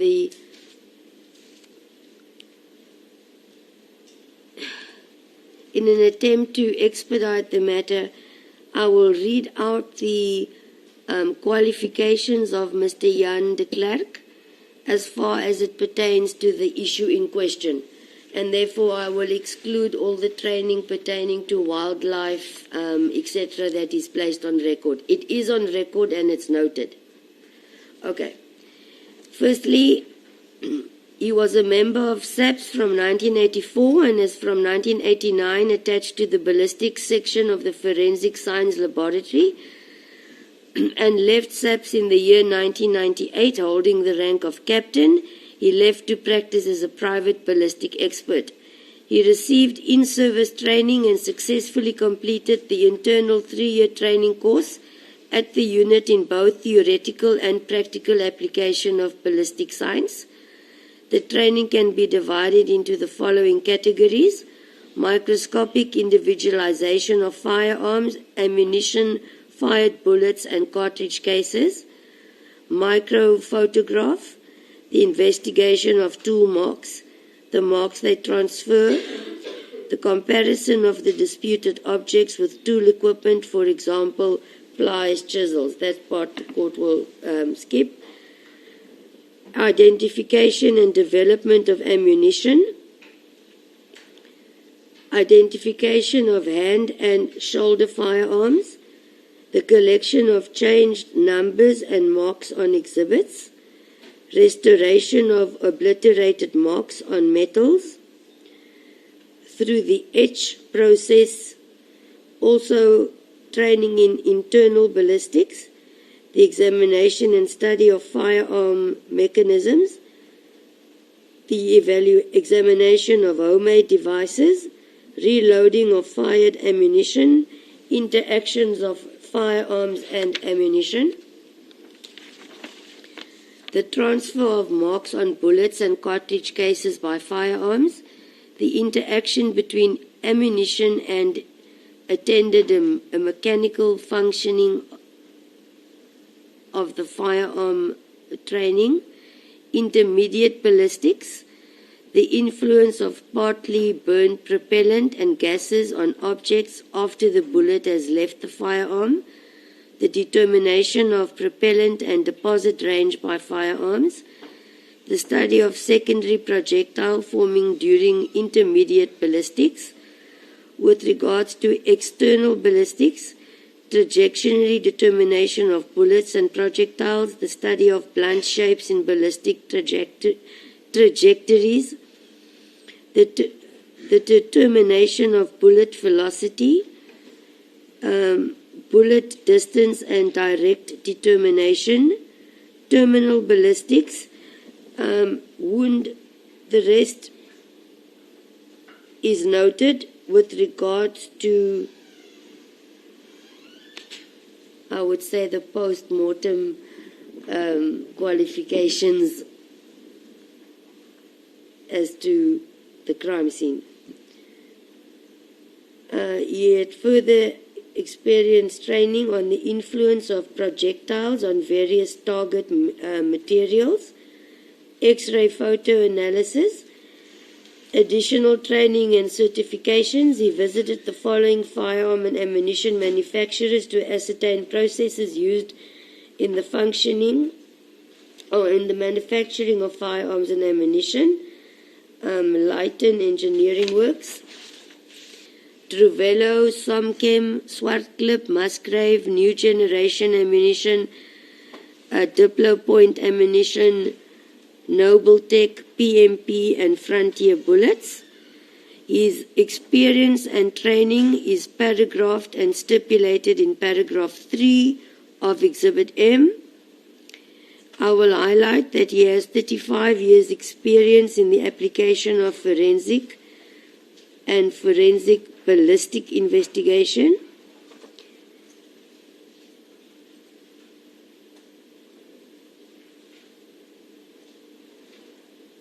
And he is also currently actively involved in the study of the latest technologies in the forensic ballistic field.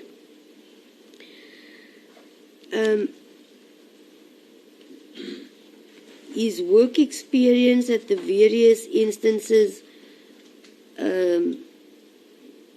dating from 1996 as a trainer at the internal training section of the ballistic unit. He was awarded a diploma in firearms examination from Forensic Science Society in 1995. He is currently a trainer for wildlife crimes. He was also involved in training and presentation of lectures to members of the South African Legal Aid Board. He is an active member of AFTI, Association of Firearms and Tool Mark Examiners. He is also a registered member and trainer at UNODC, that is United Nations Office on Drugs and Crime.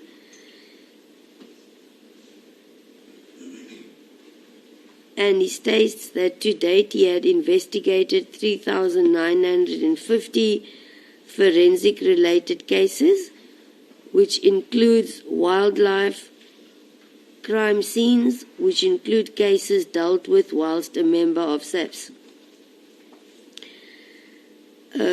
He was employed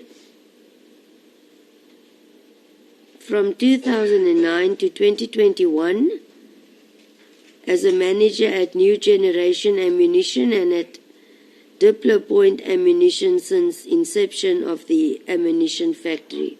From 2018 to 2020, he was the general manager of Pretoria Arms. 2020 to 21, he was the general manager of Diplo Point Ammunition, where he was responsible for the production and quality of manufacturing of ammunition. He had received various diplomas, medals, and certificates.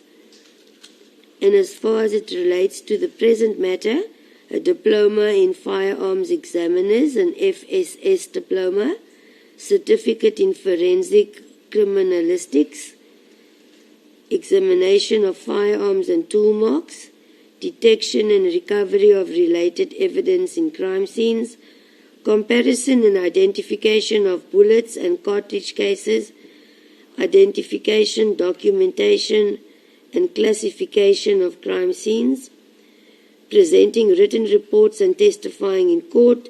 He also conducted training seminars in forensics. Paragraph 6 of the statement states that during the month of August 2020, he received 4 times lever files, arch files, fired cartridge cases, and video footage in relation to this case. A list of the documents being the exhibits currently in front of the court.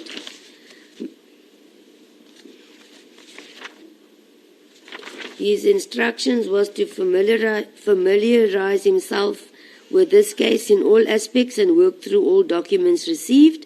On 12 November 2021, he consulted with Advocate Matthews and Advocate Carlitz, as well as Mr. Snyman. On 15 November 2021, he received an email with instructions to the following effect: to determine all the microscopic marks transferred between the working parts of the rifles to unfired live rounds of ammunition, and further to determine if any of these marks can be part of the microscopic comparison process in comparing fired cartridge case to a suspect rifle. The following serial numbers of rifles were CNSPA 237, 245, 246, and 248, clearly indicating he had examined all the rifles presented by Mr. Snyman, excluding the CNSPA 249-14 being the one in question. During 2023 and 2024, he received further instructions to describe and explain the complete workings of the Norinco .223 Remington caliber model CQA, and then he states AR 15 M16 copy, a firearm and parts relating to serial number CNSPA 23914, in essence just with reference to rifles with the classification of CNSPA. The ejection direction of fired cartridge from the said firearm as pertaining within the video of the incident, considering where the fired cartridge cases marked 282270/18 was found. After perusal of the documents, consultation and examinations, a short summary of the current case was compiled in paragraph 8.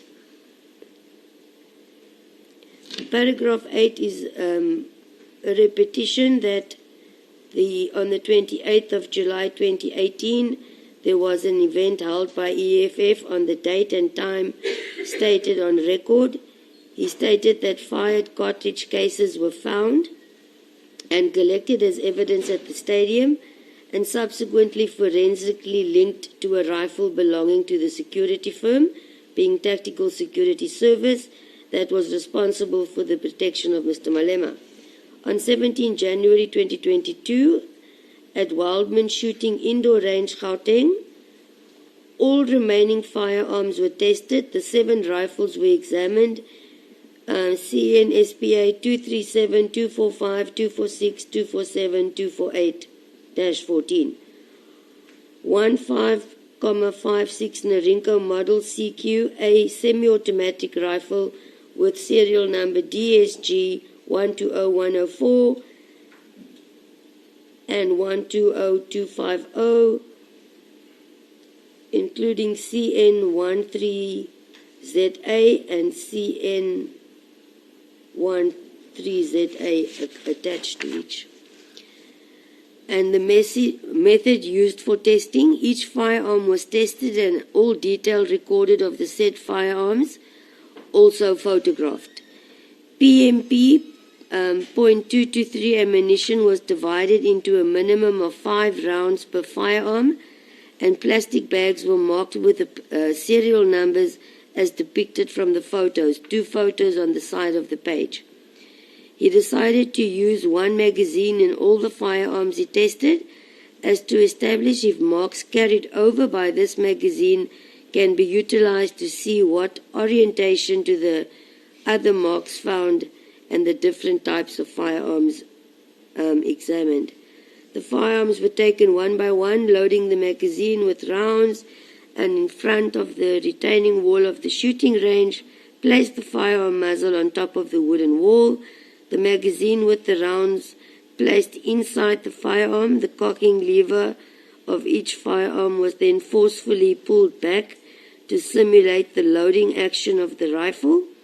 The bolt carrier would then return due to the tension on the retaining spring inside the buffer tube. The bolt carrier will then pick up a cartridge. A sketch was provided in the report as an example to demonstrate where all marks are found, and the orientation and correlation of each of these marks will differ from firearm to firearm, make and models. Now let me just turn to that page.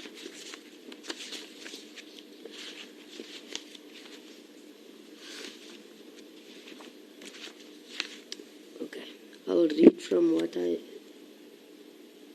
drafted.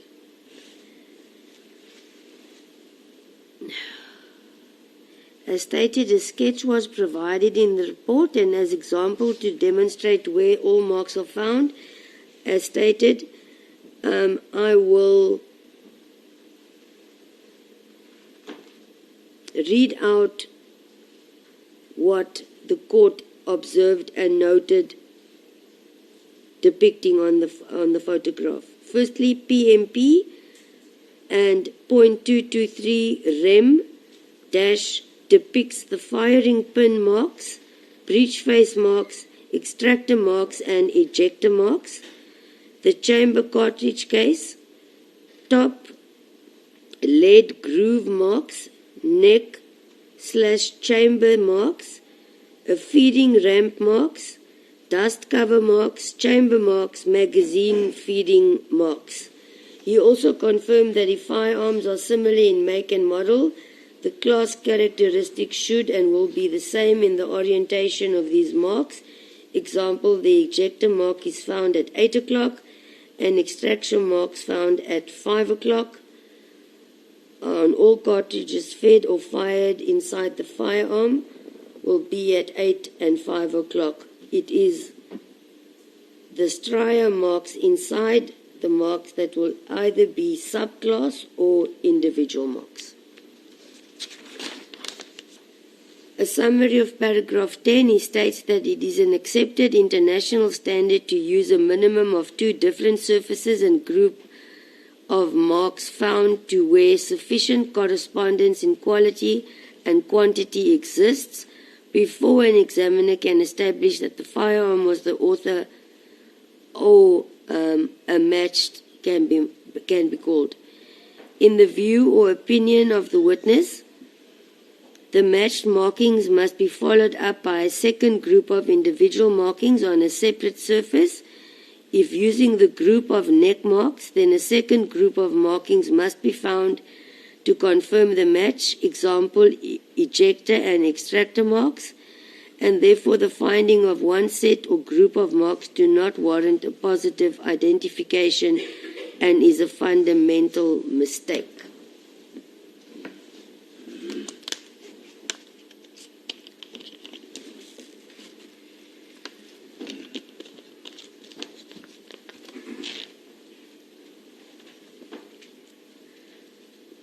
He states then that after my microscopic examination I found the following.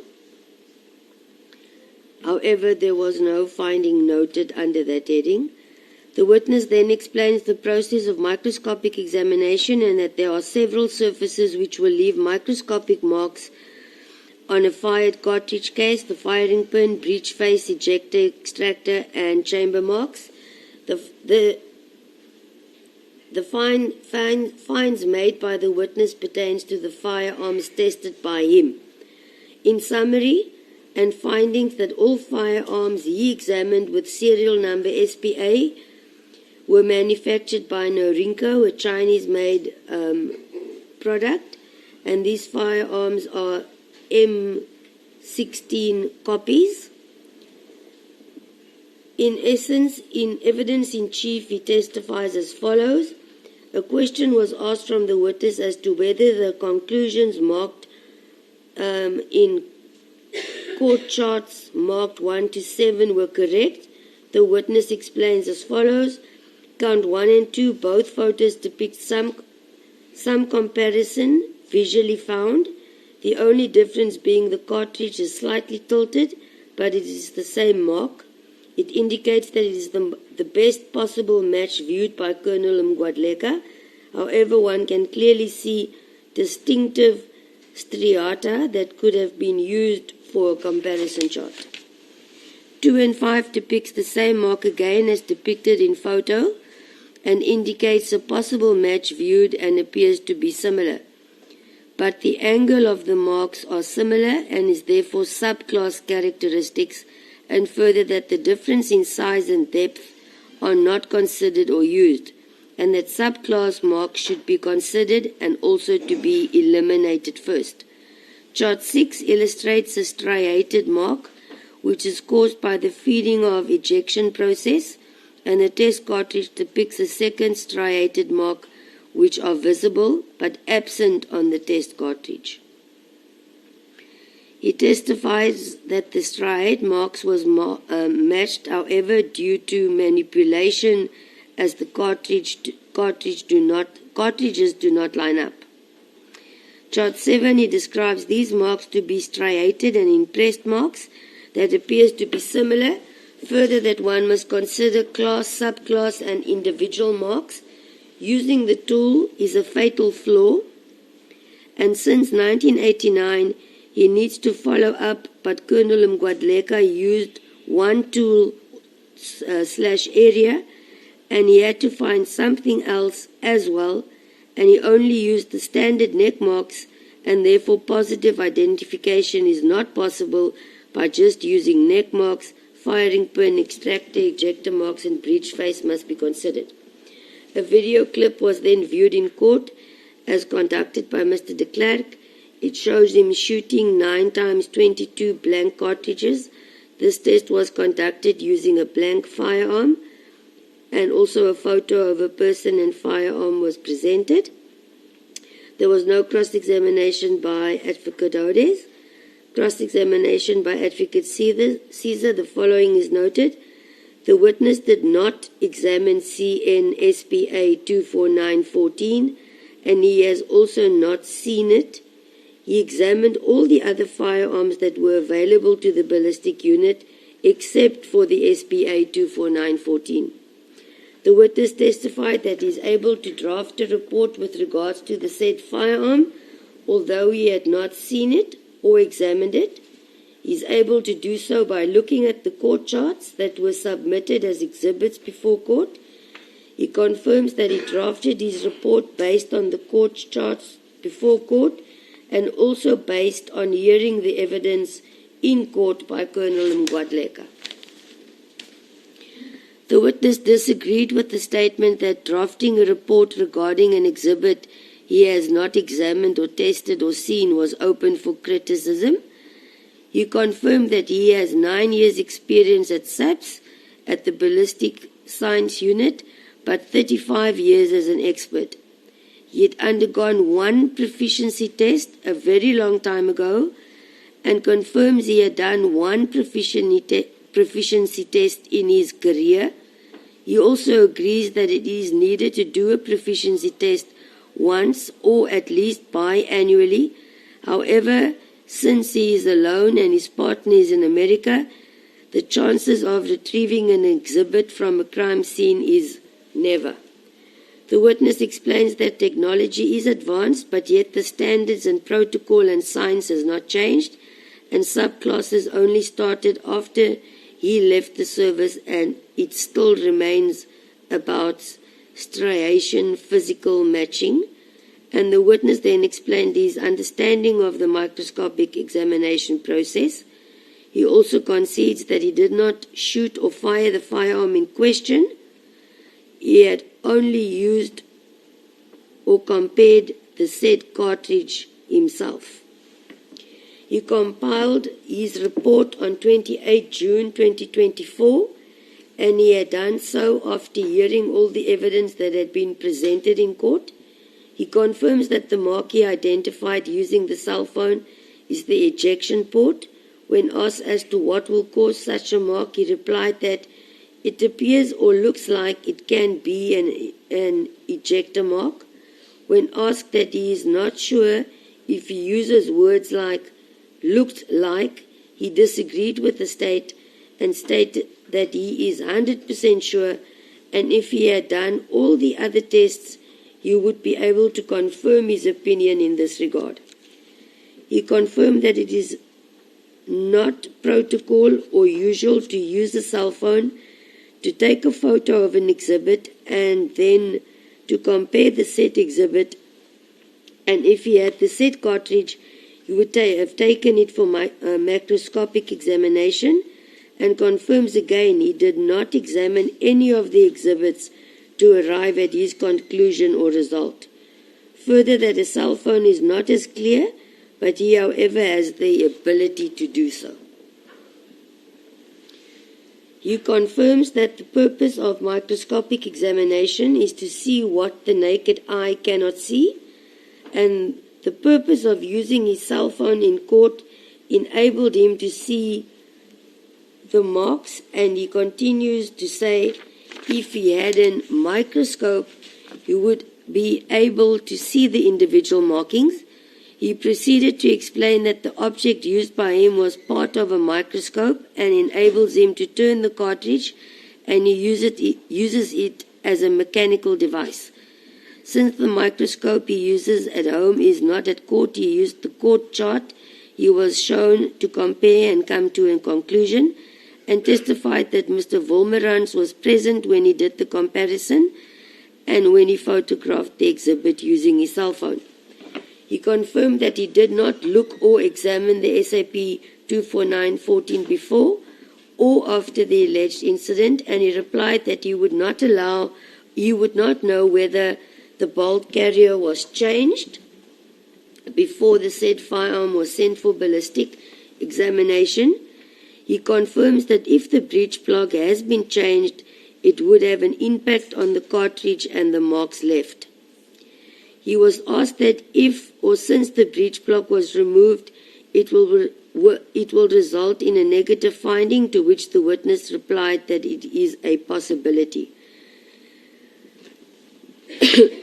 He was asked as to what good reason a person may have to change the breech plug, and he testified there may be several reasons, and explained it because, for one, it may not be working or the fire pin may need to be replaced, and confirmed that it may change the outcome of ballistic results.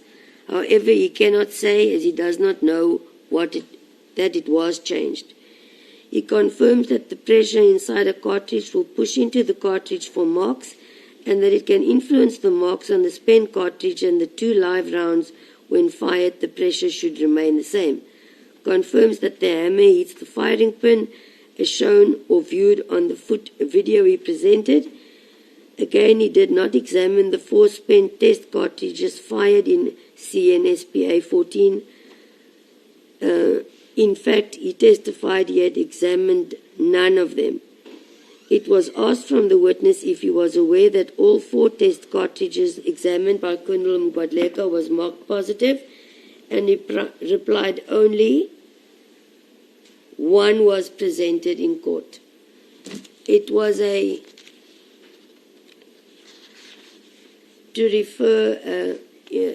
to say an inappropriate comment after having heard it was the one example presented in court of the 4 spent cartridges.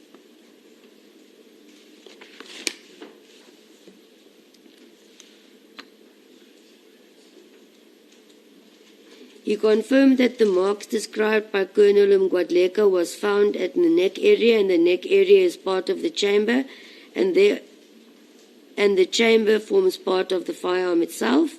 It was put to the witness that the cartridge was examined, manufactured and marks found in the neck area. The chamber was examined as well.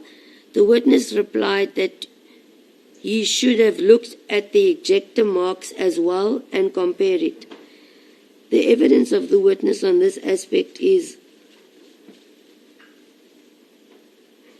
undetermined, in fact.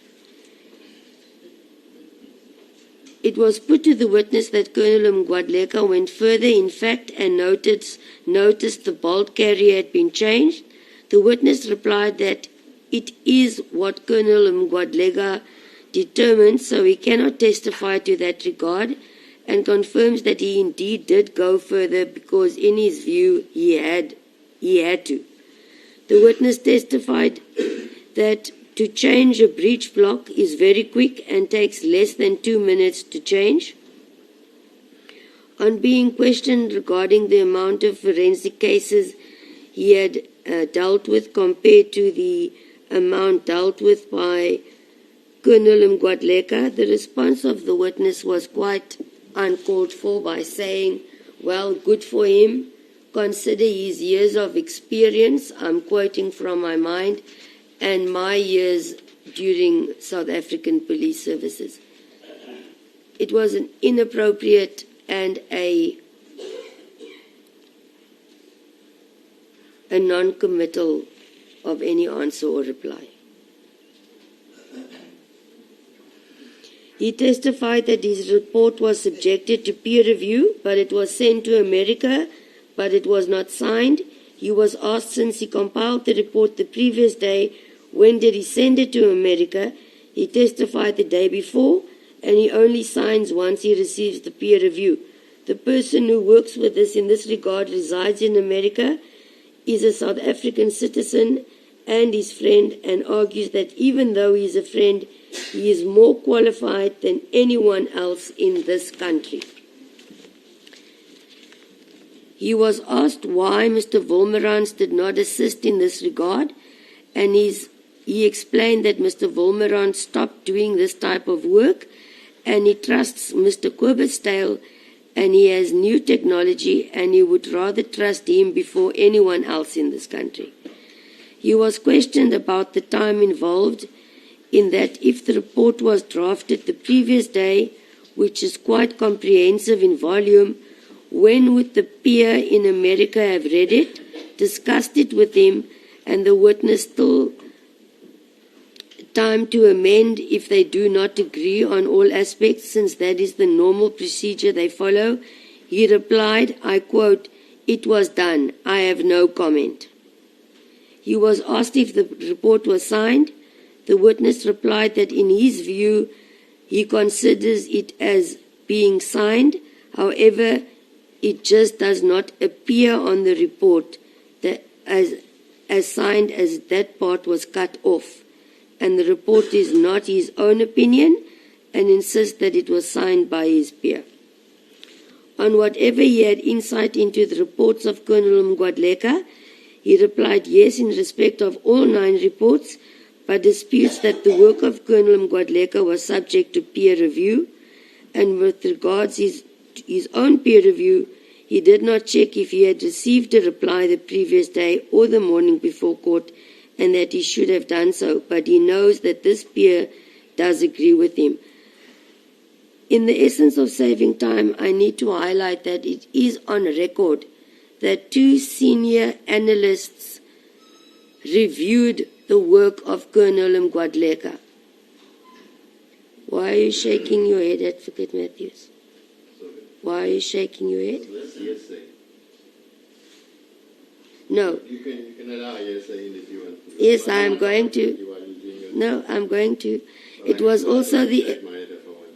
Sorry? Naturally. Thank you. You may do so again. Yet, Colonel Mgwadleka stated that his case file was reviewed by the defense and the names of the persons who reviewed his work was contained in the work file.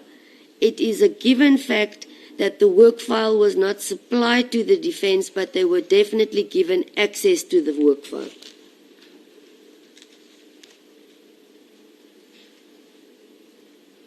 The witness explained that he refers to CN SPA 24914 in his report so as to show that it is similar to the ones he examined, and the purpose of the video he presented in court was to show that a blank firearm had a flash.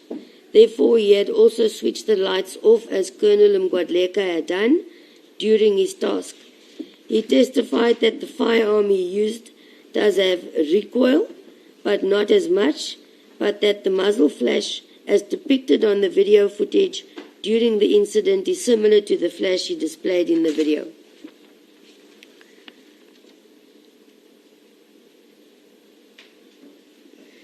He also elaborated that a standard 9mm Glock firearm takes 8 or 10 rounds, but normally 15, and it depends on whether it has an extended magazine. He was asked to view the footage and he replied he had done so, but was again requested by the state to do so and requested to court to count the shots fired, and he counted between 14 to 15 shots. He testified that the first rule to adhere to when firing a firearm is to ensure that it is safe. The second is to treat it as loaded. The witness then viewed all 3 video clippings and was asked, and he confirmed that he can see muzzle flash of the first video footage that was posted. He confirms he saw muzzle flash and counted 14 to 15 shots, but states that he cannot distinguish from the footage that it is indeed a firearm. Re-examination by Advocate Matthews. The witness confirmed that he did not examine the exhibits as he did not have access to it, and he did not ask for permission to do so. The object he had shown to court during evidence was revisited, and he explained that it was a piece or a part of a microscope, and based on examination of the court charts, no positive finding can be made. He confirms that SA Ballistic Labs are accredited laboratories, and therefore it meets the international standards. What emanated from the court's questions was the following: that he did not see any peer review on the Section 212 statements of Colonel Mgwadleka, and that there was no peer review done on the work of Colonel Mgwadleka. That finalized the evidence of Mr. de Klerk. Defense for Accused 1 opened its case by calling the witness, Accused 1, to testify, being Mr. Julius Malema.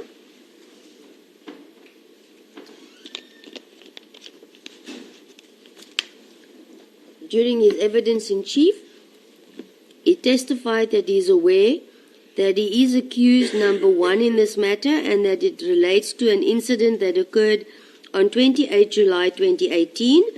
He confirmed that the date 28 July 2018 was the 5th birthday celebration of the EFF held at Sisa Dukashe Stadium, Tansane, and that at the event culture activities were held and local celebrities would perform before the arrival of the president of the EFF. He explained further that meetings were held and it was followed by the opening prayers, whereafter he, being Mr. Malema, will deliver a formal address. He testified that on their arrival they will do rounds and go around the stadium, greeting the crowds as to become closer to the people, in effect to connect with the people and shake hands.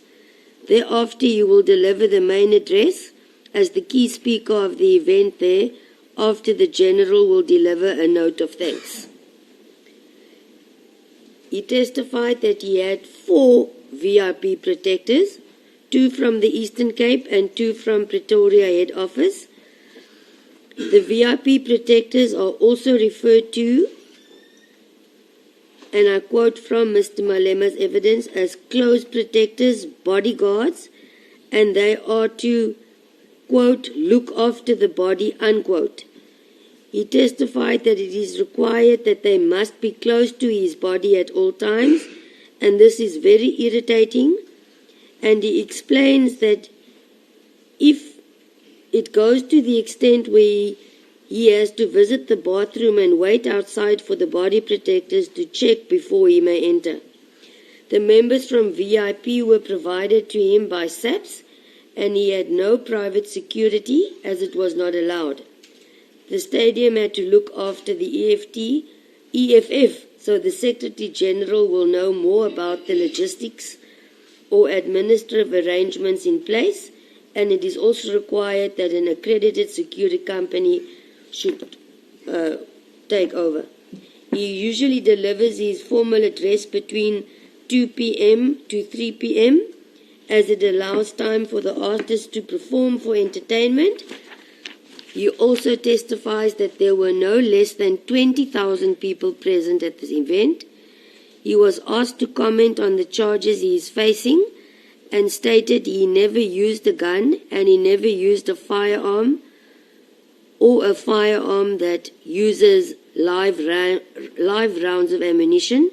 In fact, he never carries a gun.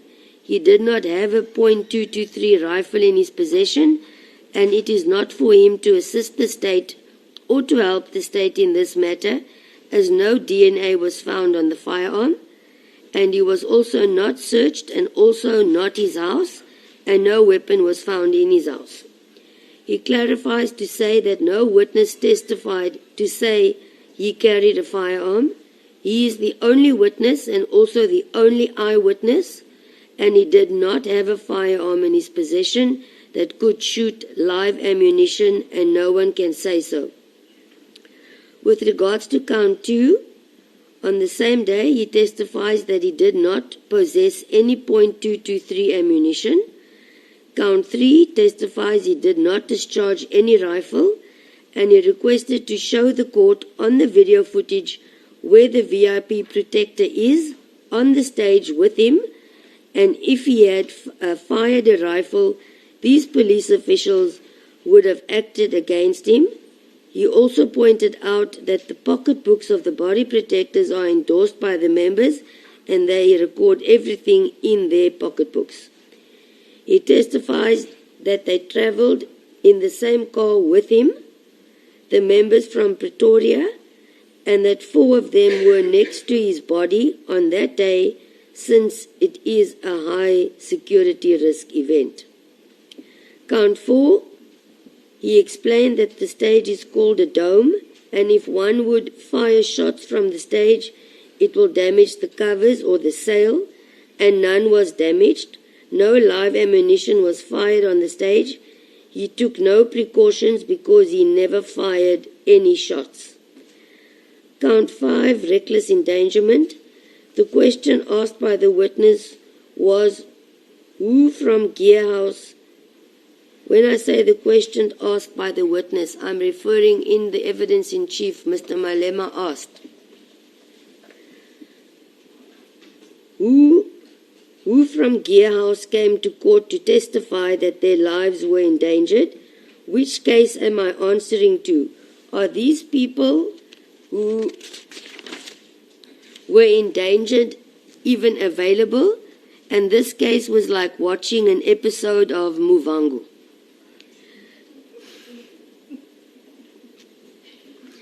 He confirmed that he had a firearm license and a competency certificate, but has no need to have or carry a firearm as he is protected, but adds that he is also very competent. He explained that there was a joint operations center where media, SAPs, event organizers were present. There was police inside the stadium and outside, also in the stadium itself. Subs were responsible for everything and they were on duty at all times. The witness was told by Advocate Hodes that the video footage will now be viewed. That was done, and he was asked if the dancing was prior or after the address, and he replied it was after the address, during the early hours of the evening, since the latest time allowed was 8 p.m.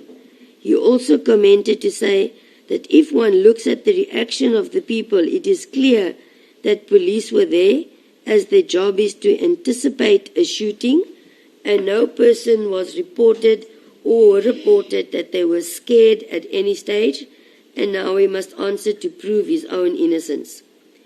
He explains that the voice on the video footage audio is that of Ndlozi and indicates that there were a lot of people in front of the stage, a crowd of people. He pointed that there were women on the stage, also members of parliament. He pointed to the place where he sees two people, a white guy in front and a black guy at the back, being Larry Mavundla. He testified that the firearm in question was issued to Larry Mavundla, and he also has the papers to show it was issued in his name. Therefore, he cannot answer about a firearm booked out to someone else. He also pointed to the footage showing that the VIP members is on the stage in the middle. The women are still dancing as before, and even Dali Mpofu was present on the stage. And it is to be asked, how can a crime then be committed in those circumstances, in the midst of senior council, VIP members and police, and yet no action was taken against him?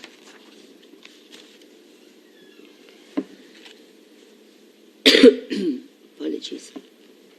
He testified that the VIP member he is pointing on the footage is the one wearing a black jacket. No one was scared, no one was endangered or reported that. It was just a celebration. He explained that what is seen in the video, he is firing a toy gun. It is an act and used to excite people, and it is nicer for the people who are in attendance. For that reason, he fired a toy gun on stage. He also stated at the 10th celebration, the stage was actually lifted up as the act of the celebration. Video clip 2 was viewed. Mr. Malema explained that there's a magazine, as the idea was to create the impression that it was a real gun, as the ones used in movies, a toy gun, and that when one is an adult, children will use water guns. It is the same thing. This was used, as he further testified that Swartboy said there were 5 VIP members, but that is not correct. There were 4. And even though they were present, nothing happened that warranted subs to react or intervene. He confirms that police or the evidence before court is correct, that the event was peaceful since Marshal Dlamini is very cooperative and well-behaved. He also mentioned that the person who took the video is not in court to testify about the video.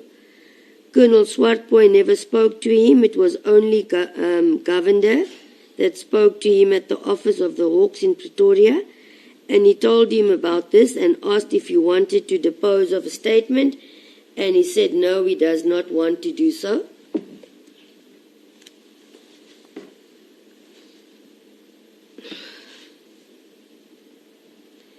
Gearhouse provided material, and they also did so at the Polokwane rally that was held. He also testified in reply to a question by Advocate Ouders if he can explain about the cartridge that was found, and he replied by saying that that is not his business and no one will ask him questions about what was found, and that they will never charge a black man and another black man as a co-accused. They thought if they charged his co-accused, he would sell him out, and therefore Larry Mavundla should be charged. Cross-examination by Advocate Matthews. It was stated accused 2 never handed him a handgun, which was confirmed, and the court will now deal with re-examination by Advocate Caesar.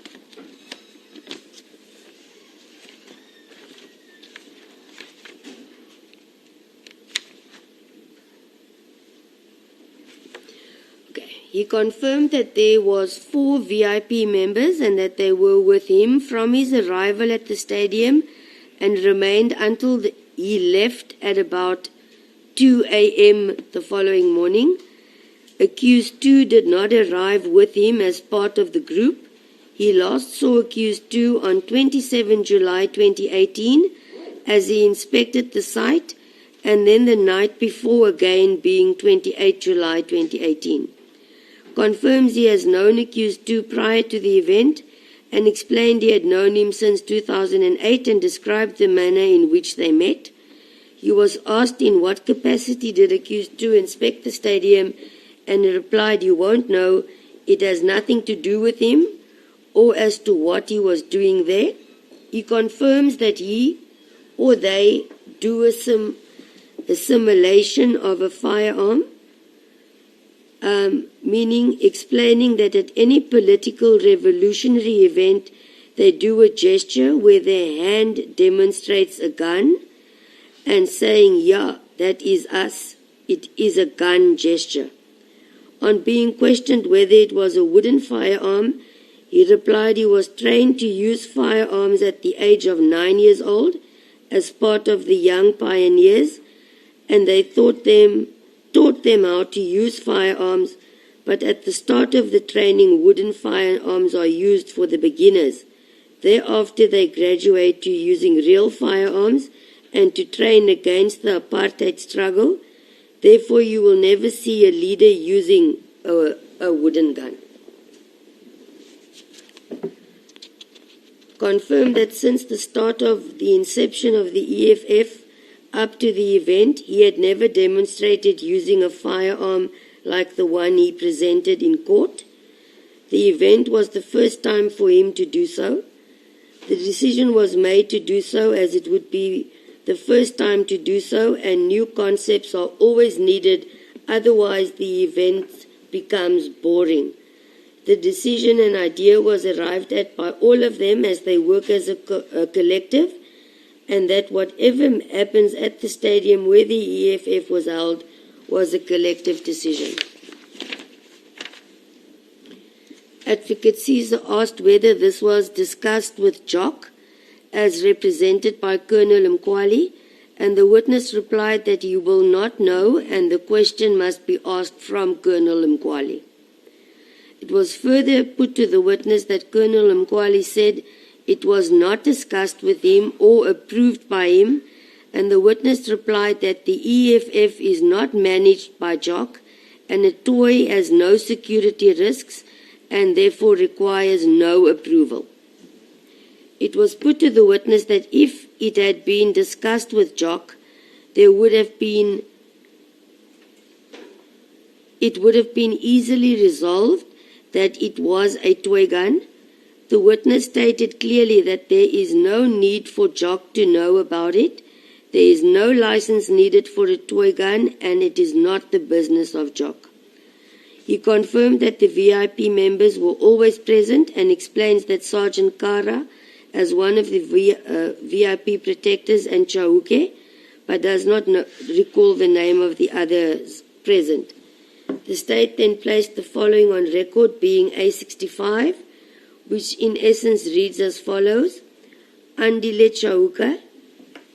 The formalities are stated.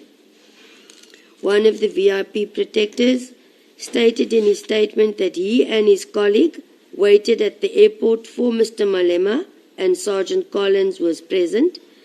Sergeant Kare also present as the driver of the backup vehicle. They departed from the accommodation of Mr. Malema in the same format to the stadium, and they were not allowed to be present on the stage or stage area. Mr. Malema explained that once he is dropped at the stadium, both drivers of the motor vehicle will move to the back of the stage and park the motor vehicle, and they do that so that the motor vehicle faces the exit of the gate, as there is no time to do so if the need arises to exit the stadium urgently, and confirms that the cars were parked at the back of the stage. There will always be 2 motor vehicles parked at the back of the stage, and the other 2 remain close to his body. The question then was if they would they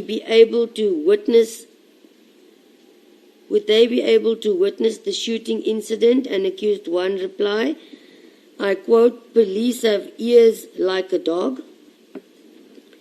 The matter was further pursued by the state that the evidence of the witness was the 4 VIP members were, which was disputed by accused, saying he never testified that the 4 members were, and that SAPS may explain this question or statement.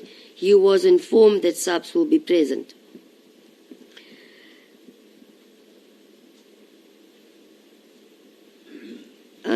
With regards to A65, the statement by Sergeant Nzeleni, which was read out, the witness replied he cannot comment to the statement.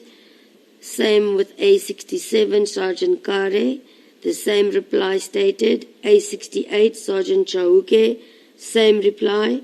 The state placed it on record inviting the comment of the witness that it is common cause that shots were fired, and the only issue is whether it was a real firearm or a toy firearm. No comment was provided to the statement. A69, Sergeant Nongo Velo,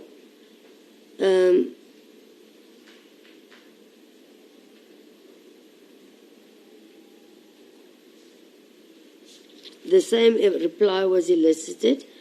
It was further put to the witness that Colonel Mkwali opened the case and therefore regarded as the complainant in this matter, and the witness' answer was that Colonel Mkwali was instructed to do so and did not do so on his own accord.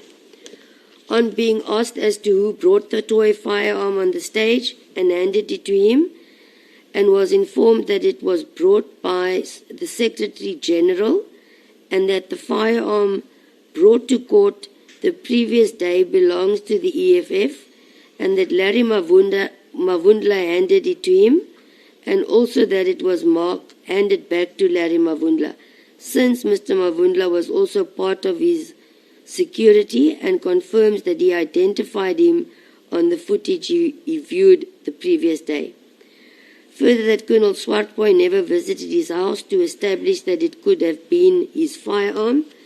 The state asked the witness to view the footage again with regards to the handgun used at the event. It was viewed, clips 1, 2, and 3, and it was requested by the state that the first clip will be played, and it will be stopped at the part where shots were fired by using a handgun. The witness informed the state he does not see a handgun or the size of it, and therefore he cannot comment if it was the same size firearm as the one that was brought to court, since he cannot see what is on video clip 1. The The witness was asked to count the shots that was audible on the video, and he testified that it appears to be a gun, and he owns a Taurus firearm, but cannot comment on whether it is a handgun or a rifle, and insists he cannot even answer to that as he was not charged for that. Further video footage was viewed in court, and the witness was asked if he sees that people were running. The witness confirms that he sees 7 people standing, however adds that no one ran and no one came to say in court that they were running away, and on further questions the reply was, on the 7 people, I see nothing. This emanated from the portion of the video clip that was paused in court for all to view regarding the aspect of the people running. It was put to the witness that the people was standing still at the spot or direction where the shots were fired, and the witness replied he did not see anything and that he never fired any shots, and that there is also a cameras on that side of the stage. The witness then counted the shots fired and stated it amounted to 70 shots.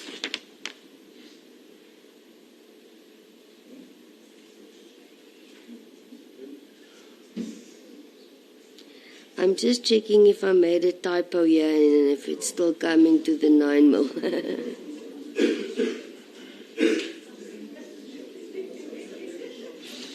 Okay.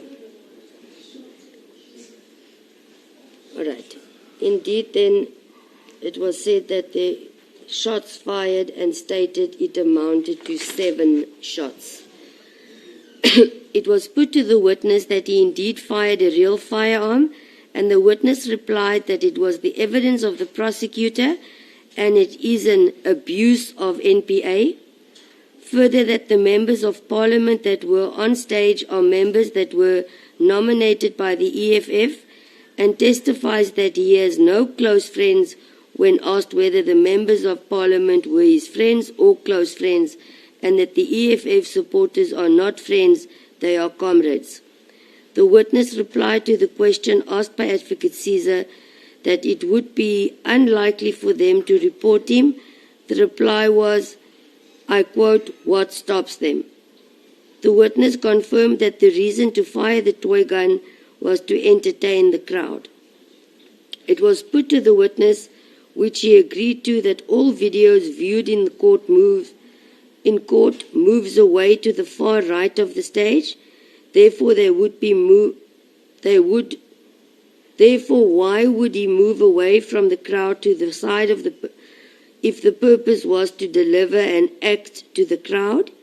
He replied that the purpose of doing so is to isolate himself, and that it was performed very well and was shown on the big screens. Everything was perfect and calculated and designed to be the way it was done. He also confirmed that the majority of the people were in front of the stage, and he already testified that it was about 20,000 people. It was put to the witness that the footage shows 7 people standing in the direction where the shots were fired, and Mr. Malema replied with the question, where? And it is not, continued to say, it is not your business. Video clip 2, the witness agrees that the state's submission that the first footage shown shows a handgun and a rifle with muzzle flash. The witness also confirmed that the toy firearm was handed to him by Larry Mavundla, but he does not appear in the footage marked 2, and that accused 2 is clearly visible on the footage. He was asked if he is aware of any person who fired shots at the event, and replied no. It must be the Holy Spirit then, and the clip he sees no one, including himself. Meaning he also does not see himself on clip 2. He was asked to count the shots fired, as the state counted 7 shots, and he replied he is now unable to count.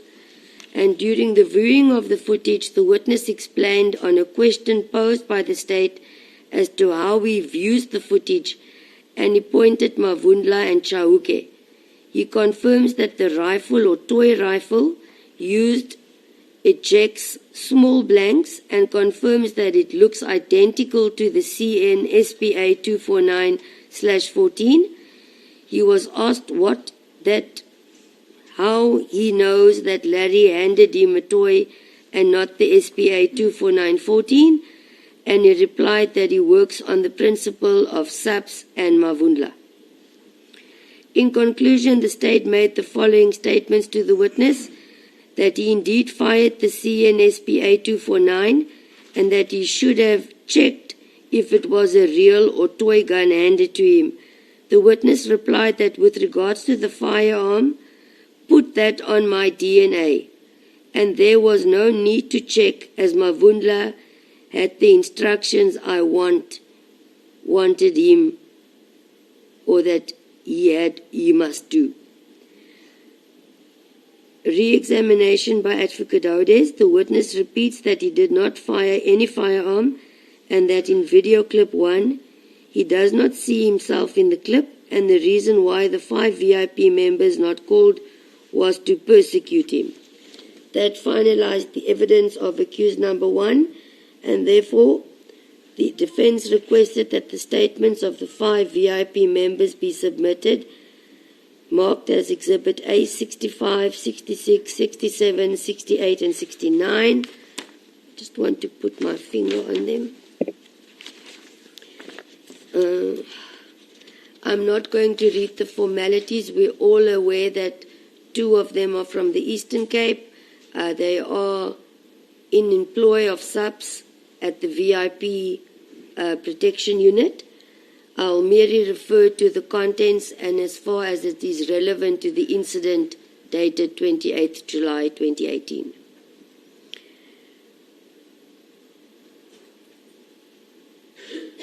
Okay.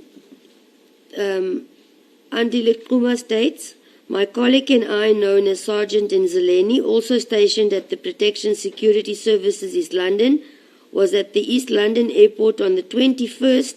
I assume this is a copy I received from the defense advocate Odes orders that the 21st as it start over may be a typing error. I'm not sure. I don't know if you want to have a look, but all of them refer to 21 August. So, and it is a typed version wherein you confirm it to be copy of the original, so in that format. So I may accept it is a typing error. Advocate Odes? Yes. Okay.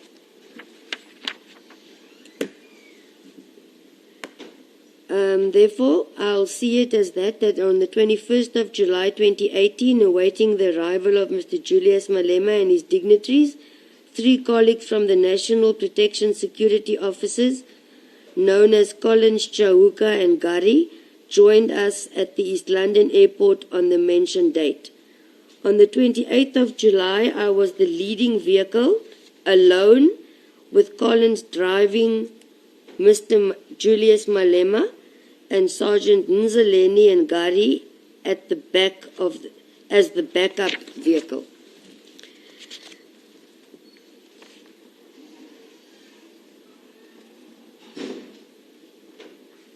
He states that on arrival at the stadium, himself and Sergeant Nzeleni were not allowed into the designated stage area and remained outside. During the evening late, they were allowed inside the designated area where the detail vehicles were parked. At no stage did he witness any shooting or at any stage entered the stage area. And then it just states that the firearm he was issued with. When dealing with the evidence or the statement of Lungise and Zilani, it reads exactly the same as Truma, safe to say.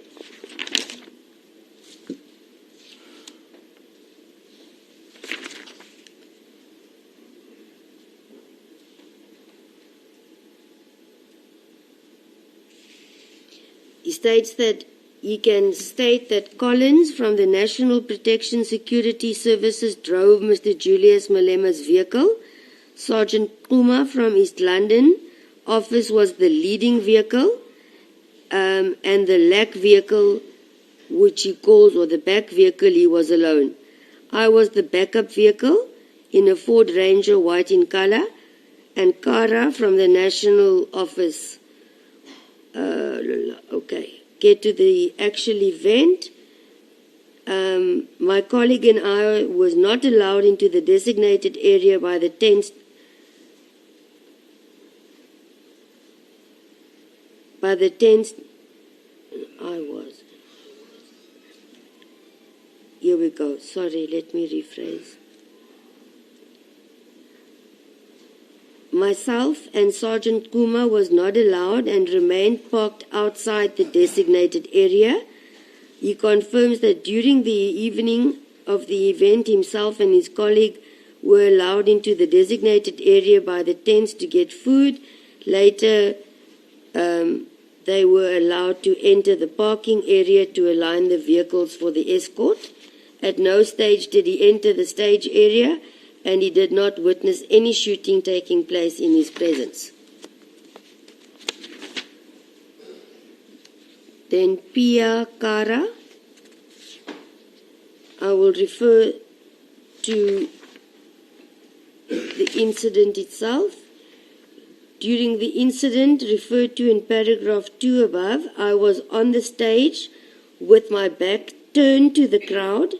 My back was turned to the crowd because I am in charge of securing the back door to the left. Therefore, I was covering the left side entrance from the back that led to the front of the stage. I was responsible, among other things, for the verification of accreditations of individuals who were gaining access to the stage. I did not personally witness any firearm shots being real or toy. Thomas Chauke, same set of facts, states that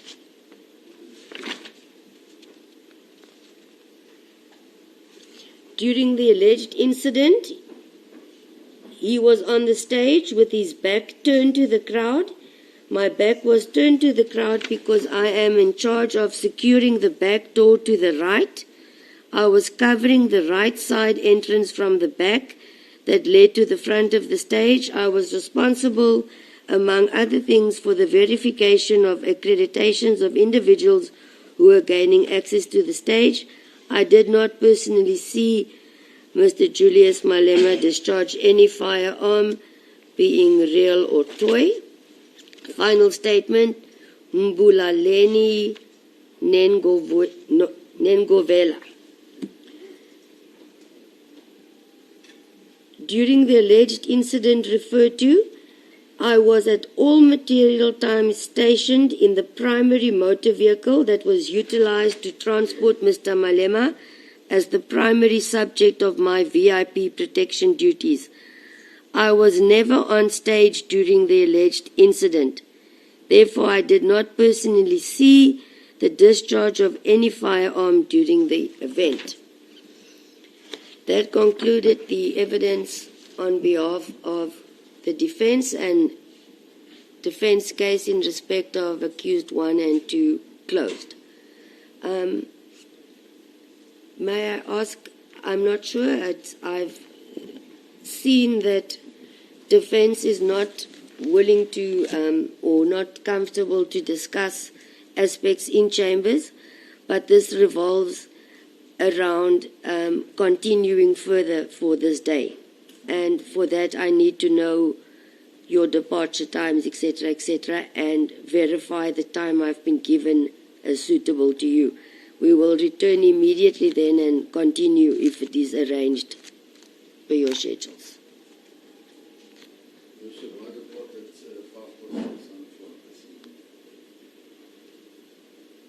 Meaning you have to be there at?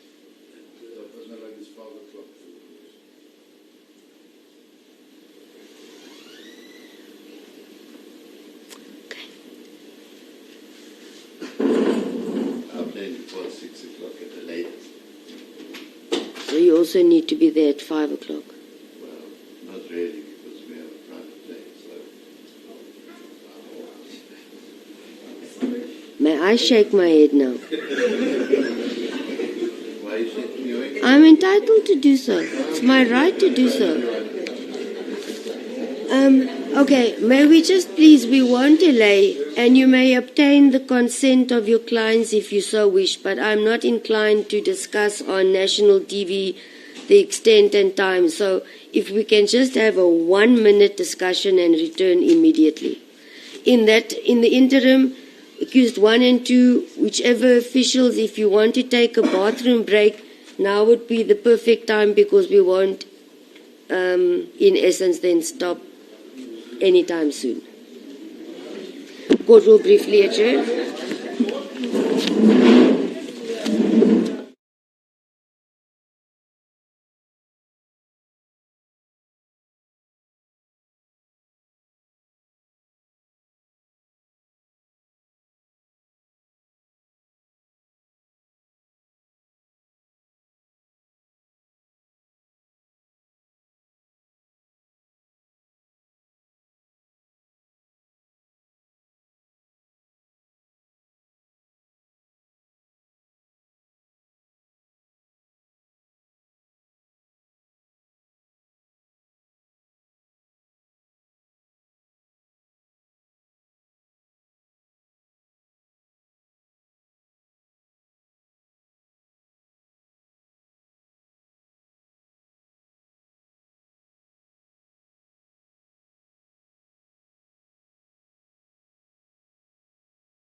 Thank you. Was there still aspects you wanted to discuss with your clients, or have you had an opportunity to do so?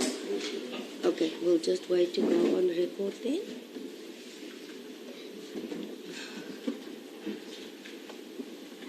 All right. I see. Back on record. Advocate Hoda is on observing the time being nearly 20 to 5. I don't know what instructions you hold pertaining to this matter.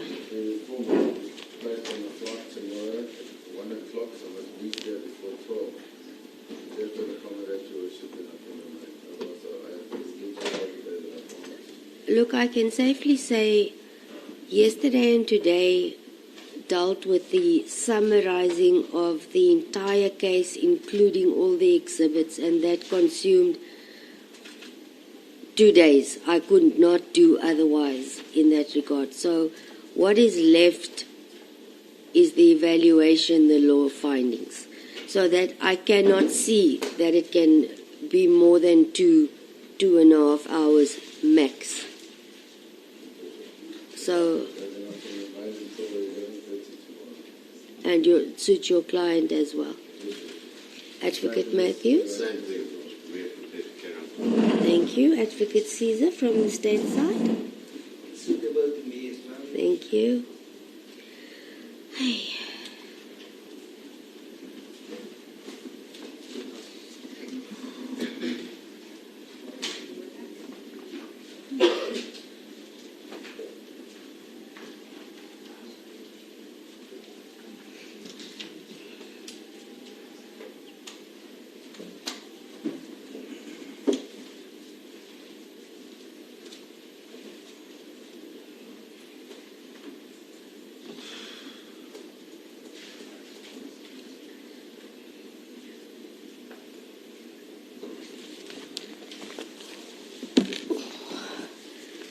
Accused 1 and 2, for what I've just placed on record. For those reasons, then we will require tomorrow the morning session at most. So it is postponed for continuation of judgment to 1 October. You are both on bail extended, warned to be present in court by 9 o'clock for us to proceed with the final part of this, the process. Thank you.